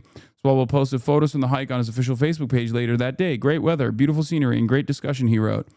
There appear to be two Swalwells, the woman said, the one on Snapchat and the one in real life. She said she started to feel the same about herself as she tried to compartmentalize what had happened between them. That made me question who I was because the person that I was wouldn't harbor something so awful, she said. She says Swalwell continued to pull away after her alleged assault, even as she reached out seeking his attention. She had believed he had romantic feelings for her, but she said his Snapchat messages became less frequent. The woman continued to work for Swalwell, moving to a new job in his office in Washington, D.C. She said she felt conflicted, wanting to stay close to Swalwell professionally while also scared of being exposed and of people believing she had only advanced in her career by having an inappropriate relationship with him. She left Swalwell's office in 2021 but continued to work in politics. She says Swalwell occasionally stayed in touch with her, including reaching out as she considered other job opportunities. On April 25th, 2024, the former staffer attended an award ceremony. Anyway, this is like summarized in the beginning. No, it's the same victim. It's just going into great detail. For the record, Swalwell voted no on tabling a resolution from Nancy Mace to release all congressional sexual harassment settlements publicly. The vote was 357-65 to kill it, so kind of a free vote.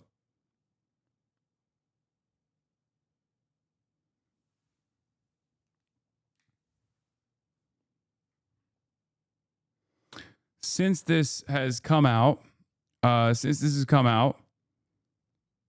former staffer says Eric Swalwell, candidate for California, sexually assaulted her. From San Francisco Chronicle. There have been numerous staffers.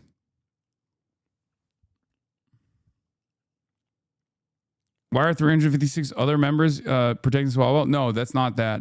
No, AOC also voted no against it. The reason was because Nancy Mace's release was apparently not protecting the victims. But many people are withdrawing their endorsements right now, piece by piece. Ruben Gallego, I've read the San Francisco Chronicle's reporting and I take it seriously. What is described as indefensible. Women who come forward to the council like this deserve to be heard with respect, not questioned or dismissed. I regret having to come to his defense on social media prior to knowing all the information. I'm equally as shocked and upset about what has transpired. I'm withdrawing my endorsement of Congressman Swalwell effective immediately.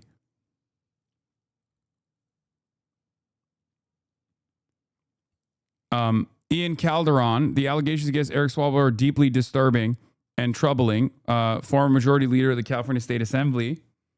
He is also not only withdrawn his support, but also is demanding that Eric Swalwell immediately suspend his campaign and resign from Congress. California deserves leaders who uphold the highest standards of integrity, moral responsibility, and ethical conduct.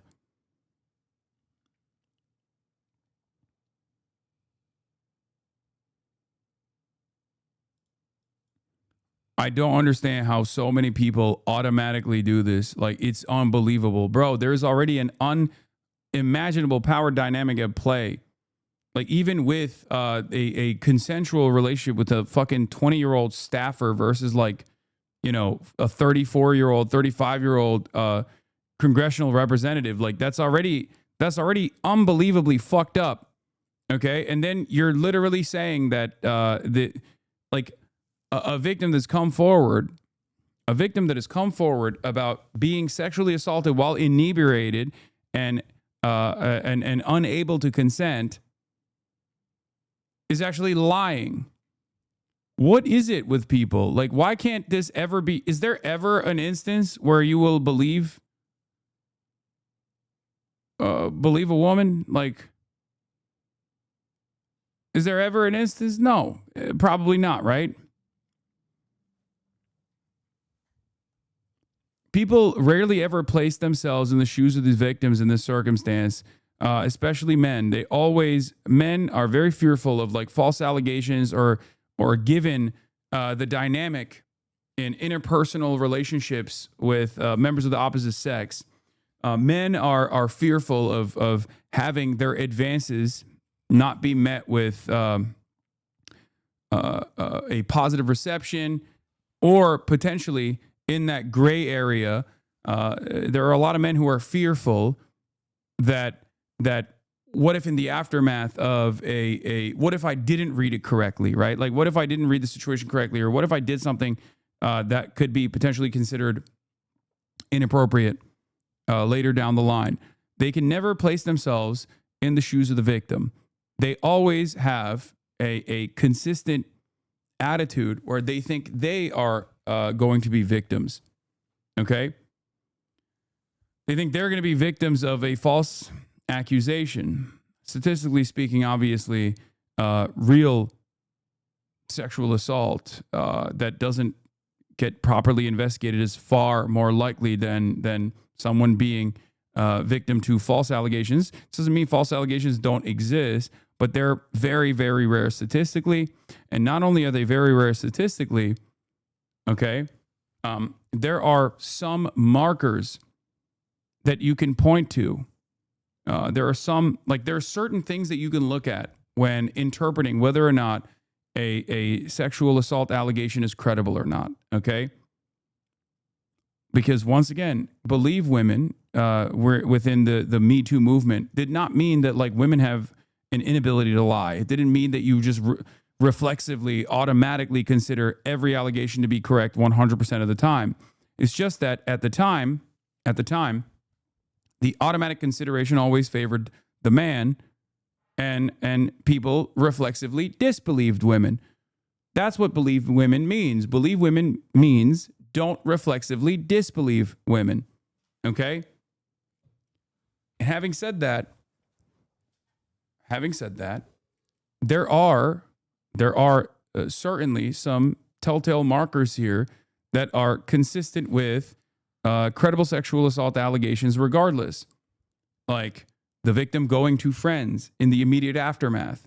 That doesn't even happen all the time, and that doesn't mean that if it doesn't happen in a case that is easier to disparage the victim's testimony, for the record, because there's deep shame that is associated in situations like this. But it absolutely lends even further credibility if a victim has gone to a third party, okay, to talk to a third party about the conflicting feelings that they have, okay? There are numerous reasons as to why a victim might keep to themselves and might hide this as a secret. Shame is obviously one of the major components here. Religious shame, religious fears, societal pressures due to deeply embedded patriarchal constructs, the notion that women that are victimized in this circumstance will never be seen the same ever again. It will ruin their further ambitions in this field. They'll be treated as a spoiler by all these other men in powerful positions as well. They'll never be hired again. There's always a fear of legal retaliation as well. There are a million different components at play for why most victims never come out. Okay?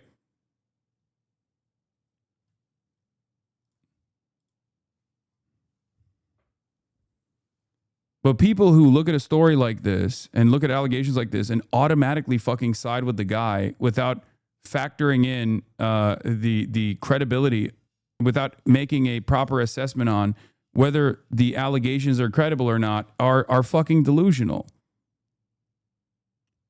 It is unfucking believable.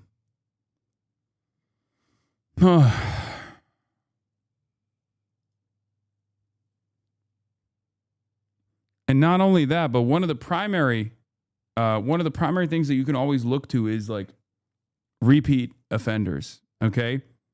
And there were already allegations swirling around about Eric Swalwell before this story came out. There were already plenty of allegations. People were treating it like as a known secret in this industry. Yeah, and on top, only 2% of rapists are ever convicted. Yes, and many of them also receive lighter sentences as well. There's also obviously a racial component to this story as well. But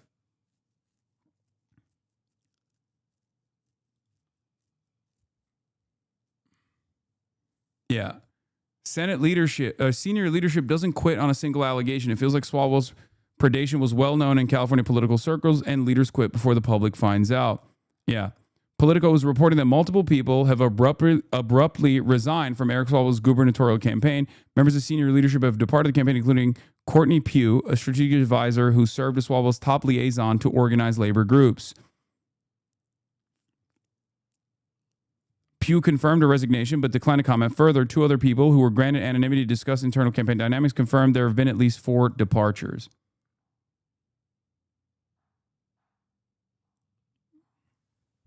Anyway.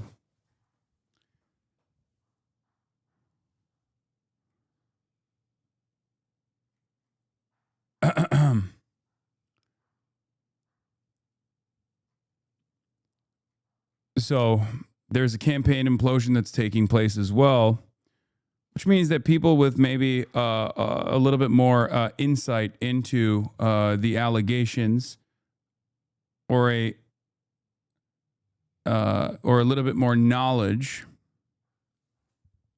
about potentially other victims as well are, going to start dropping left and right to preserve their own careers, including top staffers. That's pretty significant. Today, I learned shocking information about Eric Swalwell containing the ugliest and most serious accusations imaginable. Gomez said in a statement, "My involvement in the campaign begins and ends with trust. I cannot in good conscience remain in any role with this campaign, and I'm stepping down from it effective immediately." This was Rep. Jimmy Gomez.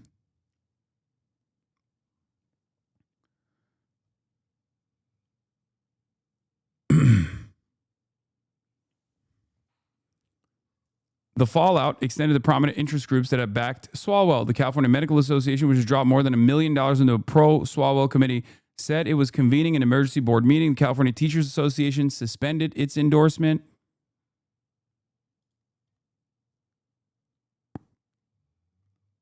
Yeah. Swalwell got a giant fuck you from his friend and alibi. After denying the woman's claims, the Swalwell campaign connected a reporter to Rohit Karn Batra, a friend of Swalwell's who was with Swalwell on the evening of the gala. Batra confirmed to the Chronicle that he attended the gala, but said he did not speak much with Swalwell during the event, as the representative was busy speaking with others and presenting the award. Batra said he recalls running into Swalwell in the hallway when the gala concluded sometime around sunset, which would have been shortly before 8 p.m. that night, and that the congressman invited him to get drinks afterwards. Batra said he agreed and that they drove to a bar. He said he spent little time at the gathering talking to Swalwell, who was occupied talking with others. Batra said he left after about an hour and a half because he was tired and needed to get back to New Jersey where he was staying. That would have been before 11:30 p.m. when the woman said she met up with Swalwell. So even one of his friends that could have potentially given him an alibi here has said, yeah, I wasn't there. I don't know. And yes, Eric Swalwell sent a cease and desist to the woman who came forward to share their stories of the sexual assault in the middle of the night, for the record. And California Teachers Association with 300,000 members pulls the Swalwell endorsement. Be on the lookout for SEIU also pulling their endorsement. Speaking of which, SEIU also pulled their endorsement from Weiner in the San Francisco congressional race after they found out that the Weiner was against some of the bills that the SEIU was pushing for. The SEIU in San Francisco had done a dual endorsement for Connie Chen and Weiner as well, and they pulled the Scott Weiner endorsement. But yeah, it's over. It's done. Eric Swalwell's campaign is done.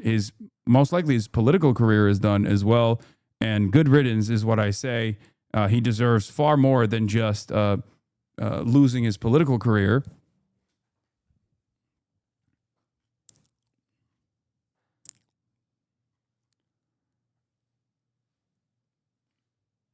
Earlier this week, senior political reporter for California Post asked Swalwell directly if he had ever had sexual relations with any staff or intern, as allegations have been rumored for months. You've never had a sexual relationship with a staff or intern? No.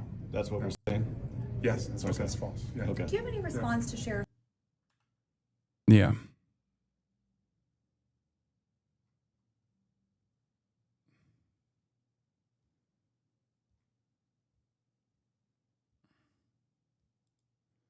Yeah.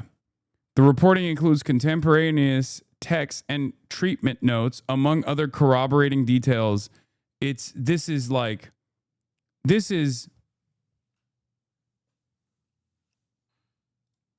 very clear. It's like totally cooked.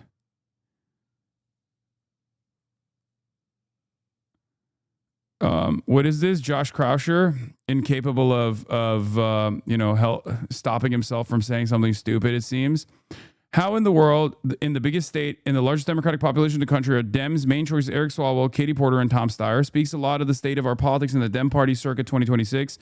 I hate to admit that he's not wrong, by the way. He is right about that. I mean, he's a piece of shit, but his analysis here is correct. Eric Swalwell, even before these heinous allegations of his heinous misconduct, was a garbage candidate. Ironically enough, a very pro-Israel candidate. So it's surprising that Josh Krauscher is shitting on him.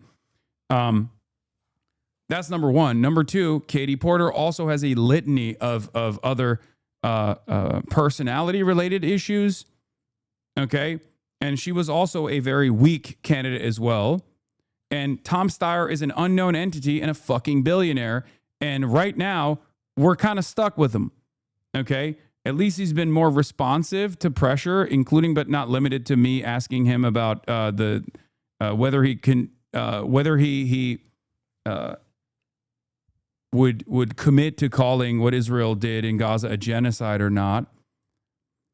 But what about Ramsey? Guys, Ramsey Robinson and Butch Ware are polling at 1%. Okay? They are polling at 1%. There is no world where these two candidates go from 1% to any significance at all. So was Zoran. Oh my God. I'm going to lose my fucking mind. Everybody always says so was Zoran. Guys, I think some of you think I have a magic wand, okay? California doesn't have ranked choice voting, and Zoran Mamdani was at least someone who had worked in the New York Assembly and also had the backing of DSA. And DSA's ground game is very different. And DSA is a much more powerful entity in a New York mayoral race than what would exist for Butch Ware or Ramsey Robinson as far as their ground game. And not only that, but also at this stage, this close to the actual fucking primaries, without ranked choice, okay, this close to the primaries, Zoran wasn't at 1%. As in, who wants to run for office anymore? In a state that produced Ronald Reagan, Pat Brown, Jerry Brown, and even the governor, this is the best California can do. Forget about ideology for a moment and just look at candidate quality. Swalwell is accused of sexual assault. Porter accused of abusing staff. Steyer, quixotic press candidate, lefty cause funder. Wow. Bro, this is literally like saying, you know, this guy's a rapist, that guy's a murderer, and this guy's fat. Like, he did that meme, okay? But he did that meme. The fuck?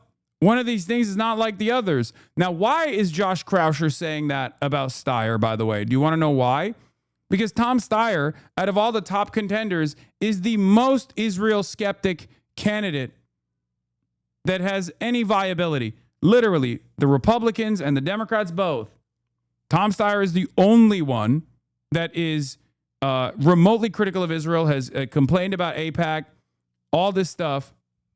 And that's precisely the reason why Josh Krauscher chose to add him onto the fucking pile as a bad guy for governor.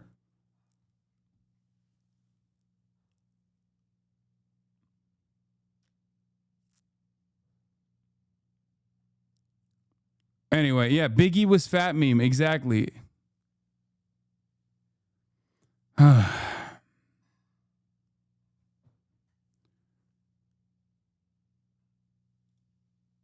Jewish Insider reports what progressives are saying is not radical. In fact, Benjamin Netanyahu and Lindsey Graham are arguing the same thing. Israel is capable of paying for its own military equipment, including supplies for its missile defense systems, a J Street spokesperson told Jewish Insider. J Street, the progressive Israel advocacy organization, which describes itself as a pro-Israel, pro-peace group, offered backing for the growing calls among far-left lawmakers and end U.S. support for Israel's missile defense systems such as Iron Dome.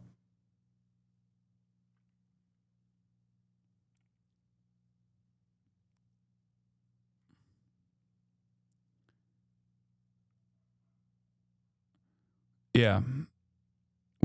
Who would you say is the best of the three? Oh, Tom Steyer, the billionaire. Yes.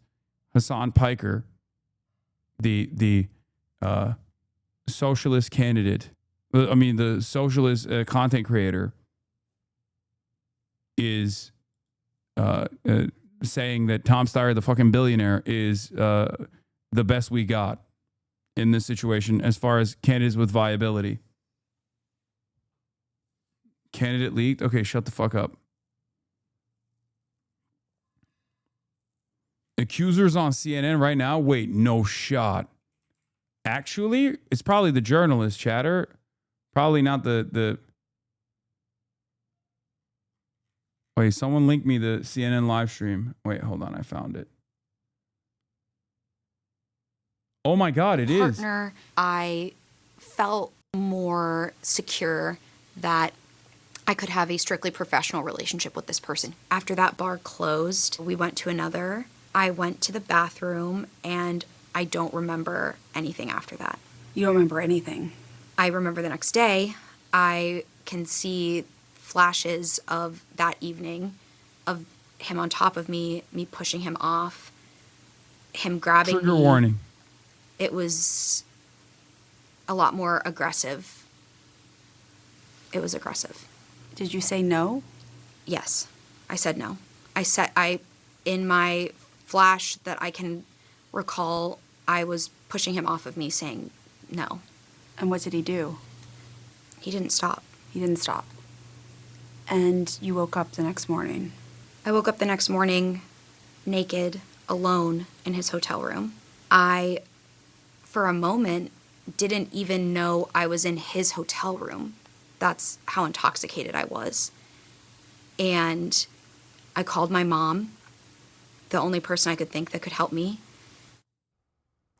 And we were able to corroborate that by speaking with friends and family she confided in, reviewing photos and screenshots of contemporaneous text messages. And we also reviewed a message from her medical provider the week after she received the pregnancy and STD tests, calling her a, quote, survivor. Now, the Swalwell campaign released a statement from Congressman Swalwell saying, quote, these allegations are false and come on the eve of an election against the frontrunner for governor. For nearly 20 years, I have served the public as a prosecutor and a congressman and have always protected women. I will defend myself with the facts and, where necessary, bring legal action. My focus in the coming days is to be with my wife and children and defend our decades of service against these lies. It's remarkable reporting. As you note there, the congressman fiercely denies this and notes that it's coming in close proximity to the California primary. Why are these women willing to speak now? It's a fair question, John. All the women we spoke with believed that they were alone in their interactions with the congressman. And then after seeing chatter from social media influencers, they realized that they were not alone and they felt more compelled to speak out. In fact, 2 of the women have since received cease and desist letters from Swalwell's lawyer, but those women stand by their statements to us, John. And obviously, this does come at a big moment in the campaign. What are you hearing about the campaign? Yeah, well, I can tell you that we have been in touch with them over the last few days. We've reached out this afternoon with some very specific details of these allegations and some specific questions. And sources have told us that members of Swalwell's team have left. One staffer told CNN they left after receiving information about these allegations. Coats live tonight at 11 on CNN and watch on the CNN app. Hey, have you heard about this prediction market, Kalshi? Yeah, lets you trade on anything from sports to culture. What about UFO sightings? Yeah, that too. Why? Fuck. Oh, God. Kelsey ad? Gross. Gross. Apologies to the chatters who had to encounter a Kelsey ad on the HasanAbi broadcast unintentionally. The CNN reporting says 4 women, by the way. So there's 4 total for now. More will probably come forward in the process. Exclusive from CNN, 4 women described sexual misconduct by Representative Eric Swalwell, including a former staffer who says he raped her. Yeah. Like I told you, it's usually these guys are fucking repeat offenders. A working campaign politics, Eric Swalwell has literally slid into the DMs of girls I personally know. His wife used to not let him have a DC apartment. He's disgusting. Yeah.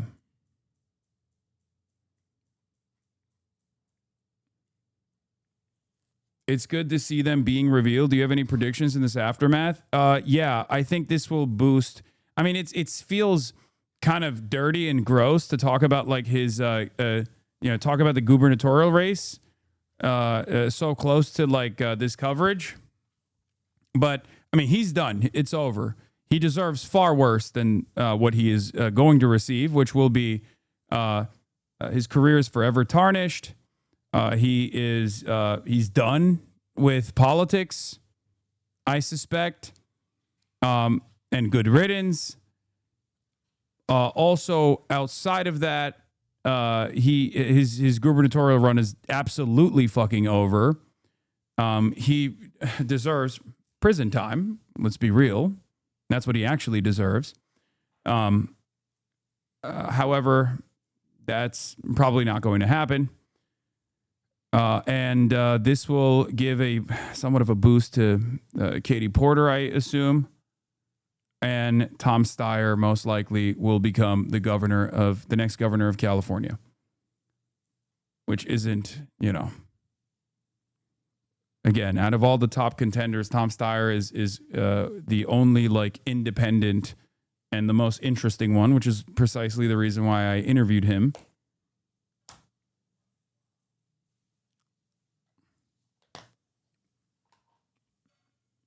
Katie Porter has her own stories that I also personally know of, and stories that have been unearthed already about abuse against staffers.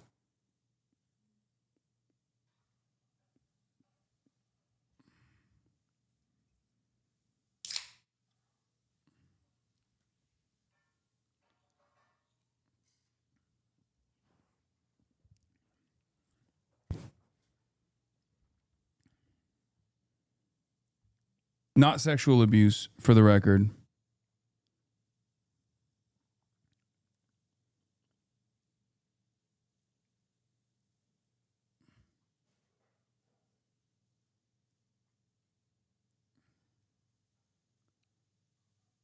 Did he talk about Claire's FP page at all? What is this?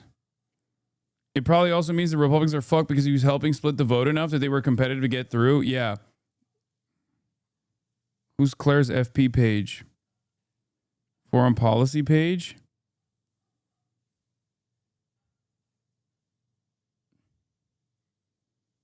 Which Claire? Claire Valdez? Why? What happened?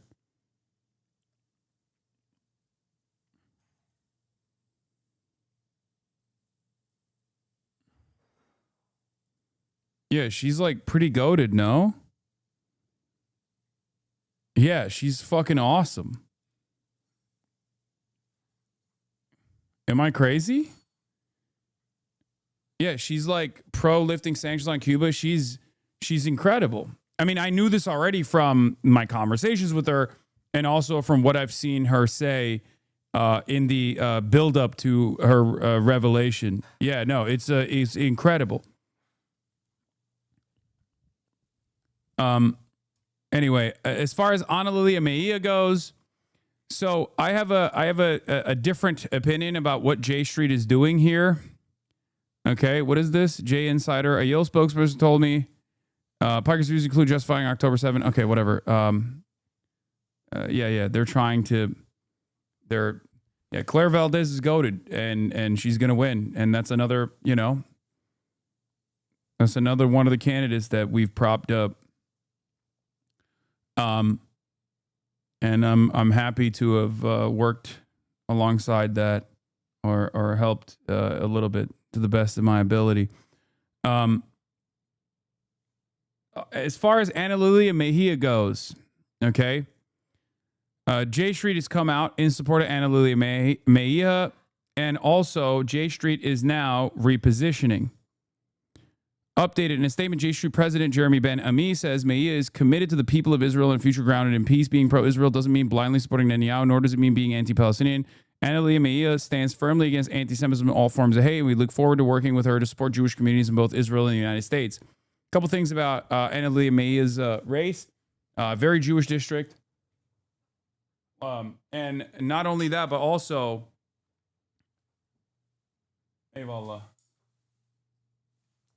Not only that, but also, I mean, that's literally Noah's hometown. Okay? Ne yapıyorsun ya? I don't think this is a sellout moment at all. I don't think this is a sellout moment at all.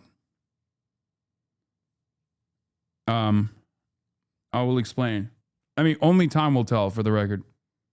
But so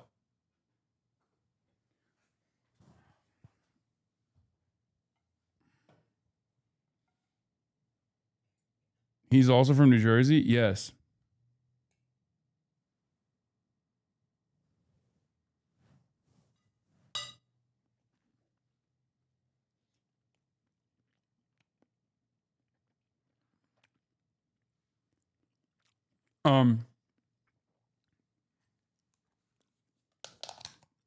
I don't think J Street is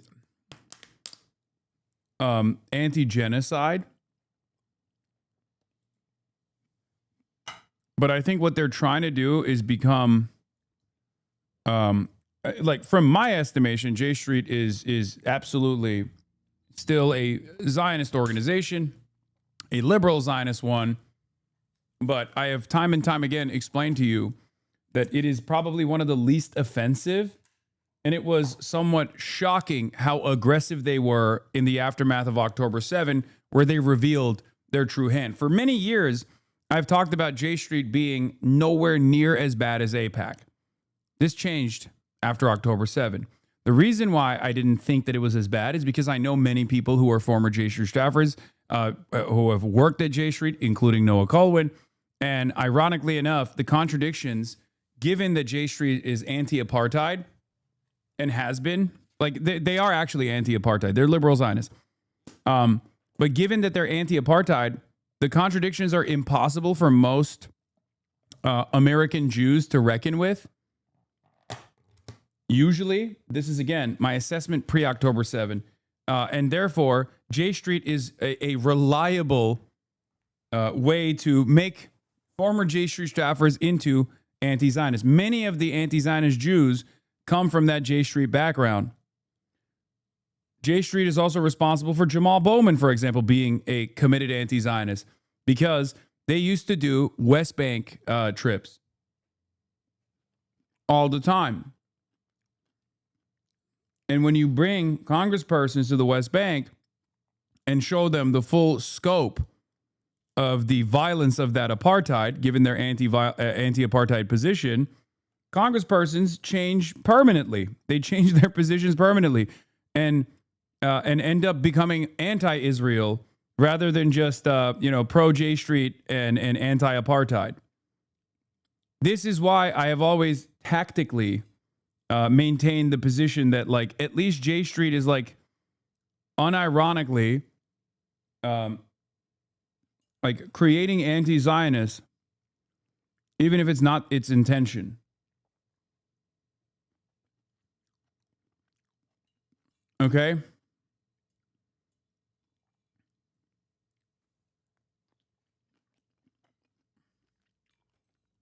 Except for Richie Torres.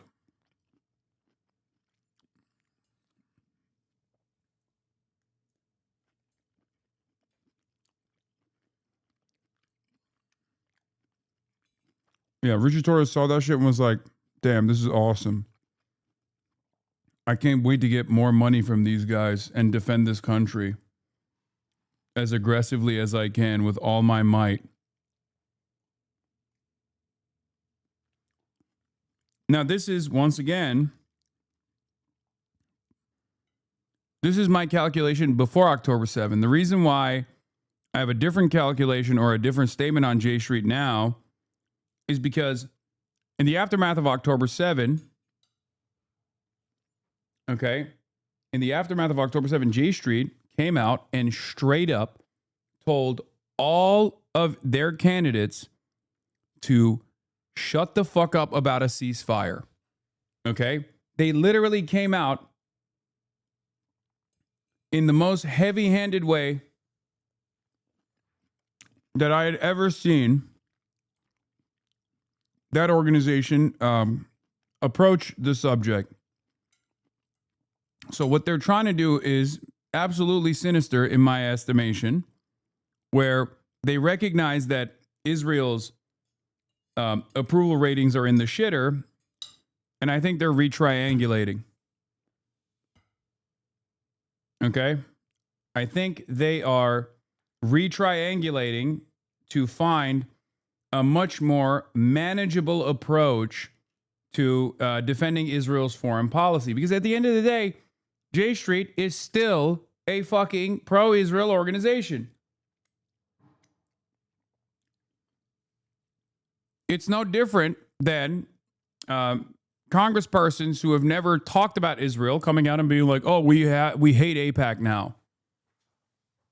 Or congresspersons that have gotten money from APAC turning around and saying, oh, I hate APAC now.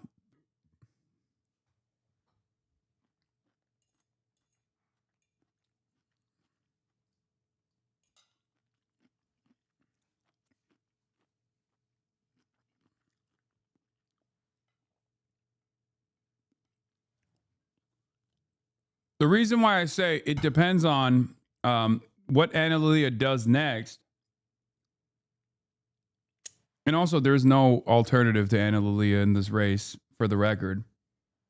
So that's just also something to pay attention to. But the reason why I say it's entirely in the hands of what Anna Lilia says or does next, if she, for example, stops calling what Israel's doing a genocide or something like that, that means that she's totally fucking compromised. If she stays on her previous positions and consistently talks about whatever she wants, and says whatever she wants to say about Israel, then it's a different calculation. Okay? But I know a lot of people are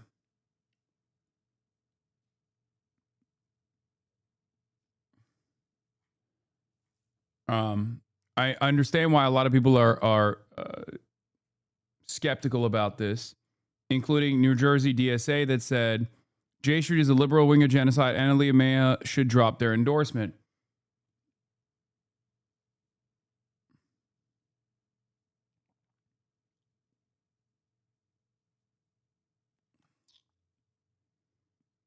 Yeah, they put the Israeli flag on stage during their events, and the mission statement in the bio says the political home for pro-Israel Americans, J Street, to be sure, is nowhere near as corrosive or anti-democratic as AIPAC, but it's a special interest group donating to politicians. That structure by nature can never be pro-democracy, and unfortunately, pro-peace and pro-Israel is oxymoronic. I agree.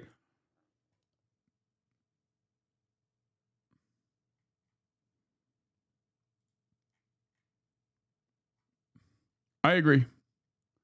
It's not a great sign at all. Like, J Street endorsing a candidate is one thing.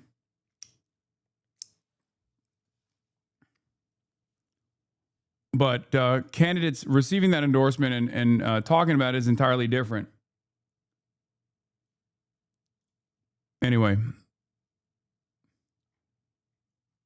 on that front, let's get back to Mearsheimer on Breaking Points, talking about Trump's only option. This morning by Professor John Mearsheimer of the University of Chicago. Great to see you again, sir. Glad to be here. So just off the top, what is your expectations for what might come out of these diplomatic meetings in Islamabad this weekend? Well, I mean, it's important to realize that all we're trying to do at this point is get the ceasefire in place. And once that happens, then we'll have the serious negotiations. And the mere fact that we're having so much trouble getting the ceasefire in place makes one wonder where the negotiations are going to lead, even if they're going to get started. It seems clear to me that the Iranians will not engage in serious negotiations regarding the ceasefire. They may, talk, but they're not going to engage in serious negotiations regarding the ceasefire until until Israel stops striking at Hezbollah. It's just that simple. And Israel has, or at least it thinks it has, a vested interest in continuing to target Hezbollah, all for the purposes of undermining the ceasefire and in turn undermining negotiations. So I think the $64,000 question is whether the United States, which is desperate to end this war, will be so desperate that it will be willing to lean on Netanyahu in a really big way and get him to stop attacking Hezbollah in Lebanon. But until that happens, this is going nowhere. Now, if the opposite happens and Netanyahu insists on continuing to attack Hezbollah and it brings the United States back into war, what are the consequences of that for the U.S.-Israel relationship? And as somebody who's studied the Israel lobby longer than probably most of us have even been alive, like what would a breakup between the American people, the American public, and the idea of supporting Israel do to the U.S.-Israel relationship? Does that matter at all? Sure. I mean, huge damage has already been done because it's very clear.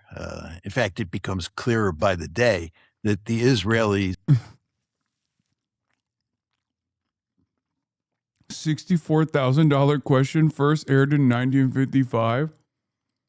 Someone in the chat says $64,000 question now, $250,000 due to inflation. God, Mersheimer is so awesome. Bamboozled us into this war that they led Trump to decide to attack on February 28th. And it's clearly a failed war. I mean, this was a catastrophic blunder on our part. And the Israelis are responsible for that. So what Trump is now trying to do is shut the war down. And what are the Israelis doing? The Israelis are doing everything they can to prevent us from shutting the war down and to make it go on. This is going to do further damage to Israel's reputation in the United States. And the problem that the Israelis face is that we have this alternative media sphere now. And of course, your show is a perfect example of that, where people talk about what Israel is up. Mersh, Big Mersh, you're glazing alternative media. Come on the show. Big Papa Merch.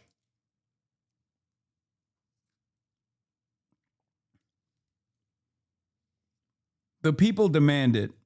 The people need it, okay? How do I not have any of his fucking students in this broadcast? Like, how? How is that possible? I know that there's some of you that are former students of his, because one of you said, you graded my paper a C, but I still love you. You're my anti-Zionist goat. Someone reach out to his, like, teaching assistant or something, dude. What the fuck is this? Be like, HasanAbi Piker has been begging to have Big Papa merch on. Because it's true, I have been.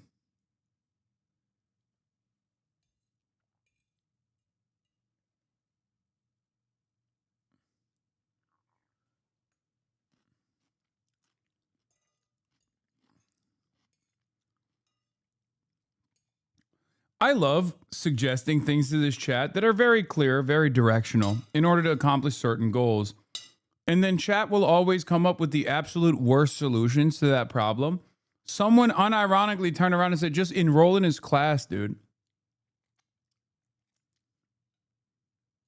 Yeah, let me just enroll in his class. They're like, find his landline phone and dial him up. Everyone's a comic in here. Everyone's a fucking jokester, dude.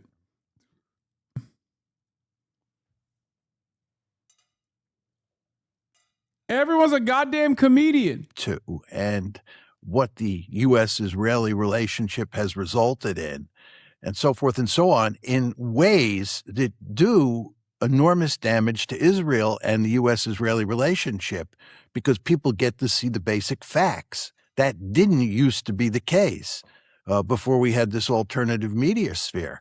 So this is doing enormous damage to Israel's reputation in the United States. It's making the lobby's job in the United States much more difficult than it ever was. That's why they're 'Cause coming I like to after say, my when ass. Steve and I wrote the original article on the lobby in 2006, and then we wrote the book in 2007, I don't think either one of us ever imagined that we would be at the point we are now at today.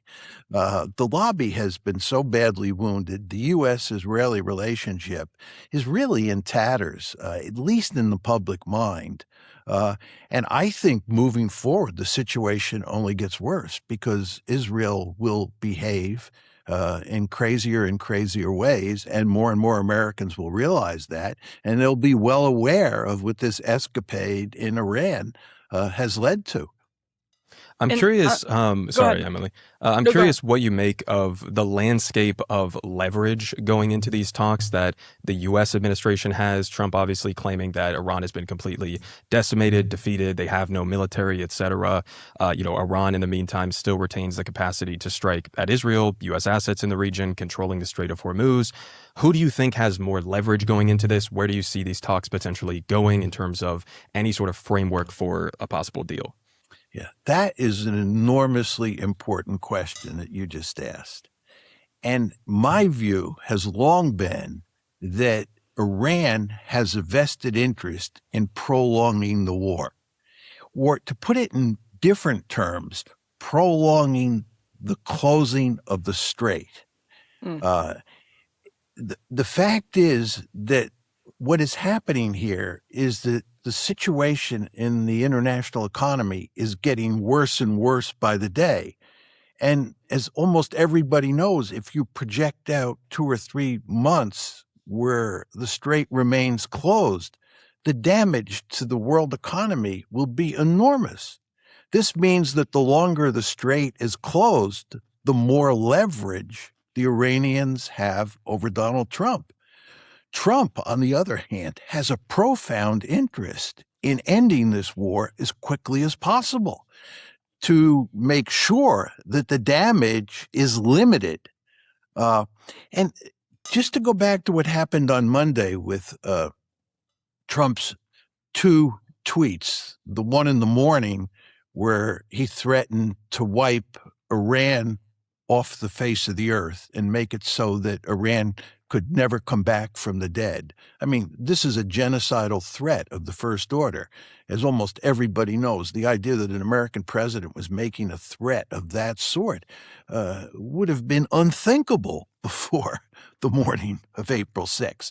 But anyway, that shows his desperation. Then what happens is at the end of the day, at the end of the working day, he issues another tweet and he says that we're going to not attack and we're going to start negotiations and there's going to be a ceasefire. And what's truly remarkable about the second tweet that night is he says that we accept the Iranians' 10-point plan. You remember there are 2 plans on the table. One is the American plan, which is the 15-point plan. And that has all the maximalist demands of the United States and Israel.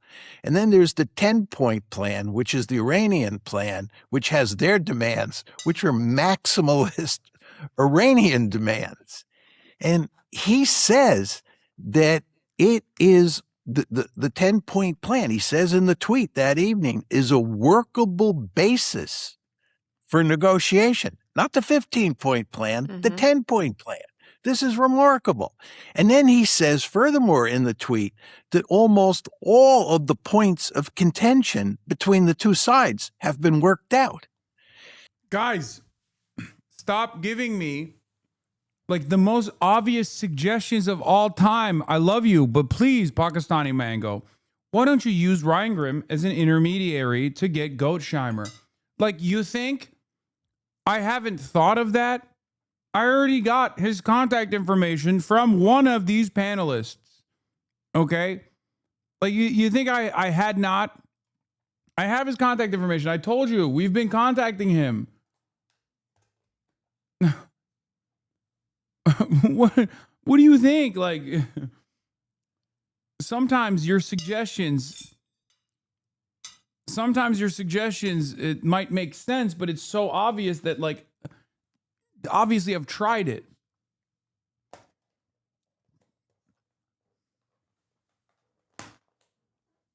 You know?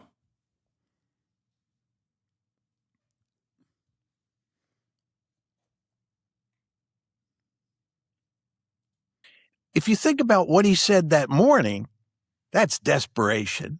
And then if you think about what he said that evening, the concessions that he's willing to make are really quite remarkable. And what's going on here is that behind closed doors, they're in deep panic mode. They understand full well that the international economy might go off a cliff if they don't shut this one down immediately and then begin to repair the damage and do everything possible to return to something approximating the status quo ante. They understand this. So we're desperate. But of course, if you flip back to the other side, the Iranians, this all tells you the Iranians are in the driver's seat and they have a vested interest in prolonging this. So if I were playing Iran's hand, I might sit down today in Islamabad, but I would say, listen, folks, we're not getting a ceasefire until Israel stops pounding Hezbollah. And it's up to you, the United States, to decide whether or not you want to take the international economy off a cliff or whether you want to appease Prime Minister Netanyahu. It's your choice. Or whether that's you want where we to are. do ground troops, because that's really the only other option. That's what I was going to ask, Professor. Is Donald Trump now talking about the nuclear dust, as he calls it, the hundreds of pounds of enriched uranium? And the Iranians have, as we were just discussing, leverage in the form of the Strait of Hormuz. So for Israel, as they pressure Trump over the negotiations, Iranians are reportedly considering whether to even show up as the Lebanon bombing continues. But let's say that happens. They do show up. What on earth would an off-ramp for Trump look like that also would involve getting Netanyahu on board with it, that doesn't involve either going back to war with ground troops or Iran operating a toll system in the Strait of Hormuz and dealing with the enriched uranium, quote, nuclear dust that he's talking about? I mean, it just, I can't conceive of what that might look like. And I think this is what you're speaking to. But if they try to push on the hundreds of pounds of enriched uranium, what leverage exists possibly for them to barter? Well, first of all, they have no leverage. We have no leverage. You raise the possibility of ground troops. We have 7,000 combat troops in the region. There's all this talk about 50,000 troops in the region. Almost all those troops are not combat troops, and you can't go to war on the ground against Iran with anything but combat troops. You've got 7,000 combat troops.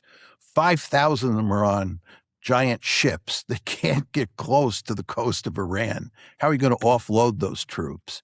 And the 2,000 paratroopers and the 82nd Airborne up against a 1 million-man army, this is not a serious option. There is no ground option. I mean, you want to think about where we are militarily in this situation. First of all, we have 13 bases, 13 major bases in the region. According to the New York Times, all 13 of those bases are either destroyed or badly damaged. We have a huge naval armada in the region that naval armada cannot get close to the coast of Iran, much less the Strait of Hormuz. So it's parked way out in the ocean, far away from Iran. Then there's the Air Force. In this rescue mission that just took place, where they got the second pilot, we lost more aircraft that day than we have lost in any single day since the Vietnam War. Wow. This was just to rescue one downed pilot. We lost more aircraft that one day than we have lost any day since the Vietnam War. Then, guys, people who say it's a uranium heist or a failed uranium heist, I understand that there are inconsistencies with what definitely happened that day. But what you guys are, you guys literally look at two C-130s and you're like, oh, that's too much. That's not too much. That's not enough for a uranium heist, first of all. And it's not too much for a rescue mission.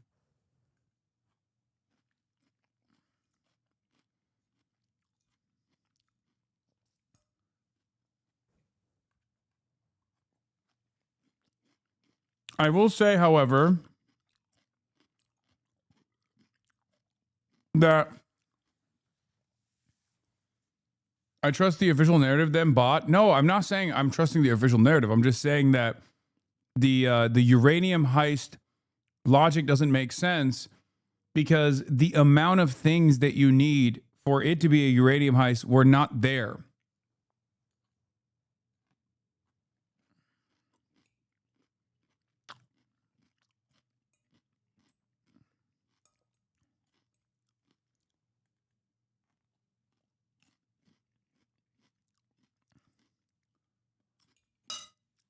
I do, however,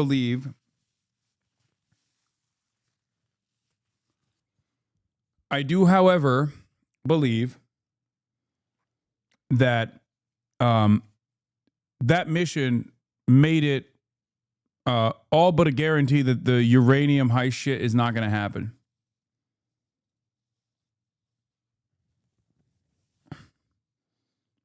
Like, if they can't even do... If they lose two C-130s and like 6 mini helicopters, like 6 helicopters, what is it, MH-6s?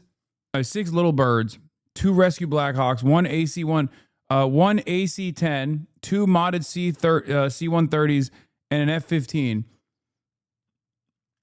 It's just not happening.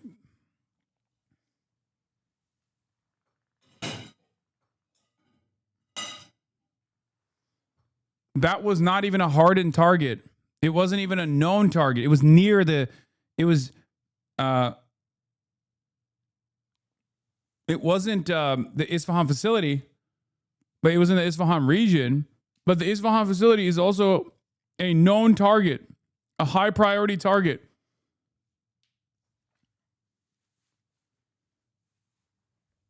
It's... Why lie? Tom Cruise said it was easy. No, true.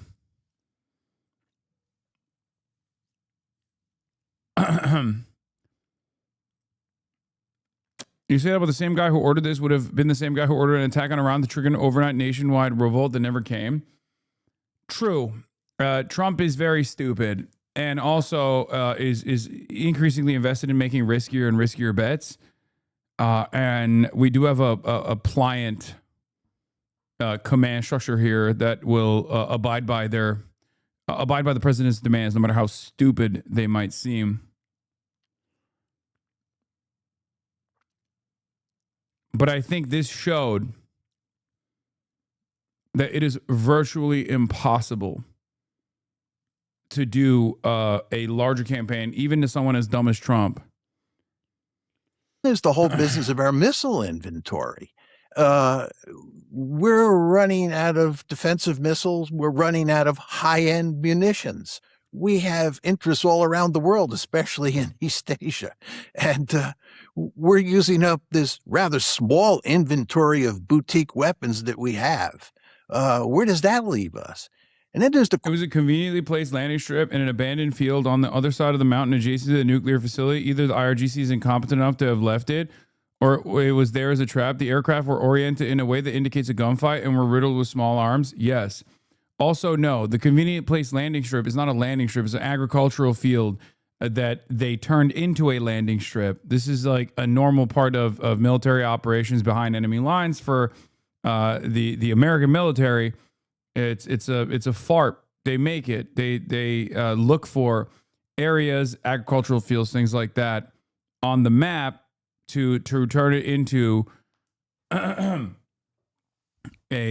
place where C-130s could land and refuel the helicopters. Proves it wasn't a rescue. Okay. But yeah, I think the American government is lying about the operations, lying about whether they got resistance or not. I think they did. The planes were landed when they got shot at.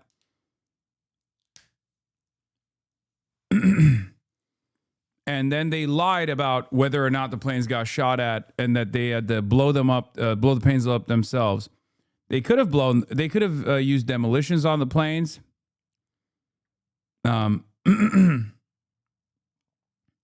Rick Scott calls on Trump to cut Yale funding over Hasan Piker event. Bro, I feel like Donald Trump's got more important things going on in his life. You know what I mean? Electronic Intifada did a good job covering all the available evidence and agrees more with you. And they are also skeptical of the uranium heist theory for now. The only reason why I'm skeptical of the uranium heist theory is because I think they, out of desperation, blew a FARP opportunity they could have utilized for the Isfahan facility because they were desperate to go and take this guy out, desperate to go and extract this guy. So here's the thing. They did not have enough tools. They did not have enough tools. They did not have the proper gear to conduct the uranium extraction mission. Okay? They did not. 2 C-130s are not enough. 2 C-130s are a large enough force, maybe a little bit too large of a force to rescue one pilot. But you do that in an effort to make sure that this is mission success. But 2 C-130s are not enough. 2 C-130s are simply not enough to do a Isfahan facility resource extraction mission because they don't have the gear. They didn't have the equipment. And the other reason why you never fucking let us fucking entertain a single fucking conspiracy and it's so fucking aggravating of F you. Okay. They needed excavators. They needed the drop-in excavators. They didn't have any excavators. It's just not going to, like, there's no way to get into the Isfahan facility without having excavators. That mission is already virtually impossible to begin with. It's such a dumb argument. Rick Scott is, what is this? This is wild. I spoke at Yale University Union last year on why we need to buy made in America products. Now they're hosting a guy who said I should be killed. Yale sees billions from federal government. Praise Trump, President Trump and Congress need to immediately revoke it. An elite private university. One of the funniest things about this Rick Scott saga is that I didn't get a visit from Secret Service after those comments were highlighted by libs of TikTok and I got banned. And the reason why I didn't get a visit from Secret Service is because it was so clear that I wasn't calling for the assassination of Rick Scott. Okay? It's just not how language works. It's so fucking stupid. It's like clearly not a direct threat, you idiot. Oh my God, he's still crying about it too. Jesus Christ. Like I didn't threaten Rick Scott. I didn't say somebody should do it to Rick Scott or anything like that. It wasn't a direct or even indirect threat. It's just an intentional misunderstanding of my usage of the language. Oh my God.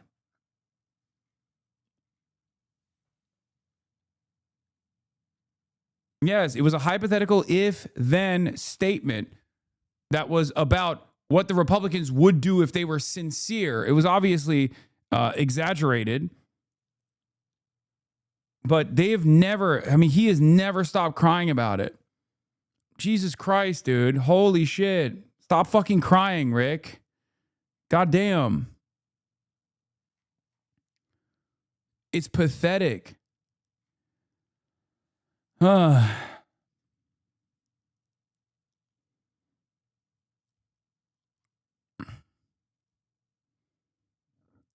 you say language barrier, misunderstanding? I mean, it wasn't even like a language barrier situation at all.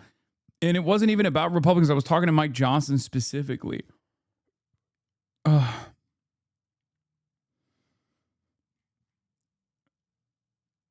These guys are becoming your publicists? Yeah, I know. Yale Political Union hosts Hasan Piker for debate ending the American Empire. The storied debate society at Yale University has previously hosted former presidents and intellectuals as featured guests. How much do these smear campaigns change your perception of how you communicate to the masses? It doesn't.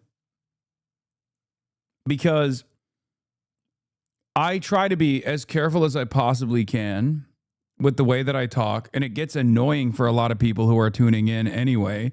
That's why I constantly find myself over-explaining my position. Okay? I asked Senator Rick Scott why the multi-million-dollar GOP Senate leadership press shop is completely ignoring the violent assassination threats against him. A top campaign circuit for radical Democrat Abdullah Sayed, a.k.a. communist Muslim Shamir Hasan Piker. Literally, like, these guys are all such gross villains. What is this? As CEO, Rick Scott profited from the largest Medicare fraud in American history, $1.7 billion. Yeah. They have no emotion. It's just fucking annoying that they're constantly crying and I have to see it. You know what I mean?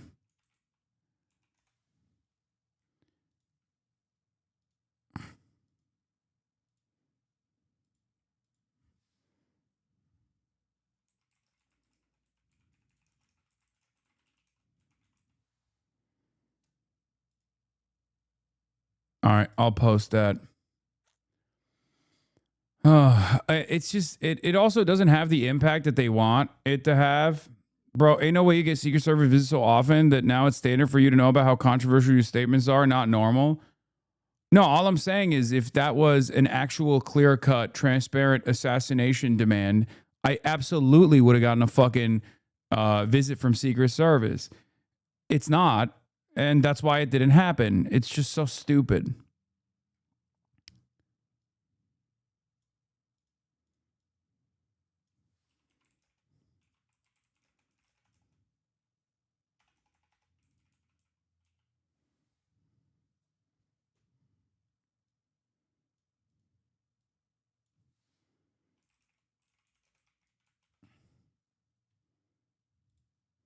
I said, stop crying, you ugly lizard. It won't be Secret Service. It'll be FBI or Capitol Police. Yeah, whatever. Secret Service, FBI, Capitol Police. You already know. What is this? Such a good announcement of the new campaign against you? Barefaced, so be nice. For the uninitiated, Hasan Piker is a very specific form of content creator. Early on, he wedged himself into the one niche he knew he could adequately fill, the Dude Bros leftist, streaming on Twitch for a reliable 6 to 7 days a week, around about the same time, and usually monitoring whatever situation is abound in Trump's world order, giving shrewd commentary from his perspective. In doing this, he has genuinely and repeatedly contributed to a leftward shift in young men and young people around the world. I'm afraid this isn't up for debate. He is also different from a lot of his peers, especially his right-wing peers, as he is actually a political science and communications graduate. This is what he studied. This is his expertise. And though I find his methods clumsy sometimes, the side effect of 6 to 8 hour streaming days, his actual graduate level expertise and the intervening years of experience have made him well equipped to be what many are trying to shoehorn him into, the Joe Rogan of the left. I'd equate him more to a Tucker Carlson, educated and on a mission, but that's just me. Because of this efficacy, many left-wing candidates running for election in the USA have teamed up with Piker, sparred with him, communed with him, marched with him, and just generally been around him. This is terrifying for many, both in the mainstream media and in the halls of power, because Piker, who identifies as being on the left, on paper is very much a socialist, not a democratic socialist, like a real socialist. People can debate the label however they want. He is not friendly to the capitalist aims of the Democratic Party, let's put it that way. This doesn't deter Piker from picking the most efficient route for the alleviation of suffering now. He very much campaigns with DSA candidates and looks for any ways he can support anyone to beat any form of Republican policy or person. However, if Piker is allowed to grow an influence on the left, that spells the end of multiple groups of people. The Democratic consultant class, the Democratic Party as a whole, potentially, and traditional journalism and journalistic access avenues alongside. The collaboration between the media and the political class to decide what information is heard and how it is interpreted would be further ripped and damaged. So what about the event horizon? The old Islamophobia shorthand stopped working sometime in the past 2 years, and I can't pinpoint when. Old media did not get the memo. They're still trying to bet on most people seeing an ethnic-looking guy and getting scared. They mispronounce his name and seem not to make full salient points of criticism. Instead, they bring up fuzzy buzzwords out of context, like 9/11 and Hamas, unexamined, and kind of hope your Islamophobia connects the dots from there. The problem is, and don't hate me for this, Hasan Piker is hot. Since the days of Woke Bay, Piker has used the fact that he's abnormally attractive for political gain, deftly using the attention to redivert back to his political aims on the left. This completely bricks old media, who were kind of hoping your hatred would override your sense that pretty people are inherently always righteous. This is the same event horizon we witnessed being crossed with Zoran Mamdani last year. People just aren't scared of Islam, Muslims, or Arabs generally the way they used to be. Whether it's the glitzy golf PR campaigns, or the number of Swana actors in major leading roles in Hollywood, or just social media exposing everyone to everyone else, the trick doesn't work anymore. The smears of Piker's platform utilized normie fears to pull pseudo-rage-baity heated streamer moments into the professional realm in an attempt, much like the adpocalypse, to try and end independent media altogether. Trying to make an edge case out of Piker, especially when he's both hot and popular, is not going to work. And it seems like the attempts are going down so badly that they're actually promoting Piker to a whole new realm of people. Ironically, the only old media guy who seems to understand this is aforementioned Tucker Carlson, who now seems to want to defend Islam cynically on the basis of shared faith in God, and has gone completely independent with his own platform. I suggest anyone wanting a career in journalism past 2030 put the blatant and unexamined Islamophobia down and start a show on YouTube. Coming to you barefaced, so be nice. For the uninitiated, Hasan Piker is a very specific form of Stop being hot, you himbo.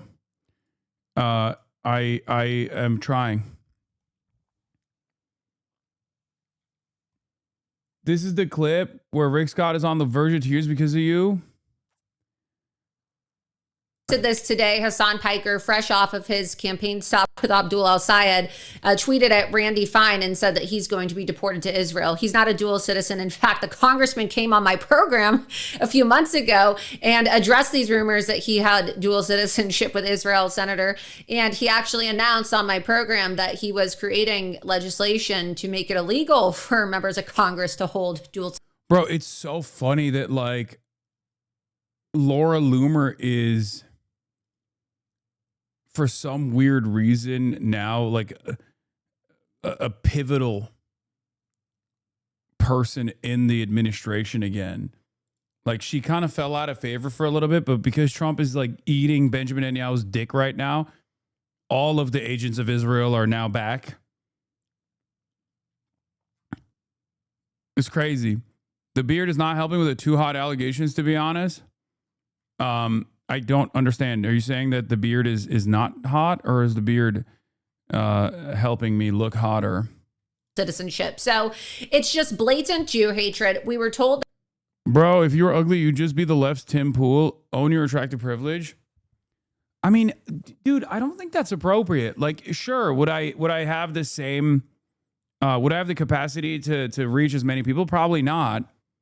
But like my analysis is very different than Tim Pool for his side, you know? It's kind of frustrating that you're comparing me to a guy who has who dropped out of 4th grade. Like, Jesus Christ, dude. I get it. Yes. Yeah, I'm attractive. Sure. But the fuck do you mean? that this is all about criticizing policies of Israel. That's what they said when Ilhan Omar, Rashida Tlaib, Keith Ellison, Mamdani, and his wife got caught making these ridiculous anti-Jewish comments. We were told that it was criticism of Israel and that they didn't want our taxpayer dollars going to blow people up. Not talking about the fact that these people are terrorists. And they want to kill us. They want to kill us, and they're openly saying that they want to kill us. Why is it that you think the Senate leadership, and I'm saying this on both sides of the aisle, I haven't even heard John Thune say anything about this. Why is it that none of the Senate leaders, whether it be John Thune or Chuck Schumer, are coming to your defense? Why is it that they haven't issued a statement? Oh, God. I could actually see Chuck Schumer coming to Rick Scott's defense because he probably is not exactly fond of me. It's disappointing. Dude, is he crying? Is he? Someone said never more leashed. It's disappointing. I mean, I don't get it. Look, if I knew that one of my Senate colleagues, some Republican, said they wanted him to be killed, I'd say something right away because it's wrong, right?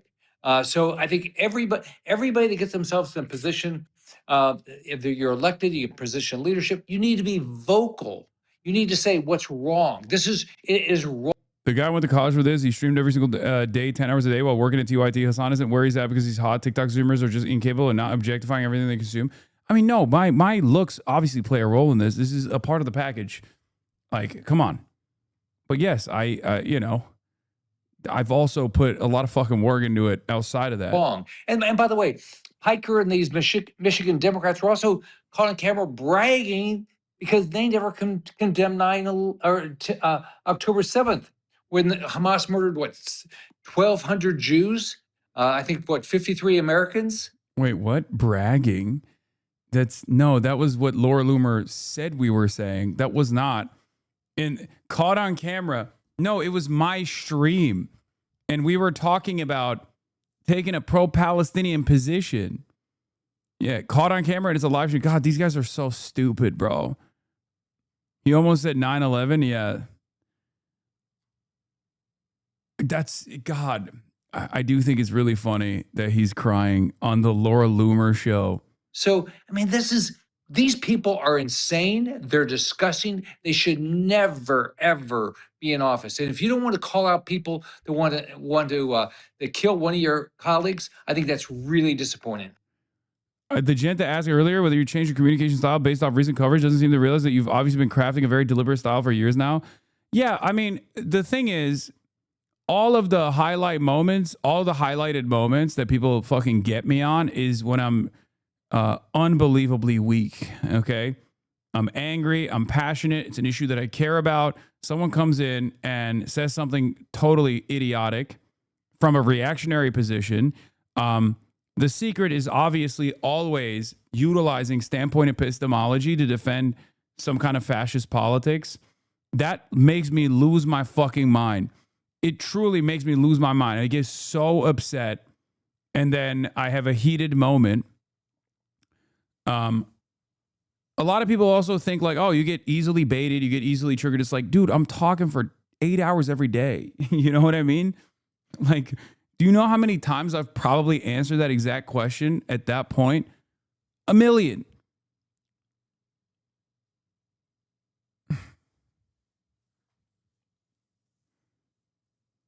They also don't understand you've streamed over 21,000 hours on Twitch. They can find 1 or 2 clips where you sound anti-Semitic. Exactly. 21,000 hours I have live streamed on this fucking website. In over 21,000 hours, you can find me saying anything. Like, you can literally clip anything. Especially clipped directly out of context. Like the most insincere one, obviously, being the it doesn't matter if rapes happen clip. Like, that one is the most insincere and perhaps most commonly utilized, right?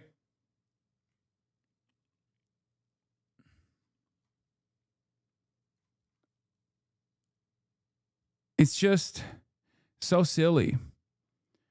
And we're not even counting freaks who are willing to splice up your words too. Yeah, they do that. No, we want more emotional regulation. I just don't think that there is anyone who could emotionally regulate themselves evenly over the course of 21,000 hours. It's my whole life. That's part of the reason why whenever people are like, well, why aren't you careful with your words? It's like, it's impossible. 21,000 full hours. It's impossible. You're basically demanding I change the format entirely. Right? That's it.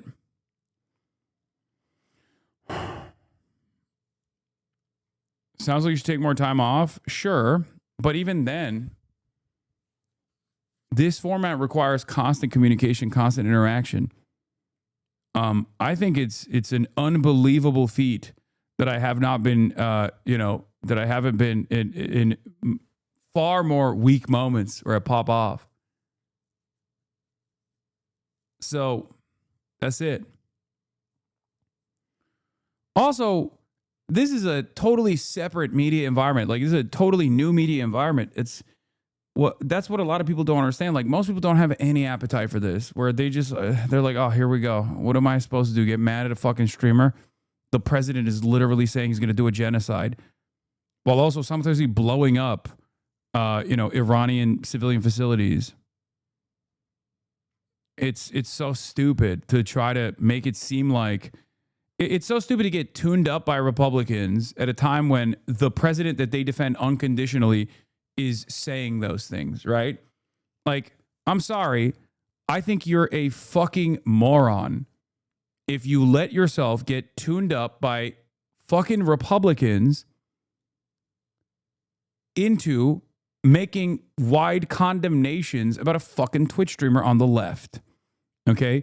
You're either the biggest dupe of all time, the biggest moron of all time, or you're cynically engaging in it because you don't like that there is this growth of demands for a left flank candidate, demands for a candidate that you consider to have radical politics, but most people consider to have moderate politics.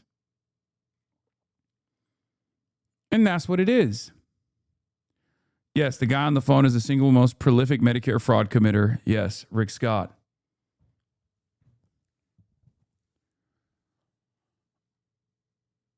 So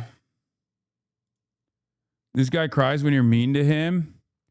Yeah, exactly. Start packing your bags, Mahmoud. You're going home, says Randy Fine. It's he's gross. He's a gross, monstrous piece of shit. And ironically, all my enemies are monsters, dude. Straight up. I mean, all of my fucking enemies, all my ops are straight up monsters, whether it be the nation state of Israel or whether it be all of its fucking most loyal servants. They're horrible monsters.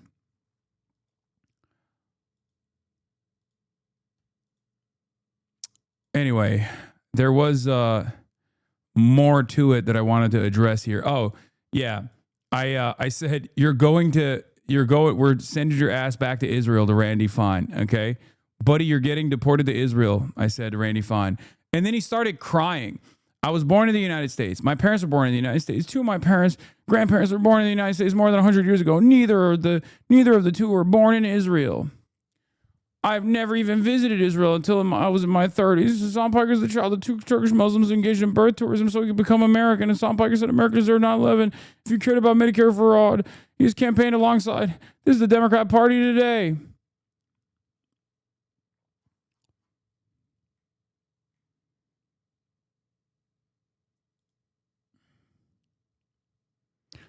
Hasan Piker is a jihadist.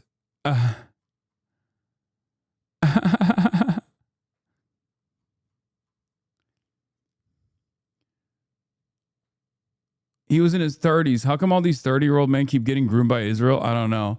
But again, it doesn't matter. He even added CNN. Exactly.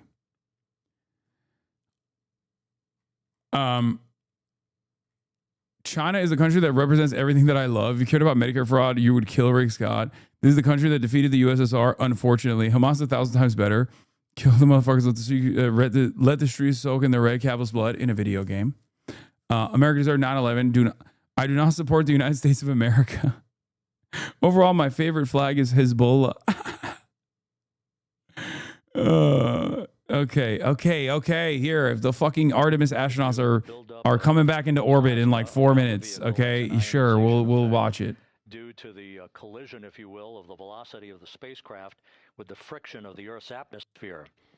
That 6-minute blackout is expected to begin at 6:53 and 54 seconds p.m. Central Time. During that period of time, we will reach our peak speed of 24,661 miles per hour. That comes just short, based on unofficial data from the flight dynamics officer right now, will come just short of the velocity record set by Apollo 10 of 24,791 miles per hour in 1969. We expect peak heating on the vehicle at 6:54 and 52 seconds p.m. Central Time, a minute and 22 seconds into entry interface. At that point, we will be just 204,000 feet above the Earth, traveling at 33,000 feet per second. The blackout period is expected to last 6 minutes. We expect that blackout period to end at 6:59 and 55 seconds p.m. Central Time. From the end of the blackout period until splashdown, it is just 7 minutes, at which point we'll start deploying the series of parachutes to slow integrity down to an ultimate splashdown velocity of just 19 miles an hour. We see the same, waiting for the 180 rolls.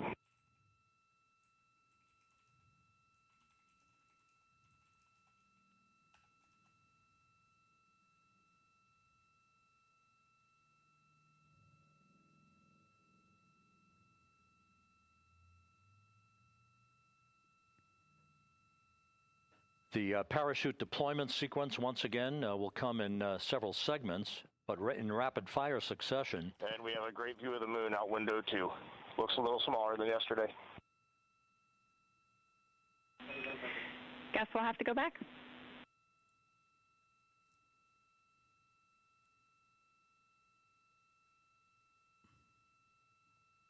Reed Wiseman and Jackie Mahaffey exchanging discussion on a view of the moon that Integrity's astronauts are seeing in the final minutes of this mission that will be completed with splashdown just 25 minutes from now. 3 forward bay cover parachutes will be used to pull the forward bay cover off the top of the vehicle. Then 2 drogue parachutes will be deployed to slow and stabilize the crew module during Y'all are its freaking descent, nerds, man. followed by 3 pilot parachutes that will lift and deploy the main parachutes from the forward bay. The final sequence will have 3 main parachutes deployed. These will be 116 feet in diameter, each main parachute approximately 265 feet long when reefed. The parachutes will ultimately slow Integrity down from its peak speed of almost 33 times the speed of sound to a gentle 19 miles an hour as splashdown.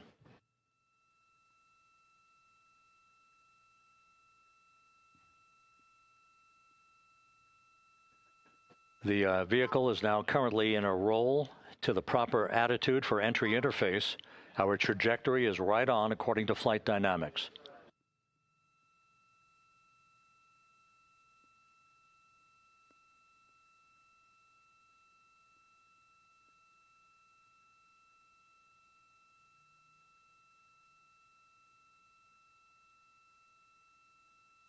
Play the International when it comes in.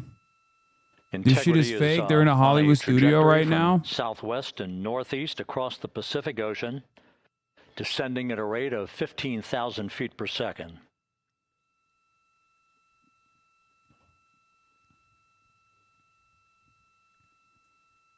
This explains the dangers of the splashdown. Yeah, it's the hottest reentry in Range to history, touchdown, right? 4,300 nautical miles. All the systems in excellent shape. Wait, it's in 23 minutes. Oh, we're only 10 minutes out from true re-entry. You motherfuckers did the damn thing again, bro. You did the thing again. You did the fucking thing again. You always do this where like Trump is live, Trump is live. And then it's like an hour out before Trump even steps on the fucking podium.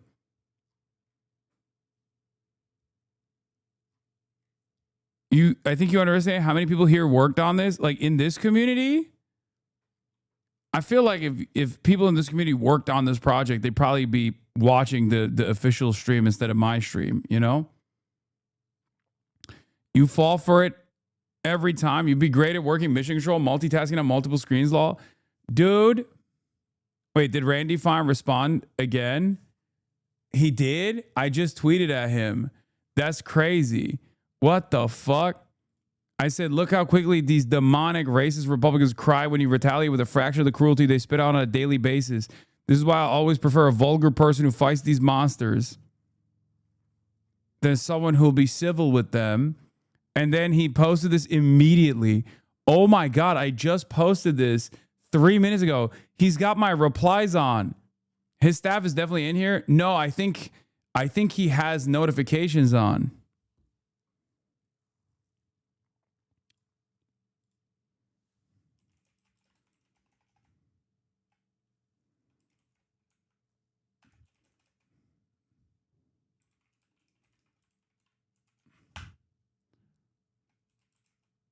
Your jihad is against burgers.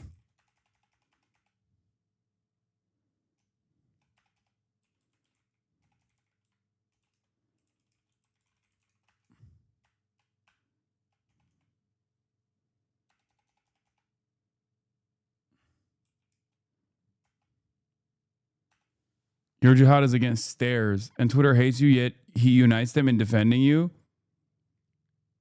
Yeah, no, I mean, these are people who I think hate. These are people who are more reviled than I ever could be.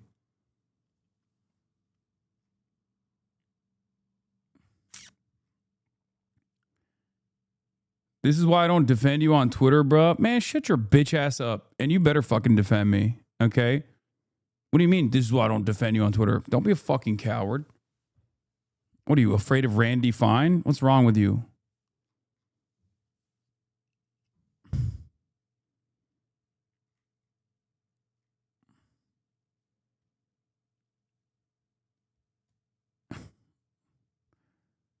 Do you think we'll get back on the moon before China? No.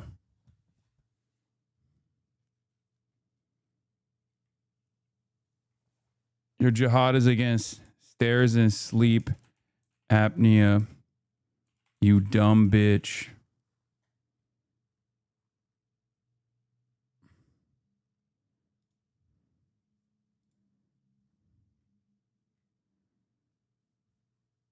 That's a good one, right?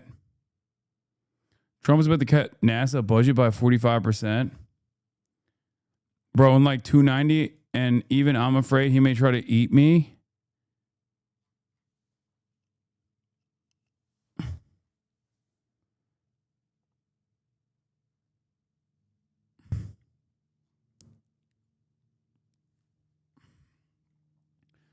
Randy Fine eats leftists like hamburgers because you told us not to defend you like a year ago. Yeah, that time has passed. That was over like idiotic nonsense. Okay, this is different. These guys at this point have designed this community as like the magnet for all things left. Okay, these are serious people. I mean, these are politicians. I mean, they're behaving in a deeply unserious manner. But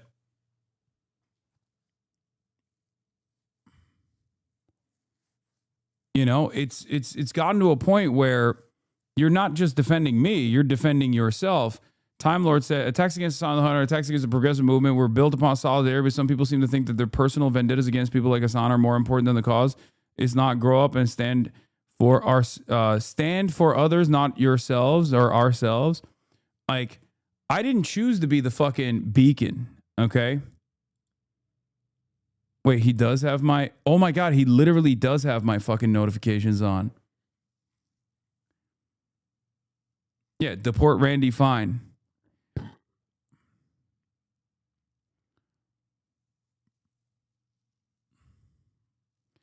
On top of this, it feels like I see hundreds of comments on every post about you from ultra-left types. Bro, you are dick-eating it from everywhere. I know. I know. Tweet the pic at him. Oh my God. Oh my God. Look at his pussy, bro. That's crazy. God damn. All right, we're 4 minutes away from re-entry.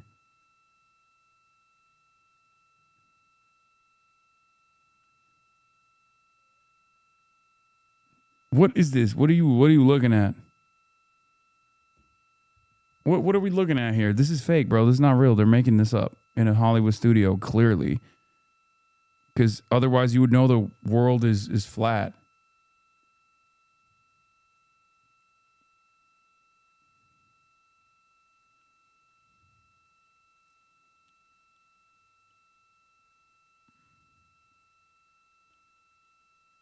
And to think Artemis 2 just flew around Randy Fine. He's still tweeting at you? No, I saw already. As it crosses from southwest to northeast across the Pacific Ocean, 3 minutes from entry interface.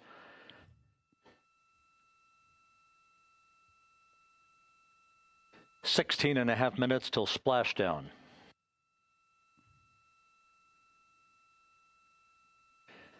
The USS John P. Murtha and the recovery team is on station and in position, as are the airborne imagery assets that we hope to receive imagery from as Artemis the shuttle is being pulled by the gravitational pull of Randy Fine. Deployment.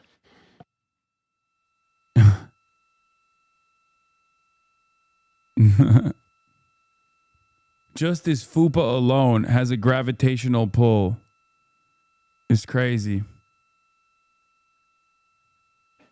All of Integrity's systems are in great shape. The crew is ready to complete its mission just 15.5 minutes from now. All of the activities today have gone off in perfect fashion. No issues with the vehicle, no issues with the crew. And the weather at the splashdown site is go.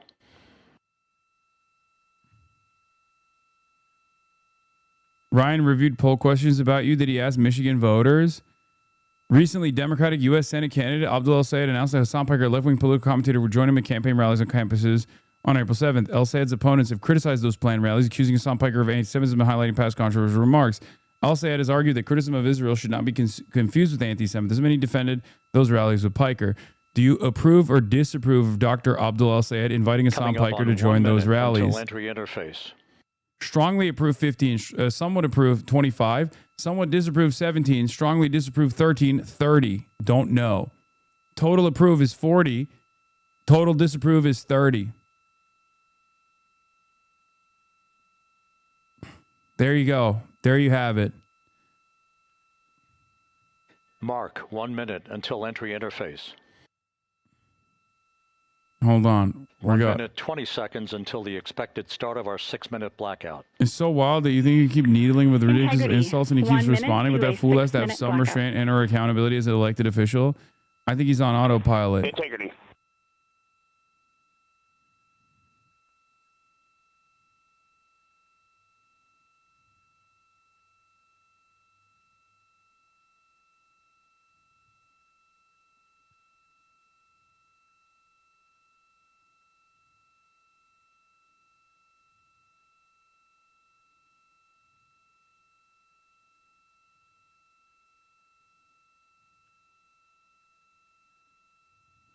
Ten seconds till entry interface. If it enters, is it going to be a blackout? Because if that's the case, I'm going to lose my mind. Blackout was only 4 minutes during Apollo mission. 6 minutes is insane. Like, does blackout mean that they black out? And or does blackout mean that we can't see now them? Entering the Earth's atmosphere. We're at 400,000 feet, traveling 34,800 feet per second.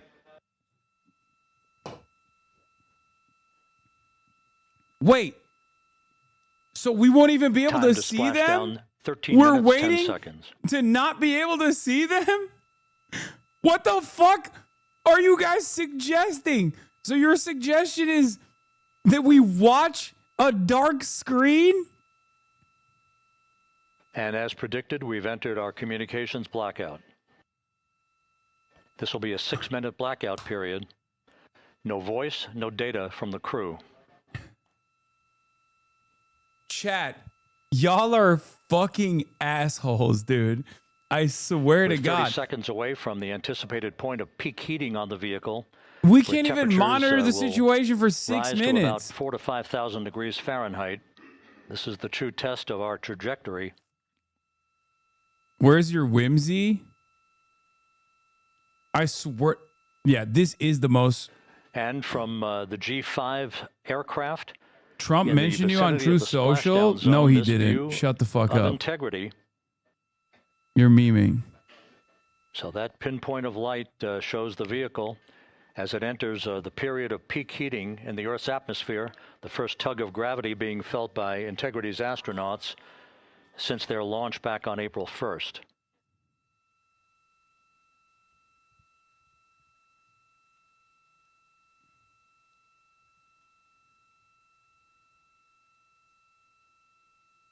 Four and a half minutes until the end of the blackout period. Time to splash down, 11 minutes, 33 seconds. That's a lie. He did not fucking. That's not a real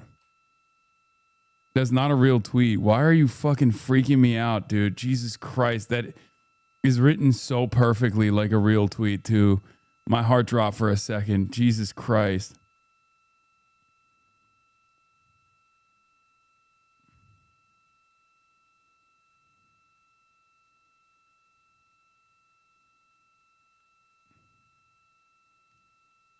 That's terrifying. That's actually The terrifying. landing and support officer reports that the P-3 has acquisition More exciting than on the stupid integrity. blackout? Bro, chatters, the history's in the making. Bro, 3.5 go minutes outside and left in watch this it. Blackout period. How This am I is a supposed to see visualization this? Where is it landing? Of the plasma buildup around the spacecraft and the repelling of that heat on Integrity's heat shield.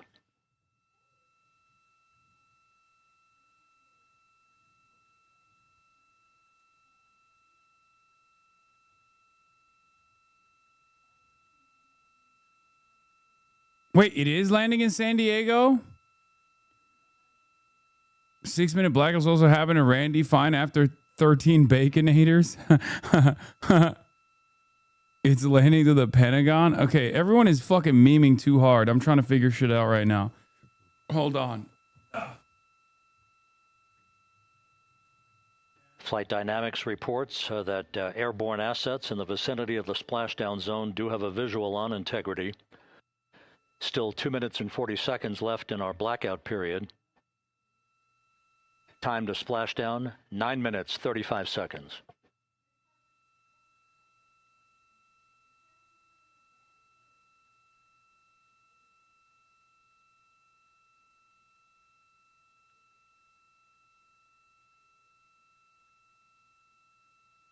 Multiple airborne assets as part of the recovery team all have visuals on Integrity.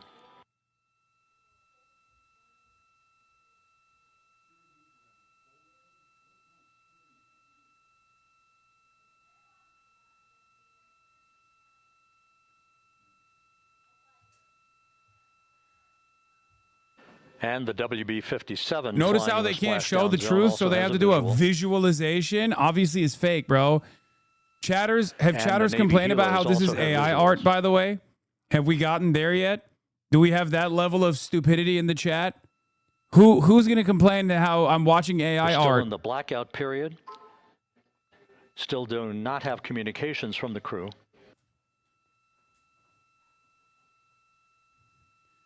Get Murad on the line. Your commentary is insufficient.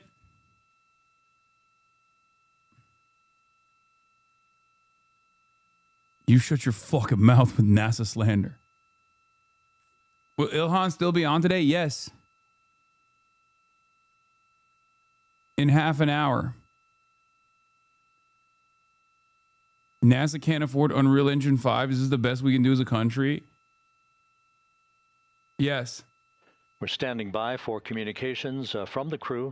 We should be out of the blackout period less than a minute from now.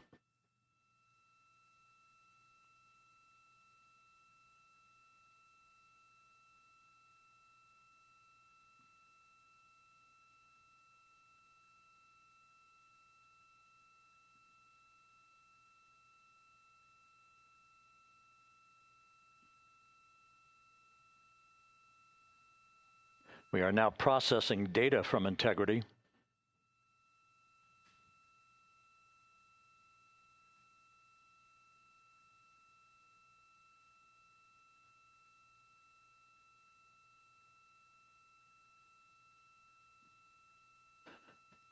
Landing and support officer reports. Where's Austin for the real breakdown? To the Dude, what the splashdown fuck does Austin target know? zone. He's going to complain about the peanuts offered on the flight.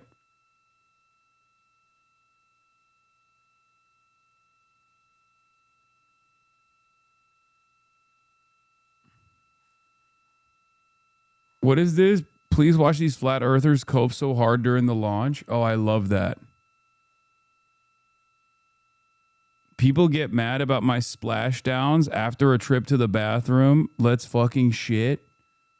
Awesome. We want Marat. He's not coming on, dude. Okay.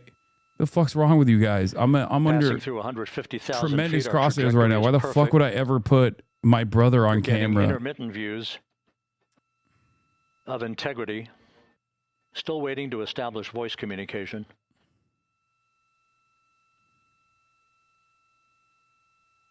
Integrity, Houston, comm check, post blackout. Oh, they're alive. Houston, Integrity, we have you loud and clear. Your trajectory is nominal and your recovery team has visual. I'm speeding them up. Pictures from the viewing room here in Mission Control. As voice communication reestablished with Commander Reed Wiseman. For America and a waiting world, Integrity is 5.5 minutes away from coming home.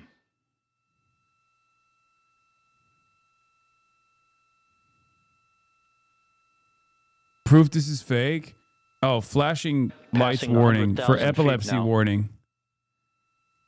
Jesus Christ, even Range to splash down 19 nautical miles.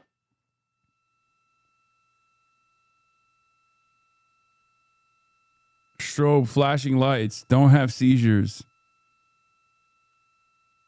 How did you speed ahead on something live? I have superpowers. Bro, it's still fucking flashing. What is this?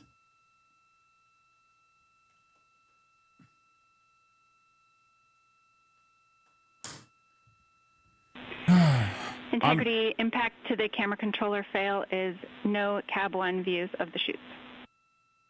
Camera fail. No. Integrity. We're processing good data through the GPS system. A good view of Integrity. Time to splash down 4.5 minutes. This is Hollywood? Bro, it's clearly not. And a view of Integrity 'Cause from the everybody knows if it WV-57. was actually Hollywood, they wouldn't have We're at allowed the camera to 50,000 fail. feet.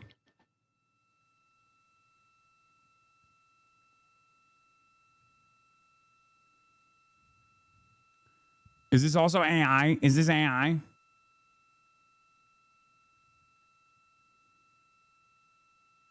Imagine falling for 4 minutes straight, bruh. Buddy. The pyros are Wait till on you for find forward out bay that cover all of jettison. the all the satellites or the ISS, isn't the ISS literally always falling? It's like in a constant state of falling. Isn't that what it means to be in orbit? You're literally just falling all the time, every single day. And there go the first series of parachutes. And we're on drogues. And Houston, we're visual 2 drogues out the window. 2 good drogue shoots. Geosynchronous. Next up, we copy. We see 'em. Geosynchronous orbit specifically. Next up, the deployment of pilot parachutes that will pull the main chutes out. Time to splash down 3 minutes and 10 seconds. Oh my God, there's still 3 minutes of parachute time.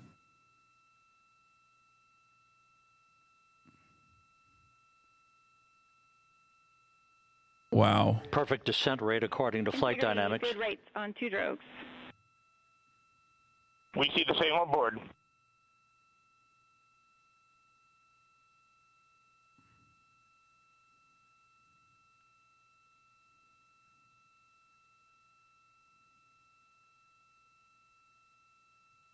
Passing through 10,000 feet. Still on drogues.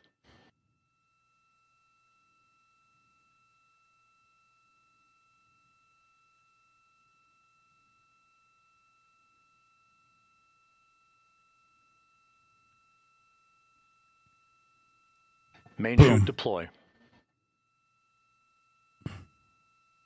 We're at 5,000 feet.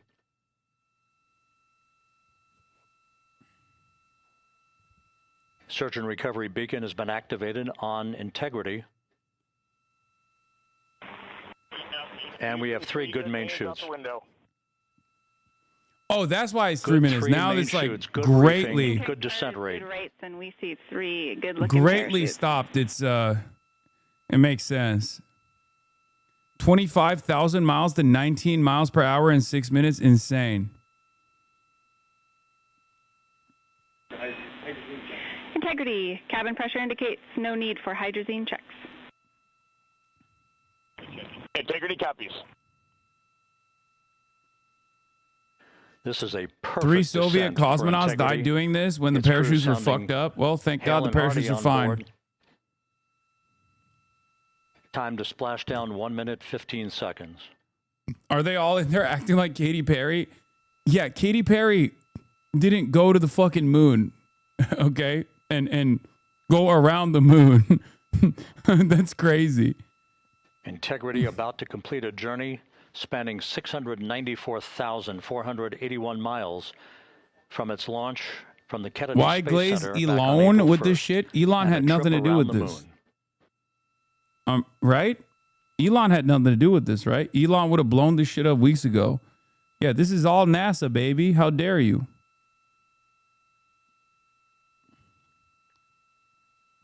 These guys didn't go to the moon either. Yes, they did. Didn't they go around the moon or something? Am I crazy? Did I misunderstand the mission? They didn't land on the moon. Yeah. Whoa, what is that? What was that? Do you see that? Passing through 1,000 What is feet. that? Aliens, bro. UAPs. UAPs. UAPs.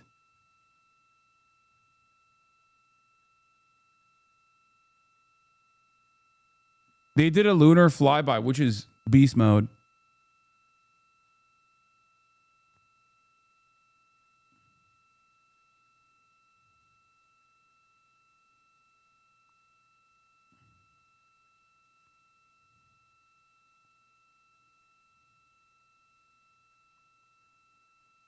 How does it feel to get view mogged by NASA? This official NASA live stream literally has 1.2 million views. Landing command now. Splashdown confirmed. Copy splashdown. Waiting on VLDR. Splashdown confirmed at 7:07 p.m. Central Time, 5:07 p.m. Pacific Time. From They the did it. pages of Jules Verne to a modern-day mission to the moon, a new chapter of the exploration of our celestial neighbor is complete. Integrity's astronauts back on Earth. That's pretty sick. Do you think they clap in there like when pilots land the plane? Bro, they're all pilots technically, no? And the landing and support officer reports the vehicle is stable 1. We still will be deploying the crew module uprighting system to maintain that orientation. A perfect bullseye splashdown for Integrity and its 4 astronauts. Wow.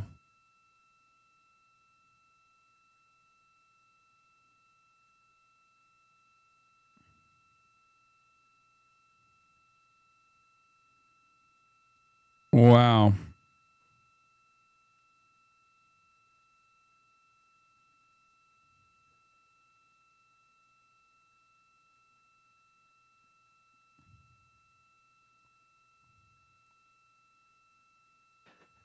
The unofficial splashdown time, 7:07 and 47 seconds p.m. Central Time. We'll get that refined for you. That would put the end of the mission at a mission elapsed time of 9 days, 1 hour, 31 minutes, 35 seconds.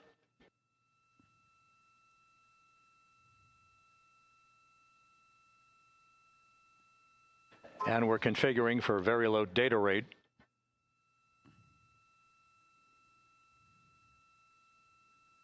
Once again, splashdown Moment of occurring splashdown on CNN in feed the played Pacific, an ad. southwest of San Diego. This segment was sponsored by Kalshi. Integrity Houston. For all of your contract on splashdown VOD. needs, splash it down with a good bet on Kalshi. Houston, we have you loud and clear on VOD, or how else? We have you the same. We'll meet you over in post landing. Perfect communications established. A journey. We are stable 1, 4 green crew members. Houston copies all. Reed Wiseman reporting 4 green crew members. That is not their complexion. That is the fact that they're in great condition. That's what that means. Thank you for explaining that to us. So a lot of you guys are celebrating this scientific accomplishment today, okay? And to all of you, I say, how dare you? Think about the $2 billion that went into this project to go further than any man ever has around the moon. Those $2 billion could have been spent on munitions that go to Israel to blow up numerous schools in both Lebanon, Gaza, and also Iran. Okay? That's why, as the number one woke, as the woker, I'm shaking my head in disagreement with what I'm seeing. This is positively one of the most anti-Semitic things that the American government has done. Think about the number of babies that could have been slaughtered with $2 billion of GBU 52 guided munitions.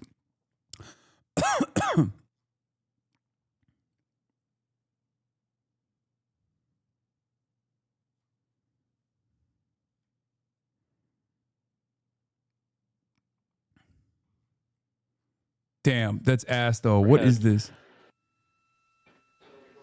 GBU Reed 57. Wiseman reporting 4 green crew members, meaning they're all in excellent shape.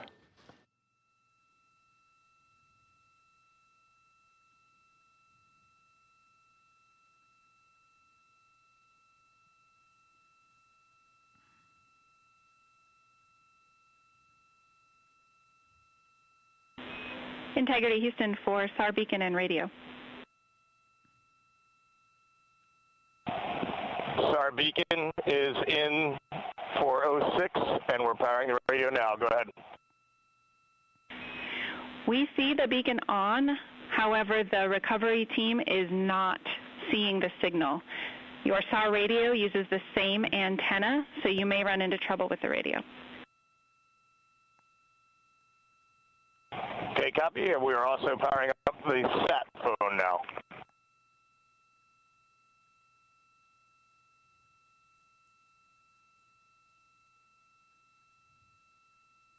So integrity is in great shape, and as the crew continues its post-splashdown timelined activities on board, Reed Wiseman once again reporting that all 4 crew members are in excellent shape, and we have 5 inflated airbags to maintain an upright configuration so that the recovery team can now begin a slow approach to the vehicle. Meanwhile, here in the flight control room, Entry Flight Director Rick Henfling is polling his team of flight controllers for the start of powering down the vehicle after a thorough systems check. We have no toxic gases to be concerned about, so the recovery personnel can approach the vehicle, but not until we have powered down the spacecraft. That's expected to take a few more minutes.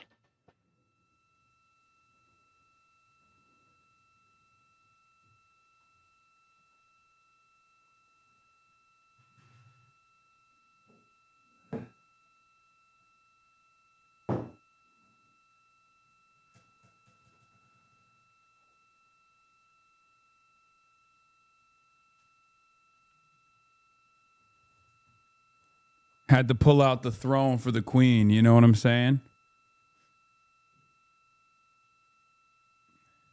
Integrity back on Earth following its historic flyby of the moon. It was, for all intents and purposes, a textbook mission. On 2828, but I'll remain on this frequency.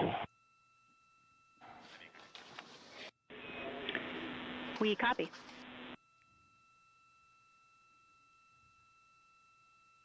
Reed Wiseman indicating some trouble with the SARSAT phone on board, but that's not an issue. What is more important is that the vehicle is solid. No issues as we begin the power down of the vehicle to begin the recovery process.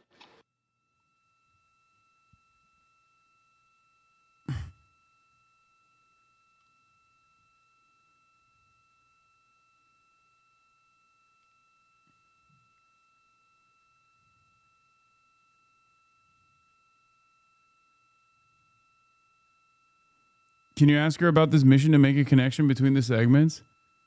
No. It's so funny. What is this backseat production, chatter? The propulsion officer here in Mission Control reports that we have safed the prop system on integrity. Chatter's like, excuse me, I need this very weak and broken. contiguous. I need this contiguous live stream to make sure it has the proper transitions in between different segments. It would alarm me if we just went out of nowhere. We out of nowhere decided to drop into an interview. Please do a proper segue, please. Yeah, Murad is back on Earth finally. Mark Levin tweeted about you. Yeah, I know he did. Were executed in perfect fashion. This morning. Integrity entering the Earth's atmosphere right on time, reaching its peak speed shortly after a blackout period began. We emerged from the blackout period, but the recovery imagery airborne assets were able to pick up Integrity's descent almost immediately through entry interface, tracking the vehicle all the way down. And finally, you saw the sequence of chute deployments. Hasan, I need you to reemphasize the themes and motifs of the broadcast. Off the top of the vehicle by a series of he three called for parachutes. Yale's funding to be stripped the too. drogue chutes were deployed, followed by the three main chutes that slowed the splashdown velocity of Integrity to just 19 miles an hour.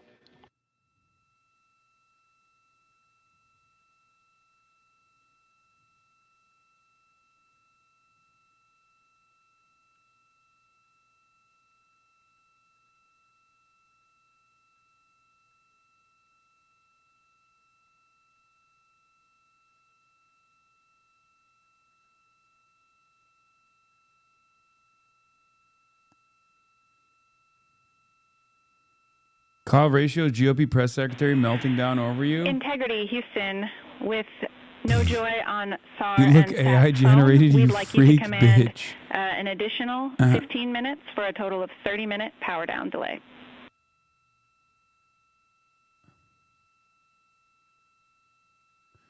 I called Ihan an anti-Semite a few years back when you had her on stream and you told me to suck your dick and perma-ban me. I spent so much time trying to ban evade that I became a fan. My bad. 30. Good. No joy on SAR radio or sat phone. And stand by. We have That's the so master funny. diver on SAR radio. That's the Please funniest hold way. That's the funniest way that someone has gone from hater to fan. Excuse me. Hey, Jackie, we just got the master diver on the SAR.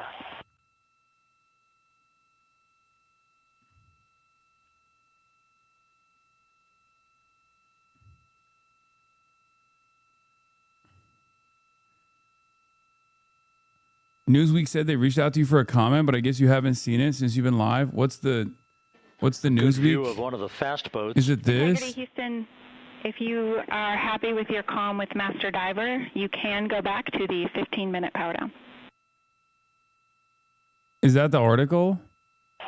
Okay, stand by. Bro, Yeah, we'll some of these guys, some of these news outlets will literally just be like, we're writing a hit piece on you. You have to respond to us in the next 3 minutes.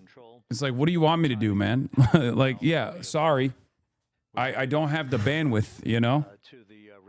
It's not possible for me to respond in the next 3 minutes before you fucking release the article. Yeah, we are getting closer and closer every day to Donald Trump actually talking about me, which is kind of devastating. A little bit terrifying. This could become a reality. Hasan Piker, whom I have the much displeasure of learning about from the great Mark Levin, is apparently one of the most anti-American, pro-terrorist influencers in our beautiful country. Now I am hearing the great school of Yale is hosting him next week. Not good. They will be smart to drop him from their event or risk losing their federal funding. Now, he would never say the great school of Yale.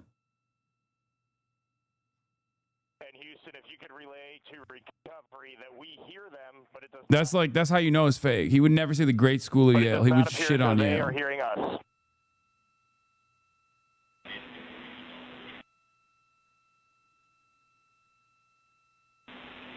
Houston copies, and Reed, just to confirm, you are pushing the PTT Don't on speak the it into radio. existence. What if he likes you like he likes Zoran? No, I didn't win an election. He doesn't think I'm a winner. He thinks I'm a danger. If he thinks about me at all at that point. So as we continue to sort out the communications between Integrity and the recovery teams, we are standing by for the initiation of the power down procedures that, as you see, the recovery teams are moving towards the side of the capsule. The next major event will be the erection of that large inflatable raft called the front porch. That will be the port of call for the crew as they're being extracted one by one from the vehicle.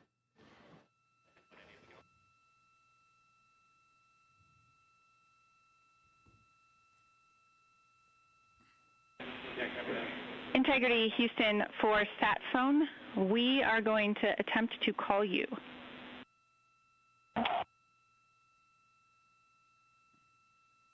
Good idea. Standing by. And Jackie, yes, we are pushing the push to talk, the two buttons on the left side of the radio below the up-down arrows. We are utilizing them. I'm rebooting the radio to see if we get good comms.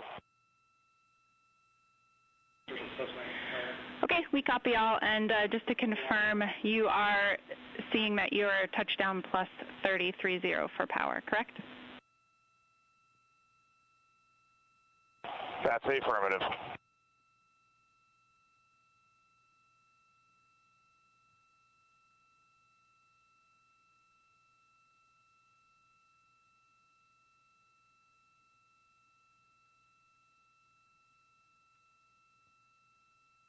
We are trying a backdoor approach to have mission control here call the crew on their satellite phone. This is all part of the coordination for the power down of the vehicle that will initiate the actual recovery operation. The first boats with the Navy divers on board are. What is Loomer does all this is just have you meet Trump like Zoran and him love you. That happens in my head canon. I don't think it's going to happen. The large inflatable raft that's called the front porch that will be where the astronauts are extracted from so that they can have a few minutes to get their land legs back before they're hoisted aboard the Navy helicopters for the flight back to the deck of the USS John P. Murtha. We'll show Trump the big MAGA hat and he'll love you like Bob does. I am the hog whisperer after all. So there is a likelihood that if it was, if I had control over the environment, I could come in with the big MAGA hat.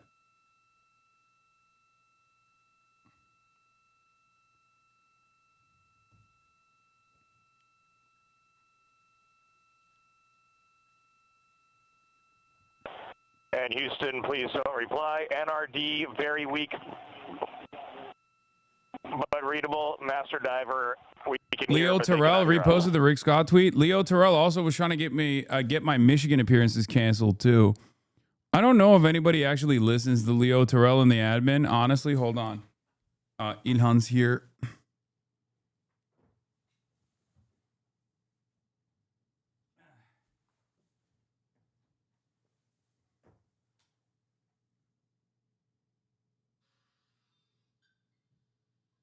Doors open.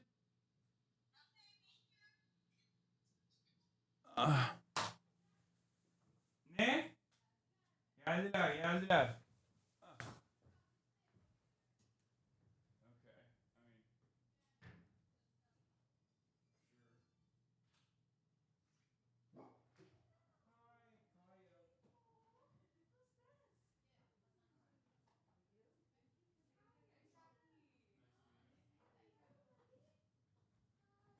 Kaya. This is my mom. I'm live. I'm live already. But just letting you know. All right. Yeah. Her name is Kaya.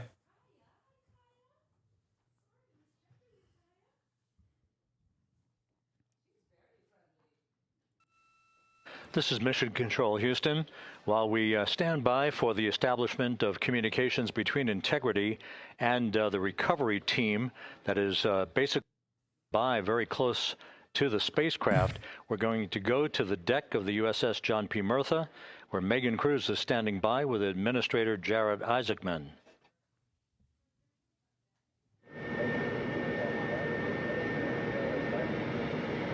Hey, Rob, yeah, just such an honor to be able to be here on the ship, to be able to share and experience this moment with everyone together. And of course, as you just said, yes, here with NASA Administrator Jared Isaacman. Administrator, how did you feel getting to witness this and seeing NASA at its best?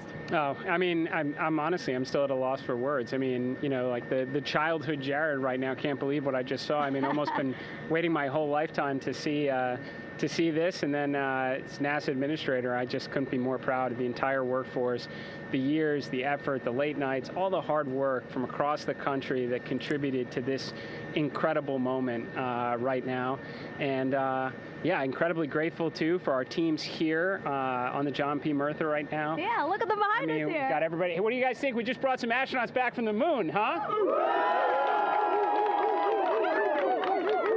Unbelievable. Thank you. Yeah, so grateful to the Navy, the sailors that are here, the NASA teams. I mean, this is a joint effort that's on their way right now. These recovery forces are getting out to our Orion spacecraft, to Integrity, to get our astronauts back on the ship safely. Yeah, and this is not just an accomplishment for NASA. This is an accomplishment for humanity. Again, a historic mission to the moon and back. How does this make you feel, and what do you hope people take away from this? Ladies and gentlemen, I think about our Congressman Ilhan Omar in the building. Hey. It's an honor to have you in the building, in the flesh. Glad to be here. Yeah. What are you doing in Los Angeles? Just visiting. Oh, just chilling, just visiting. Hang out with you. Okay, that's a lie hope because that's I know okay. because I know you're hanging out with the Pod Johns as well.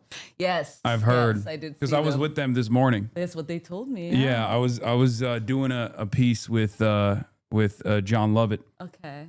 Nice. I was with Tommy. Yeah, because you know I'm getting attacked. Yeah, he's so controversial. Yeah, I'm getting attacked nonstop. What did you do? What have I mean, I've done the. It's just, you know how it is. Yeah. You know how it is. You went to Cuba. How dare you? Well, that's true. And apparently her daughter was there as well, but I did not see her because I was. How can you be a good person and try to help people? I know. Yeah, it's a problem here.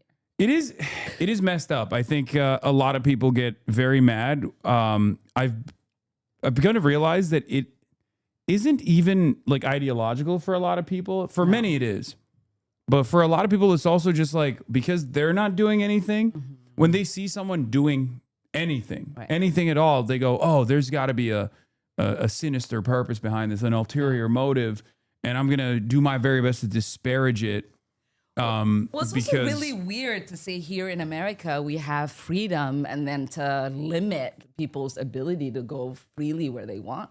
Yeah, well, and advocate freely for what they want. Stay in whichever hotel that they want to stay in. That we force them to. Yeah, I know. Which was really interesting because like half of the people were like, "Oh, he chose to stay at this 5-star hotel to flex on the poor Cubans," and then the other half was like, "Oh, I bet he didn't stay in the government-sanctioned hotel that he was supposed to stay in. He should go to prison for 10 years." Because that's what it is. That doesn't really make any sense. No, if you illegally, Yes, I know if you stay in the other, Yeah. like an Airbnb or something like that. well, there's some Airbnbs, but there's if you stay in a hotel that isn't the 4 hotels in Havana that the American government has allowed you to stay in, Right. you can go to prison for 10 years and pay fines up to $250,000. That's insane, Yeah. right? How many Americans do you think know about that? Well, because in order for us to even fly to Cuba, we had to get an OFAC clearance. I feel like they probably tell people. I mean, I didn't do any of the paper. I mean, I did the paperwork, but I didn't look at all of the different details. Yeah, because it was You organized. weren't really vacationing in Cuba. You were there Yeah, to I was- document the blockade and the Yeah. death and devastation. Also, people, here, let's bring this mic closer to you because yeah, the death and devastation people were experiencing is Yeah. what you were there to document and bring light to, what our government is doing. Yeah, exactly. Which, a lot of people have been yelling about. Premier Jayapal also went recently. She's just trying to be like me. Jonathan Jackson. She's just trying to be like me. It's not a big deal. Whatever. Actually went with Pramila maybe 2.5 years ago. Oh, wow. Yeah, we were in Havana. It's beautiful. It's definitely gotten, at least according to what Corbin was telling me, because he was there as well on our wow. trip, and he was saying that it's gotten significantly worse over the years because what a lot of people don't know is that the oil embargo actually started in 2019. It didn't actually, it worsened in the last couple of months where Trump just came out and was like, Mexico and Canada are no longer allowed to send oil. No country is allowed to send oil to Cuba at all. But the secondary sanctions started in 2019, which were mysteriously never reversed because there was a president between. Yeah, that's true. We who- worked really hard to try to get him to reverse. But I mean that now I think people have to understand that the blockade is to the point of like, oh my God. This is a special humanitarian catastrophe. This is a special gift for you. Okay. It's a room Okay, temperature. how it's a do room- you know? It's a room temperature pure leaf iced tea. Okay, this is like very, very embargoed information that I I did my research. wow. Okay. I did my research. Did you call one of my kids? What makes you say that? Because I don't know even if my staff would give you this information. specifically- you have to it's- either like talk to my husband or my kids to It's get specifically room temperature. or secretly find who my best friends are. to Yeah, know this. I don't know. I just Oh my God. This is like it's like Hot Ones. Sean Evans. Now all of the Daily Mails and the New York Post are gonna try to get They were like, who your expensive. sources are so Yeah. they can get more information on me. This Yeah. is dangerous. What? I did my research ahead of time. What do you mean? I'm a little bit of a simp. It is what it is. Yeah, I had to pull a little bit of a Nardwuar. Do you know Nardwuar, the human serviette, the goofy Canadian guy who interviews all these musicians? No. He's very famous. He'll do like deep dives into the people that he's interviewing, and he'll be like, when you were in 3rd grade, this is what happened. And then the person that he's interviewing will be way. like, oh my God. Yeah. No, I didn't. I did not know that. Yeah. Yeah. And then he always goes, you're, whatever, insert musician. I'm supposed to know. And yeah, you're Ilhan Omar. I'm supposed to know. I Yeah. don't know if you're supposed to know.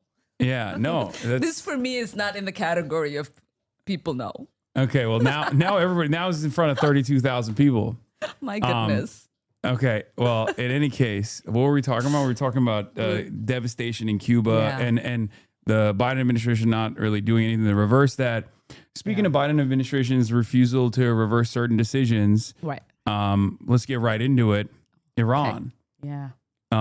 Obviously, I have my criticisms of Barack Obama, and I've been very forthcoming with that, but there were 2 signature accomplishments, foreign policy accomplishments of the Obama administration. One of them was the JCPOA, a multilateral agreement that brought in not only European allies, but also China and Russia to control the Iranian uranium enrichment program in exchange for sanctions relief. and it was roundly criticized by even Democrats as well, including Chuck Schumer, who was one of the main critics on the Democratic Party side. And Donald Trump ripped it apart. Mm-hmm. What was the other policy accomplishment? Well, the other I'm one just was curious. Cuba normalization. Okay. Yeah.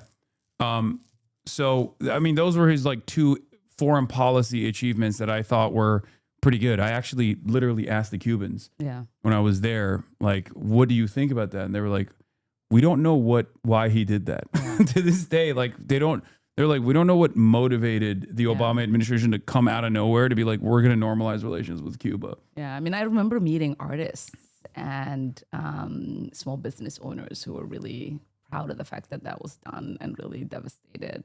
Yeah. When the Biden administration didn't work to follow suit.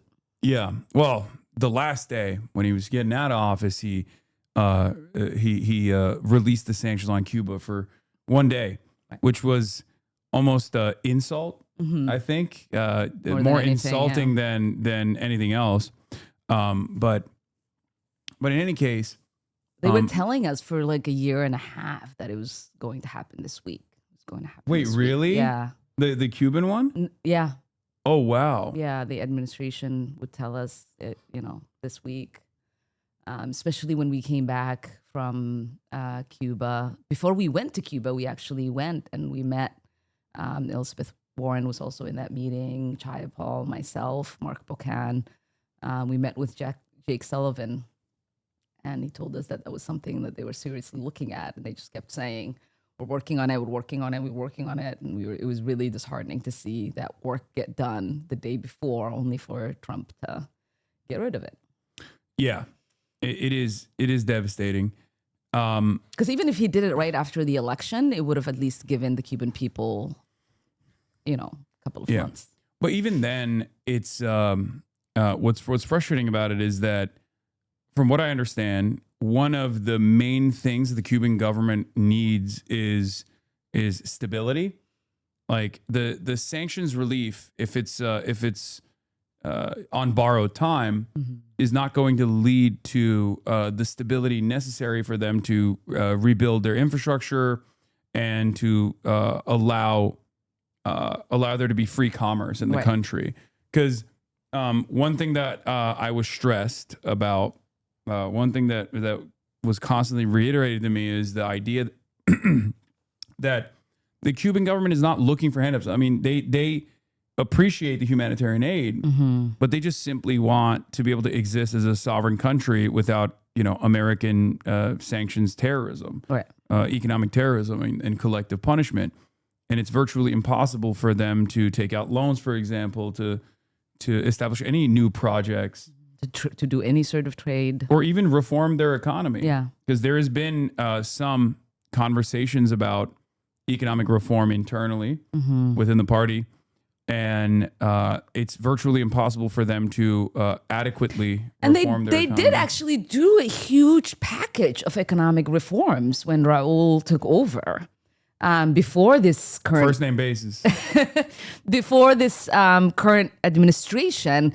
And this current administration, like, people were actually excited for it because they knew that there were these reforms. They were going to expand on these reforms. And you had, when the Obama deal sort of happened, there was an influx of small business owners. There were a lot of really interesting restaurants that were stood up. There were a lot of artists that were ready to travel, to be able to share their music with the outside world.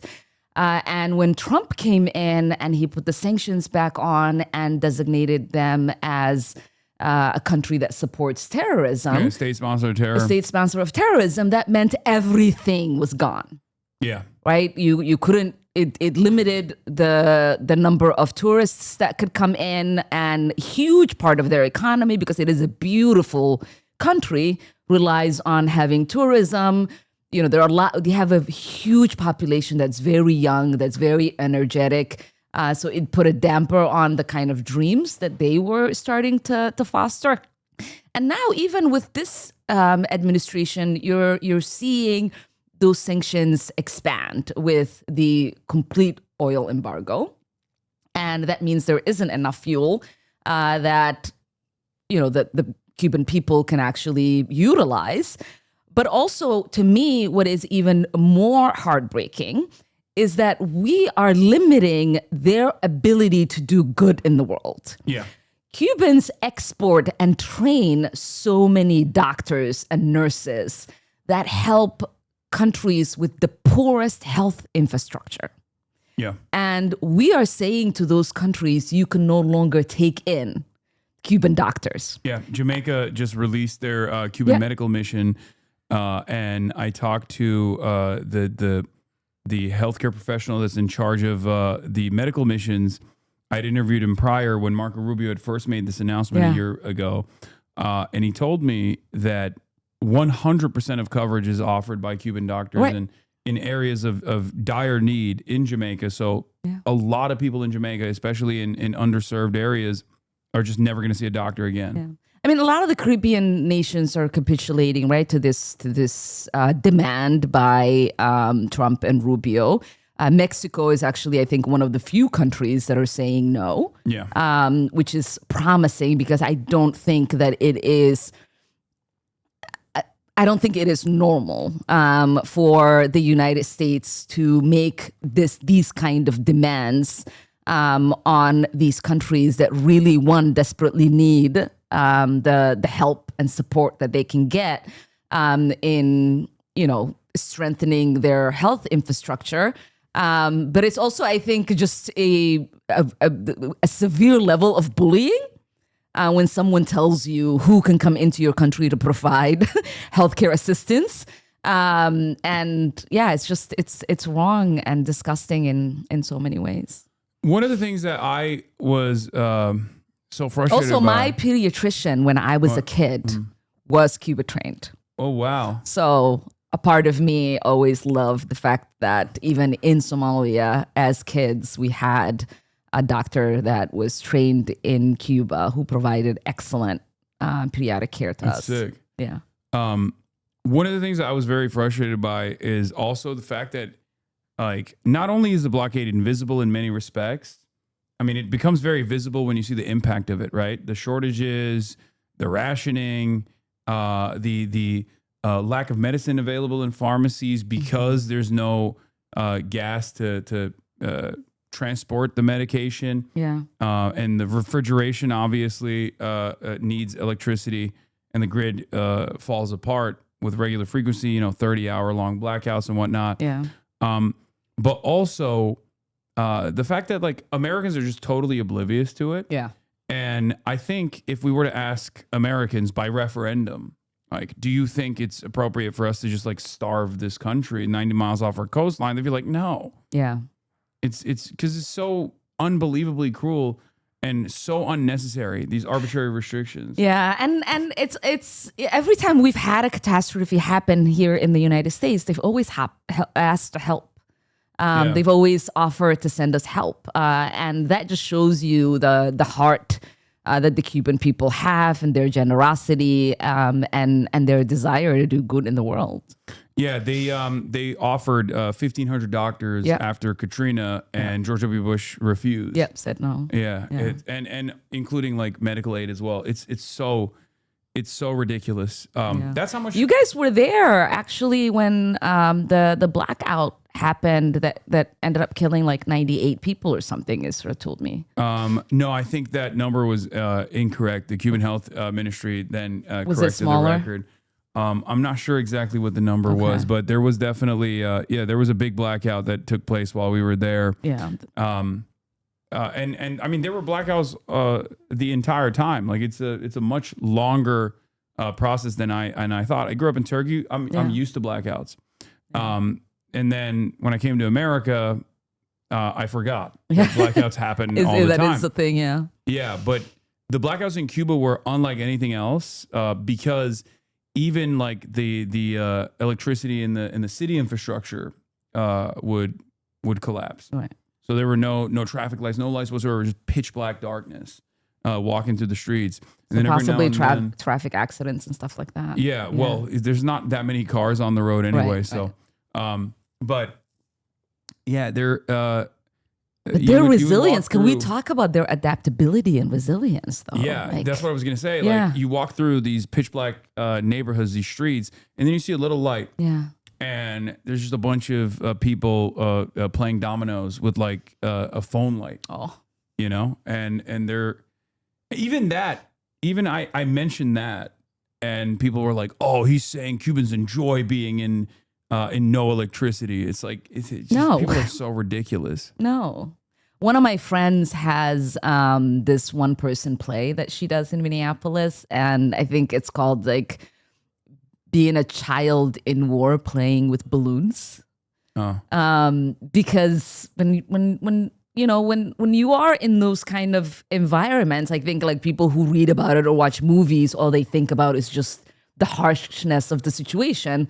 But the human capacity is just to find one joyful thing to do. Yeah. That, keeps you light, even if bombs are dropping on you. And that's what her play is about. And it's a beautiful play. But like, that's what I hear when you say, that people are playing music or drumming or, dancing or doing flips. It's just they're trying to find a way to entertain themselves because Everybody's the pain got is too much. Portable speakers. They were blasting music from portable speakers everywhere.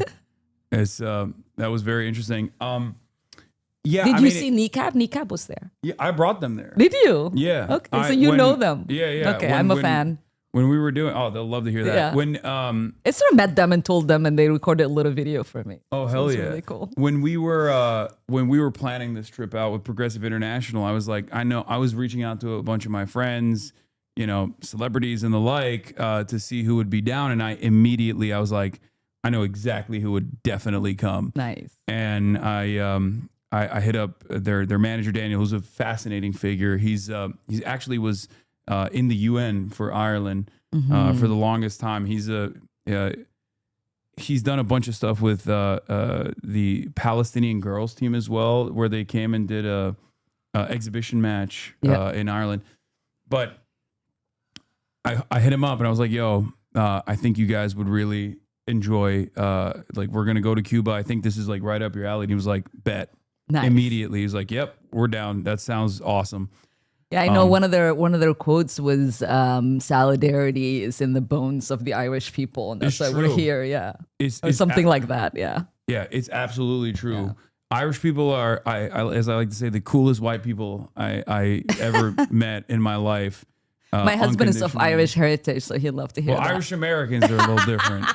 Irish Americans. Okay, you're taking it back. I see. Yeah, Irish Americans are a little different, and the Irish folks would say that too. Yeah, some of them could be cool. Some of them could be cool, but they are way too Americanized for the most part. Diaspora is always more ratchet than. Oh no! Don't even get me started.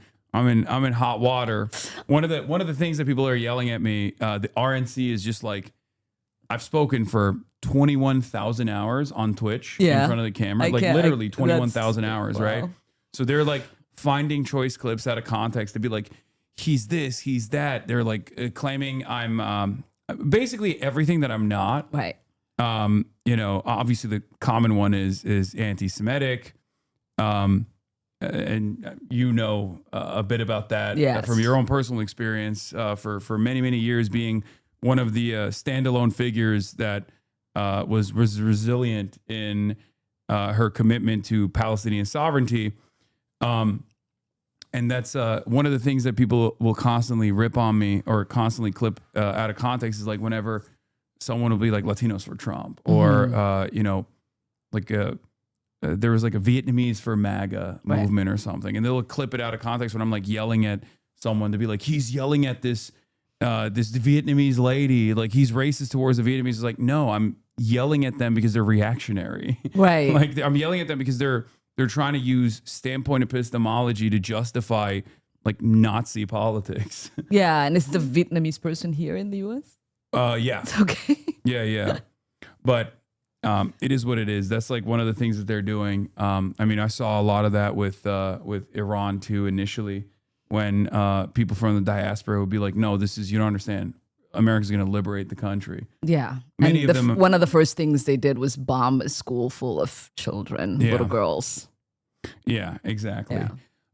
But what I was going to say is, as far as like not going back to the previous formation with the JCPOA under the Biden administration. What do you think that was about? Because like I haven't heard from a lot of prominent Democrats since Donald Trump came into office. I rarely ever hear, even in the first term, that the JCPOA was a positive thing. It was a move in the positive direction. And even now, when Democrats, from a partisan perspective, that might want to attack Donald Trump to be like, see, we did this better than you did. Like, this has been a spectacular quagmire that you got us into alongside Israel. They rarely ever mention Barack Obama's JCPOA, even though Barack Obama is probably the most popular, Democrat alive right now. Yeah. Why do you think that is? Well, I think his vice president and then president Joe Biden was against it.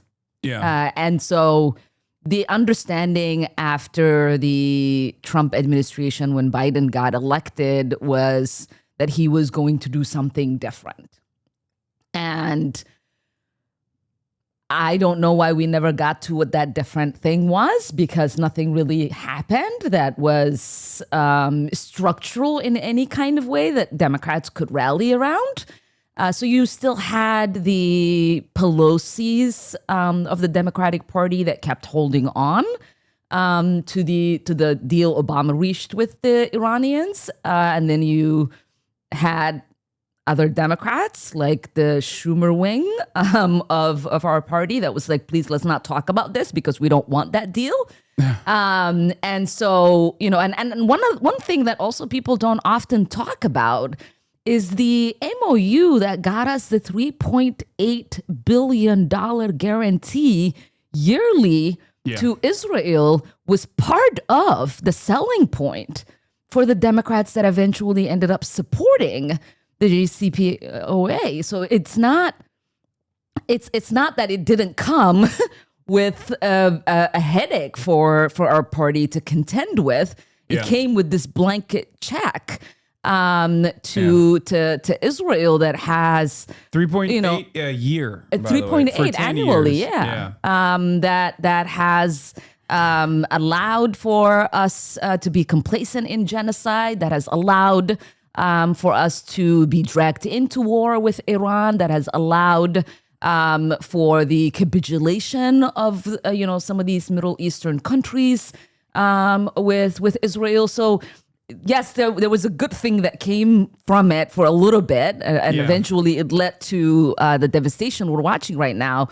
But it also was, something that allowed for the genocide in Gaza, and guaranteed them this impunity, the impunity that we provide to Israel forever. So let's talk about that, because AOC recently came out after having a conversation with New York DSA and said that she's now in favor of no aid or no financial aid to Israeli weapons purchases. This has now officially become the new litmus test for a lot of rising stars in the party that want to prove their progressive bona fides. And one, why do you think the offensive defensive restriction, in your own words, is inconsequential, or why do you not make a difference between the two? And then two, do you feel like this gives us an opportunity to push for even more? Yeah, for me, I've always looked at it as military support on behalf of the American taxpayer is military support on behalf of the American taxpayer. To me, whether I give you weapons to defend yourself or weapons to kill that might allow you to commit a genocide, that might give you an impunity throughout the genocide that you chose to carry out, to me that's the same. And it was never it never really made any sense to me where somebody could say, I'm okay in not giving you money to carry out a war, but I'm okay with providing the immunity, which is what the defense funding allows, for you to carry out your war of choice, because you don't have to worry about anything ever happening to you. You can carry out a war without any consequences to yourself or to your people. Yeah. And that's what essentially the argument that somebody's making, that they're okay for Israel to kill people, innocent people, but they're not okay with anybody, reciprocating or there being any consequences. Defense spending is also fungible. At the end of the day, every dollar that they're not spending on Tamir interceptors, they can spend on offensive weaponry. That's number one. And number two, as you also correctly pointed to, there's a level of impunity that allows Israel to be so unrestrained when they know that they have unlimited defense from the United States of America, not only with the amount of money that we spend on the MOU, but also on top of that, we have directed assets to the region, even in the 12-day war and obviously in the last 40 days as well in Operation Epstein's Fury. So, it's unlimited billions of dollars that we are wasting away. Tens of billions of dollars worth of assets have been destroyed in the region. And we have dead American soldiers. Yeah, and we have that dead are coming American back soldiers. in caskets. Their families are going to be devastated for the rest of their lives. And all of that because Donald Trump was the only president dumb enough to get goaded into taking action and follow through on Benjamin Netanyahu's agenda that he's been very open about for 40 years. I mean, he openly admitted, this is what I wanted for 40 years. Yeah. And Trump did it. I'm so eternally grateful. It's obviously pointless. Well, Netanyahu, I think, counted he bet on at least finding one or two dumb people who would become president of the United States that he could get them to go to war for him. Yeah. One was Bush that took us to Iraq. And then now it's Trump that took us to Iran. Also, I just want to interrupt this broadcast for a brief moment to show that the Artemis launch is officially, they're pulling out the astronauts. This was a $2 billion endeavor and therefore deeply anti-Semitic, because that's $2 billion that could have been sent to the nation state of Israel.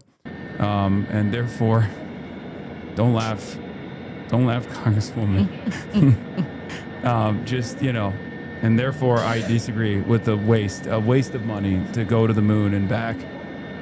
It's probably a really great way to spend money. Hopefully they discovered a lot of really cool things. Getting closer I'm in now. support. Yeah. No, me too.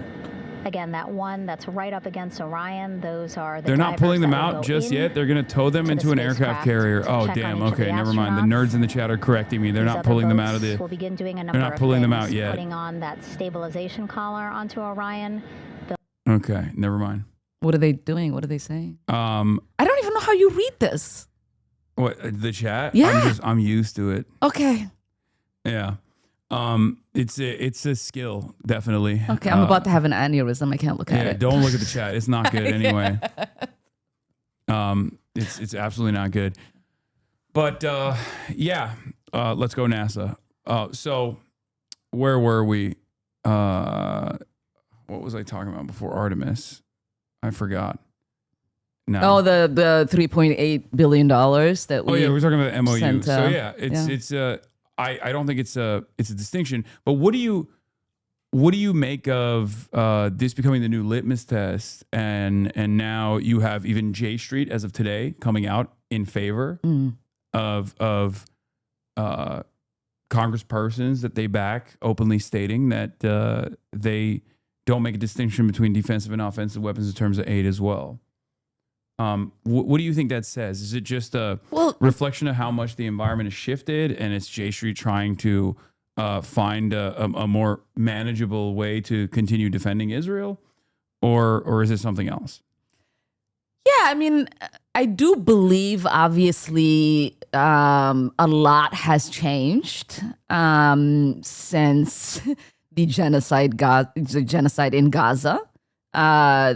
Support for Israel, like, essentially doesn't really exist, especially within the Democratic base. So it makes sense that if you are running for a political position, whether it's Congress or for the presidency, and you're a Democrat and you might find yourself in a competitive Democratic primary, that's going to be at least where people start the conversation. Our relationship with Israel is part of that conversation, whether you are okay in continuing to give this $3.8 billion annually to Israel or not. That's going to be part of the conversation. I believe we should also go further and say, Are you committed to ending the impunity that we provide to Israel internationally?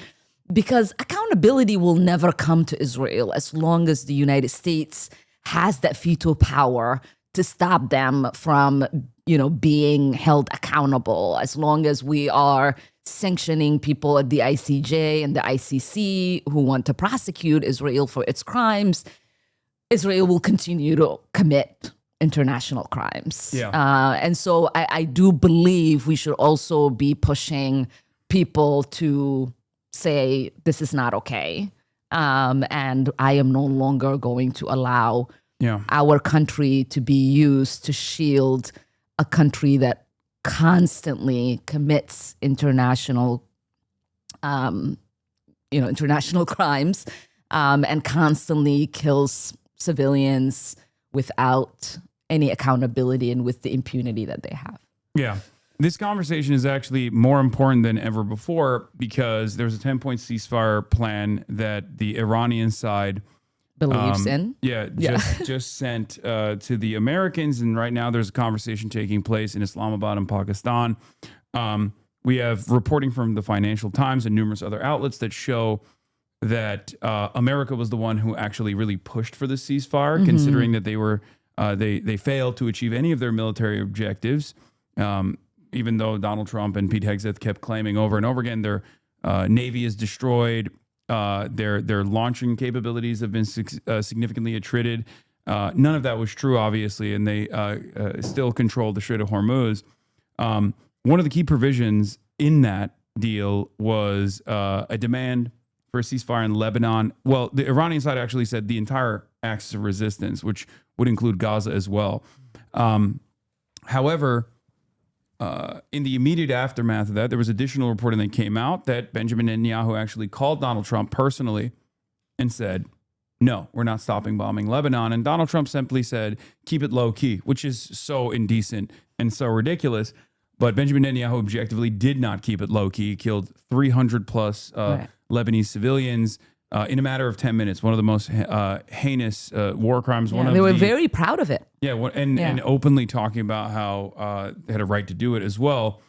And this was done, by my estimations, specifically to destroy this ceasefire process, which Israel does not want. They've made it very clear. They were very frustrated. Israel was not even let in on the fact that there was a ceasefire deal that was imminent, at least according to what they were saying.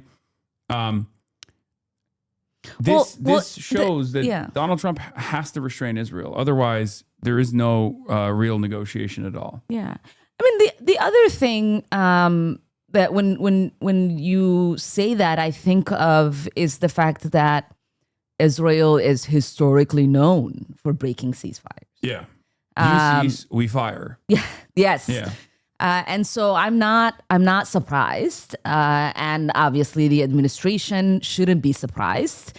It is hard to believe when you have the president's son-in-law and his, golfing buddy, that they would have any serious conversation in restraining Israel, in holding them accountable, in prioritizing what might be beneficial for the American people that Israel might object to. To me, I see those negotiations and I see them prioritizing what Netanyahu might be interested in instead of prioritizing what might be in the best interest of Americans and our assets that are in the region. Yeah, Murtaza was saying, report on this. There's a term in the Mossad for people who are not like directly affiliated with the state of Israel, but are helpers. Mm-hmm. And the way that they're referencing Witkoff and Kushner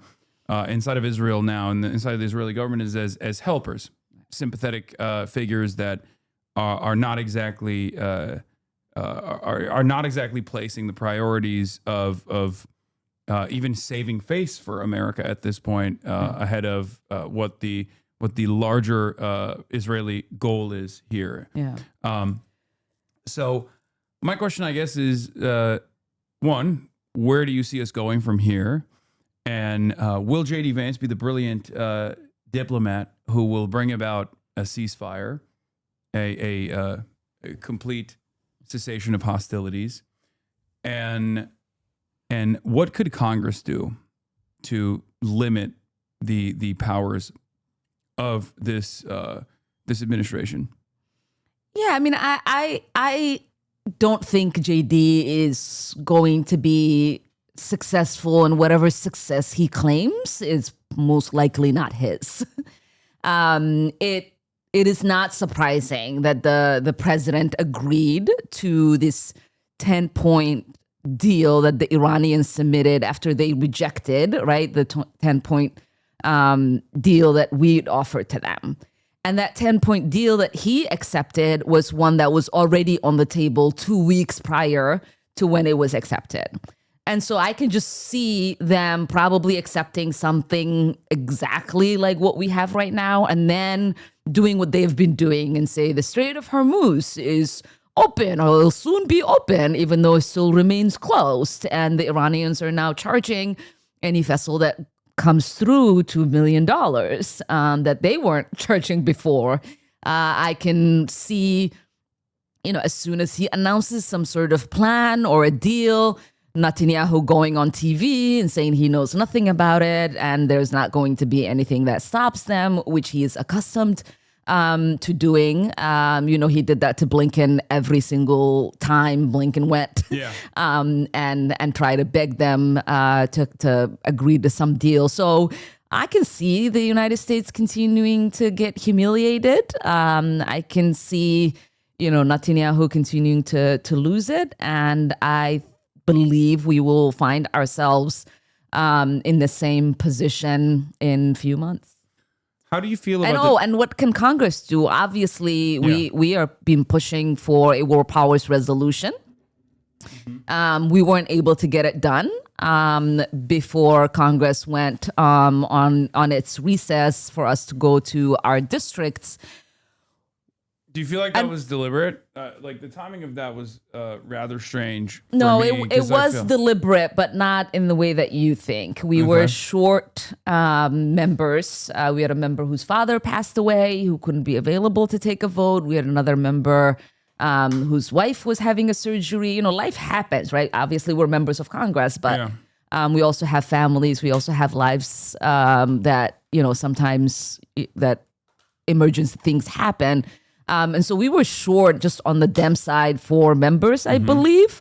And I do believe that when we get there next week or Tuesday, that hopefully all of these members are able to come back and that we're able to get, I expect probably one or two on the Republican side that might be ready to say, yes, we have to check the power that the president thinks he has, and we have to reclaim our congressional power.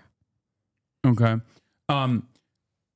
How would you rate the current the current statements coming from the leadership of the party, and just like some of the presidential hopefuls even as far as how they've communicated thus far. Because one of the things I saw from, for example, Chris Murphy was this attitude about how Donald Trump had failed on all fronts, which is true. Yeah. But it almost came across as though he was agitating for more war rather than like using the diplomatic route as the alternative to what Donald Trump was doing. It almost felt like there was a demand for more war and more destruction to continue fighting in Iran. What do you feel like the Democrats are sufficiently criticizing the Trump administration on its war with Iran? I don't, because this has to be a war that you oppose on principle, not on the logistics of the way that it's carried out, or whether it is too soon, whether you don't have enough information. The principle should be we shouldn't start a war with another country. Yes. And we haven't been attacked. There's no bombs that have dropped on U.S. soil. None of our allies have been attacked by Iran. There isn't an actual threat that Iran has posed that is imminent. And so the idea that we can go to this war and then you would have Democrats who are supposed to be on the opposition litigating on the tactics of the war, and instead of just saying this is wrong, it is morally wrong, this is a choice of war, that we had no business being in this war, we have no business in spending the billions of dollars we've spent on this war. There is no business in us subjecting our service members to the level of danger we have subjected them to. And there is no business in having Americans die on a war that wasn't necessary or morally just. Yeah, it's the process argument. Yeah, it's the disgusting. argument that is most commonly utilized by people who want to make it seem like they are against the actions, but are understanding of the overall goals. Yeah. This is one of the things that I've found to be very frustrating with the way that a lot of electeds communicate on this issue. They did this with Venezuela as well, where they'll say, "Oh, well, Maduro is a brutal tyrant. I just didn't like the way that Donald Trump kidnapped him." But that's the whole point. Like, Donald Trump is the guy who breaks things, but he gets the job done. So if you're agreeing with the fact that like his overall goal was correct in that instance, then you're not actually sufficiently countering the things that Trump is doing. That you don't really have a disagreement at all.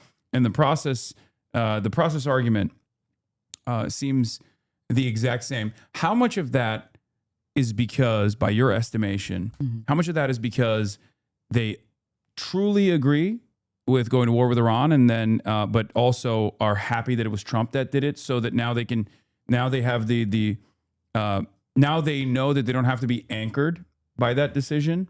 Now it's not around their neck. It's something that they can tie to the Trump administration to win out marginal electoral victories. And how much of that is actually because they are genuinely afraid of coming across like they're not war hawks, because they think this will look like the vote to refuse to go to war with Afghanistan? I mean, I think the latter, right? There is a huge part of the DC Beltway that is constantly putting the dove and the hawk against one another, right? Which one are you? And I believe that gets rid of any sort of moral clarity or principle, or just even the articulation of an ideology that looks at the way we should interact with the rest of the world. And that's why you get reactions that are almost always not that far from the thing that they are trying to condemn, right? It's almost like, I condone but I just condemn the way in which you did it, right? I condone, but I condemn the way in which you've stated that sentence. Yeah. And I do think that a lot of these people in Washington, D.C. don't spend a lot of time thinking about these issues. There isn't a huge debate on where people's moral center is when it comes to national security or when it comes to international affairs or foreign policy. It's often like, okay, here's the starting point. Who's saying this and who's doing this? And then how can I squeeze myself somewhere in between? We have this concept of the sandwich. It's like a political speak in Washington. That's what a lot of the consultants will say to you. And it's like where you start with saying like, I survived war, and like something about the actual like policy that you want to grab, and then say, I don't really want to see these things, but sometimes bad things happen. Right? Like, so it's just like you didn't really say anything. But that's the safe way in which these people try to tell people to speak, because no one really wants to ever be on the full record. And that's why, like, oftentimes when Trump just says the thing that is on his mind, people are just like, oh, you're not supposed to speak like that. You're not supposed to do that. Like, to me, it's not the way he's speaking. To me, it's the problem in what he is saying. It's not taking offense in what, awful language he uses, but it's taking offense in this ideology that he's expressing, in this policy view that he's expressing, in the way in which he sees the world and how he wants America to function when it comes to other people. And what you just identified about Trump's speech patterns and the way he communicates, I think, is precisely the reason why a lot of Americans find him to be genuine. Because there is an honesty in the way he talks, even if he is objectively being dishonest in most of those circumstances. There is a directness to his speech. It's much more deliberate. And I think the way that a lot of politicians communicate, especially those who've been around DC for quite a while, they come across as inauthentic. And I've been trying to get this across to as many Democrats as I possibly can, to stand on their moral convictions and to be bold and to be brave in an effort to change the way that people perceive the broader National Democratic Party. However, I don't think I've seen many electeds do that, with the exception of obviously yourself, Rashida Tlaib, and some others. Is there any way to get Democrats to change this? Because instead of listening to that, or instead of even like clearly communicating their anger and resentment, clearly communicating the resentment that the voters feel, not just Democrats either, but independents and even some Republicans as well. Democrats, or at least some Democrats, have spent the last couple of weeks yelling about me instead. And there's this weird allegiance. Priorities. Yeah, there's this weird allegiance that's taking shape right now in front of our eyes that I find very fascinating, where it's the RNC and it's the Republican Party coming up with clips that they can materialize, that they can like push out through like New York Post and all these other like right-wing dish rags. And then, Jewish Insider and the ADL and, Third Way and all these other, No Labels, another one, will then take that message to more pliant Democrats that are centrist Democrats or backed by certain corporations or have these same big donors, and they will get these Democrats to basically say whatever these groups want them to say. Why do you think that's happening? Do you think it's because there's a massive sea change and they refuse to reckon with that and instead want to distract people away from that? Or is this a way to like potentially bully the base without actually calling out their own voters, by identifying someone that they perceive to be vulgar enough to be able to attack? What do you think is going on there? I mean, one, they all have the same donor base.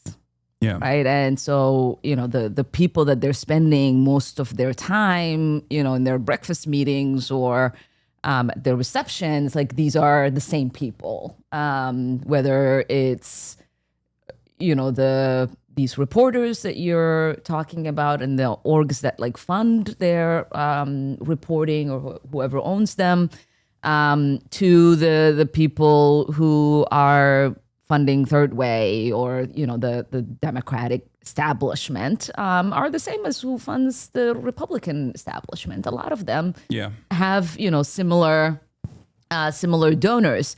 But I would also say that, you have a big name. And so for a lot of these people, it's a clickbait. I joke sometimes that the New York Post has a quota of the number of articles they have to write on me in order for there to be enough clicks for them to generate the resources that they need, because there's no other way to explain writing the same, stuff that's just like over and over and over again. And so shit like that. They're like, these are all the same kind of people, and that they will always go after the few that are on the left who have enough of a following that they can try to take down, or those that don't care. I mean, I think like there's people who will try to explain or capitulate and do all kinds of stuff. And then there's, the people who are like you and I, and it's like, okay, keep writing your garbage. I'm who I am, and I don't really care. So that's what I was going to say. So Congressman Randy Fine, the most repulsive figure in American politics, in a long list of repulsive monsters, let's be real. Probably takes the cake. He said foreigners should not be able to serve in Congress. That's why I've introduced a disqualifying dual loyalty act. If you're a citizen of another country, you shouldn't serve. This one, get out. Randy Fine, of course, has... I wonder if he had an opinion when we had a man show up who chairs the Foreign Affairs Committee in an IDF uniform. Yeah, that was what I was going to say. If or what he thinks we should think about the fact that he has Israeli flag in his office, which is inside and outside of his office. Which is why I said, buddy, you're getting deported to Israel. Right. As a joke, of course. And then Laura Loomer got really upset and said, no, he's not, because he's a U.S. citizen, dummy. But it didn't end there. Yeah, aren't you? We all are U.S. citizens. Yeah, he dummy. also basically started crying, saying, I was born in the United States. My parents were born in the United States. So the thing that I want to get across to Democrats that pay attention to this sort of stuff is that when you actually use even a fraction of the cruelty back at these people that are not only communicating in an incredibly cruel manner, but also advancing incredibly toxic policies, incredibly violent policies, trafficking in horrifying amounts of racist vitriol, they start crying. They immediately start crying. They get on the defense. And I wish that more Democrats would be maybe not as aggressive as I am, but more bold in terms of retaliating against some of these monsters, because like it demonstrably works. I said, look how quickly these demonic racist Republicans cry when you retaliate with a fraction of the cruelty they spit out on a daily basis. This is why I'll always prefer a vulgar person who fights these monsters than someone who'll be civil with them. And he immediately replied. He has notifications on for me, apparently, calling me a jihadist. And then I said, you're jihadist against stairs and sleep apnea, you dumb bitch. And he said, deport. Don't laugh. Don't laugh. You're not allowed to laugh. Sorry. You're not allowed to laugh. Oh, no. But I think like... No, he's probably one of the whiniest people I know. And he's obviously very repulsive. And it makes sense, like Loomer and him, these are people who got bullied. These are people who've led really sad lives. These are people who desperately want attention and to be liked. And it's sad that this is their way of getting the attention and admiration that they think they deserve. In advance of to advance an ideology, like a repulsive, toxic ideology, because I think it goes beyond this, like trying to win favors with a bunch of losers. I think JD Vance does that more. Yeah, JD Vance is like so desperate to get the attention and admiration of groypers that he'll like sell his wife short. Yeah, like he'll be like, oh, I wish my Indian wife wasn't going to hell, but she is, and hopefully one day I can convert her to Christianity. Like those are the types of things that he says, which I think demonstrably make him look weak in the Well, eyes of I mean, most people. my hope is that his Indian wife, who should know how to put on an eyeliner, helps him figure out how to better apply his eyeliner. That's my only hope for his Indian wife. Yeah. A lot of us who culturally wear eyeliners could help. Yeah. Here's the very same Randy Fine talking about Zohran Mamdani. Have you met Zohran? I've met Zohran many times. Do you like him? I do. Okay, good. All right, I'm just checking. Because if you didn't like him, I was gonna text him right now, and be like, "It's over. You're done. You're done. I'm done with you." No, he's sweet. New Yorkers and Americans as a whole, when they tell you what what is why this? Why do they have his smile upside down? Yeah, I just. How do you take an offense to that man's smile? What is wrong with these people? I mean, it's racism. Yeah. I think they're just like so unbelievably racist.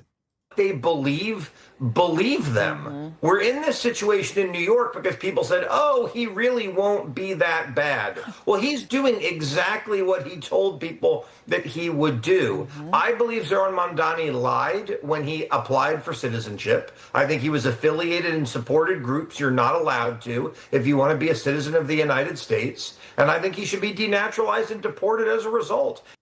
I mean, this guy's obsessed with trying to denaturalize and deport people. Like that's like his number one But thing. you know, the one thing that offends me the most is when you have lawmakers make demands like that on TV that they know, or at least could find out, whether what they are demanding or trying to legislate or even advocating for is constitutionally doable.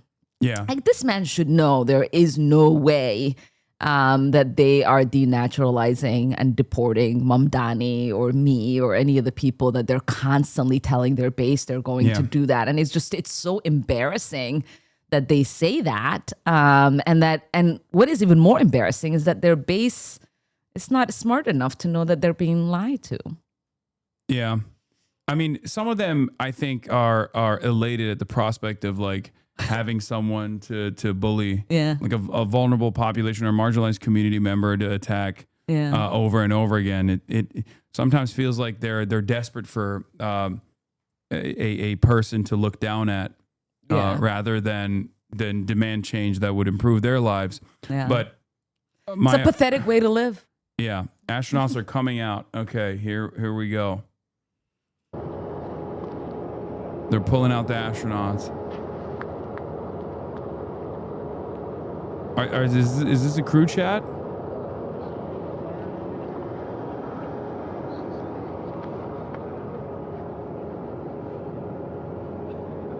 I can't tell what they look like.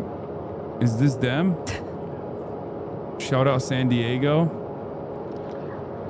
What is this? Do you know about the pilot of Artemis being based? NASA Artemis 2 pilot Victor Glover listens to Whitey on the Moon every Monday. This is why. Control Houston. Behind me, a fairly raucous scene as hundreds of flight controllers have poured into the flight control room. No, they're about here. to pull them out. This is reminiscent of the scene after the final shuttle mission of STS-135, although that was the end of a program. This is only the beginning of a program with the textbook splashdown of Integrity and its 4 astronauts. We're standing by for the crew to be extracted from the spacecraft. Entry Flight Director Rick Henfling invited all of these flight controllers who have contributed to this mission to enter the flight control room to have an opportunity to receive well wishes and to share the mutual glow that exists in the wake of a textbook mission for Integrity on the front screen here in Mission Control. A sign that says, welcome home Integrity, taking humanity back to the moon, going further, and returning safely to Earth. So all of that jubilation, part of the post-splashdown activities, even as we await the crew being extracted from the vehicle to be hoisted onto Navy helicopters for the trip back to the USS John P. Murtha. Take this. I think they have to like depressurize or something, like because they're in special suits and whatnot. Oh, so that's why they're in the. Okay, I see. So while we wait on that, there is something I have to show you. Okay. And I hope you don't get upset with me. Oh no. Okay. So I have a soundboard. Okay. And I have Somebody's like, already laughing. Yes, out there. stuff like this on my soundboard. But one of these sounds I use the most commonly Oh God. is No. this one. May Allah awaken the people and help them to see the evil doings of Israel and the United States. Have you ever seen?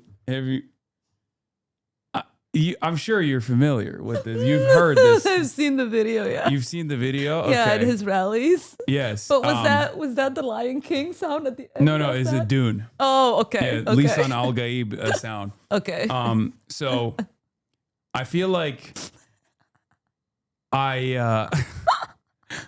this was a major fake controversy, manufactured outrage that took place many years ago. Yeah. When Donald Trump would go on rallies and say that, and basically put your face up on the Megatron, on the big televisions. Yeah.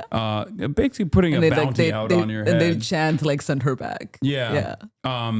You have received a tremendous amount of racial animus, racial vitriol come your direction. And yet, you were very resilient. You were very steadfast in your approach. It's one of the reasons why we love you and appreciate what you've done. Do you like? How do you feel now that this is the official majority position, not only in the base of the party, but just like the majority position in the United States of America? Did you ever think that we would get here? No, I didn't think we would get here, and I don't know if I feel confident that we will stay here. Oh, really? Yeah. Okay. And I say that because I don't know if you remember in the 2020 presidential election, you had all of these people that pulled out of going to the APAC conference. Yeah. Do you remember this? I think so. Yeah. Yeah, and I remember like the articles would reference me. A lot of people would call me. There were like a lot of op-eds that were like, Ilhan should feel vindicated. AIPAC had targeted her this many years with all of these slurs, and she should be very happy that Democrat presidential hopefuls are doing this, and that was very short-lived. So my hope is that I celebrate after it actually materializes into something, and not take that victory lap until we actually see, that $3.8 billion to Israel be canceled, until we see, impunity at the United Nations and in the international courts, and until we see a presidential candidate or a president telling them, no, you cannot attack your neighbors. You cannot go to war whenever you want. You can't continue to kill innocent people. You can't rape prisoners. You can't put children in detention centers indefinitely. Until we get that kind of rhetoric or those kind of actions, I will continue to hold that line as one of the only people that actually believes that should be the litmus test. Yeah. Yeah. So I agree with you, by the way, obviously. I just look at the small victories in terms of like awareness moving in the direction of truth and justice, and the small victories of even like the new litmus test being no defensive weapons, like not a dime spent on defensive weapons either. Because I think that expands the permission structure quite a bit. And so I think that gives people like ourselves more room to openly communicate. Like one thing that I always used to think about was the change that happened in 2021. If you remember, in the month of April in 2021, Human Rights Watch, Amnesty International, B'Tselem, and all of the other international...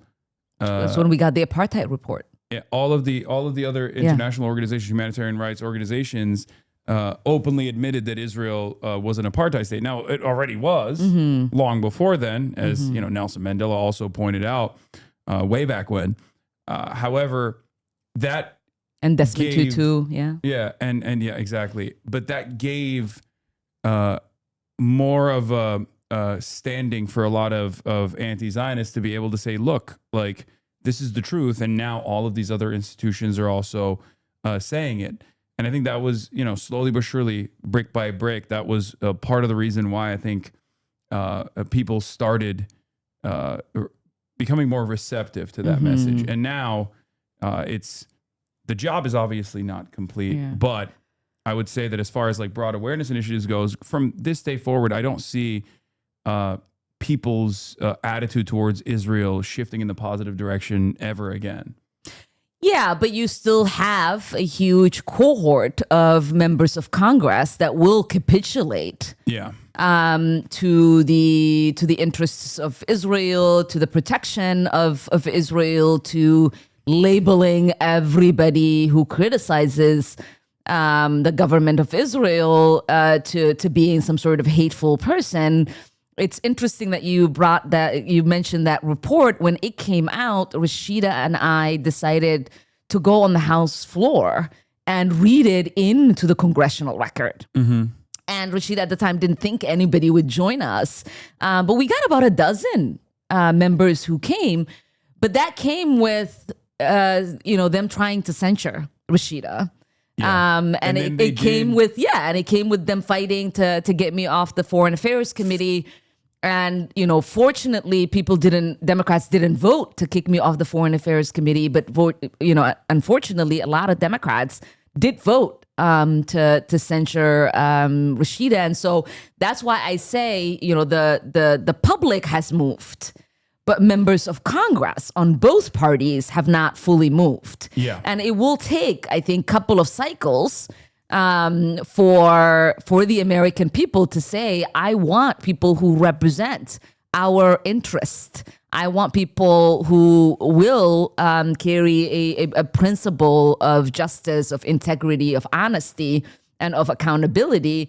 And, until then, it's kind of like, yes, we still have a lot of work to do. We can't celebrate yet. So you said couple of cycles. So that means that even if there was like a big sweep of anti-Zionist candidates, which, by the way, many of which I'm in support of. I'm in support of all of them. They're currently being attacked for affiliations with me even.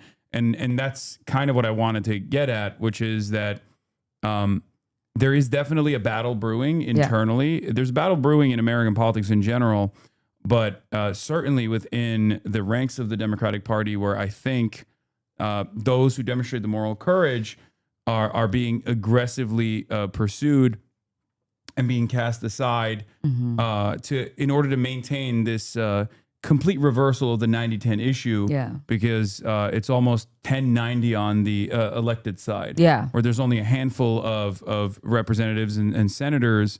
Oh yeah, that's true. Okay, this is the last thing I was going to say. There's only a handful of representatives and senators who actually do represent the moral center of American politics on this issue. So the reason that it is a 90-10 with the American people and it is 10-90 with members of Congress, the politicians, the elected because it's all about the Benjamins. Folks. Actually, it has more to do. Yes, of course, it's always about money and who funds you and where you get your resources. But it also has a lot to do with who's doing the reporting. It has a lot to do with who has the ability to make the issue that is a 90-10 a 10-90 issue.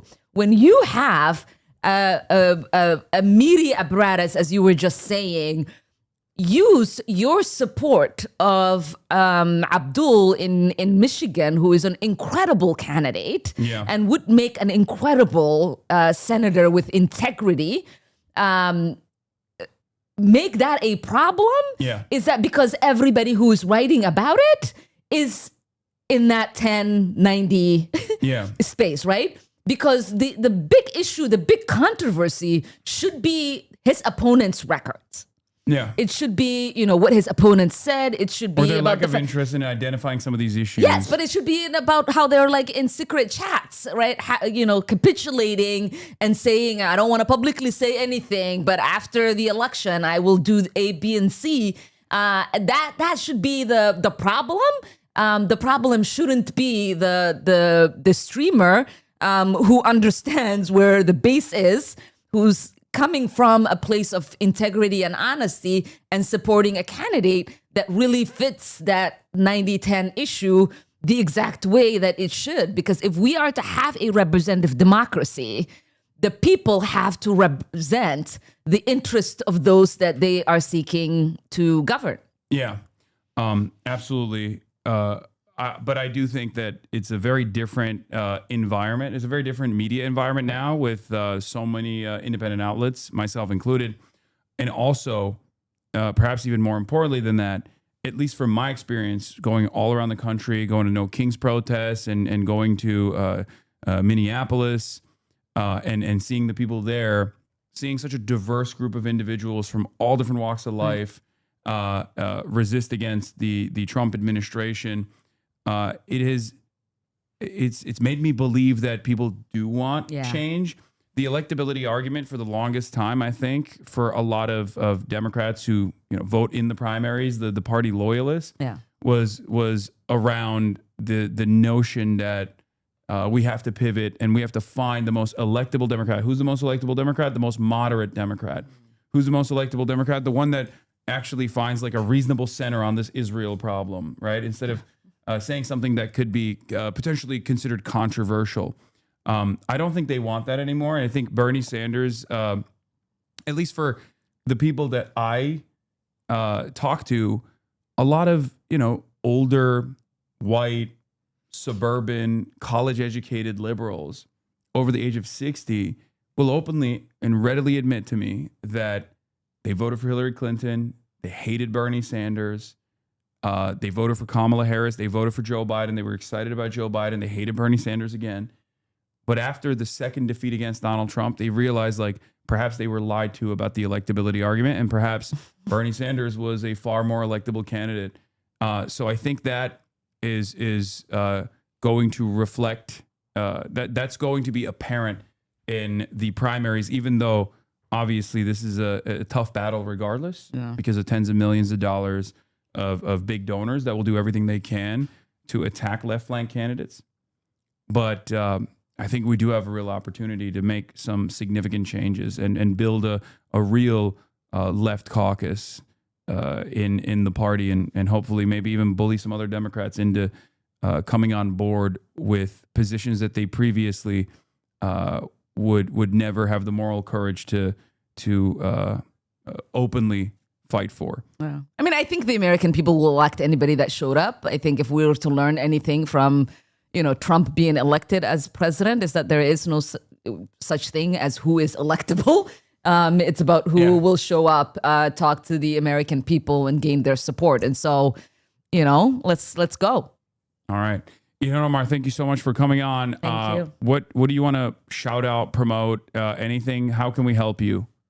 Well, I'm up for re-election, obviously. So, you could go to my handles on social media and, donate, support in any way, uplift. Okay. Yeah. I'll be there. I'll do a rally for you if you want. Oh, I would love that. You get I a would lot love of media that. coverage. It'd be like the dangerous. I mean, I represent one of the youngest districts in Congress, and they would love you. So. Oh yeah, no, I've been in your district. Yeah. They're definitely fans. Lots of HasanAbi has there. Yeah. But yeah, thank you so much for coming on. Of course. All right, and ladies and gentlemen, I'm going to end the broadcast here because I have to go do something. I'm doing a panel on the Voice of Hindu Job. That's being shown in Los Angeles. So that's what I'm going to go do. And hold on, let me play the outro, but I'll see you tomorrow as always. Once again, thank you, Ilhan Omar, so much for all your work and also for coming on the broadcast. It was a real honor to have you here. And bye, everybody. Bye-bye.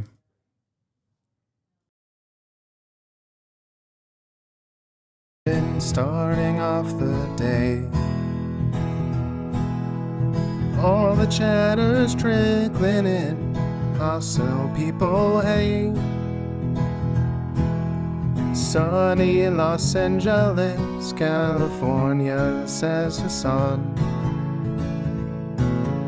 Stun luck to the stun luck to the topic's just begun.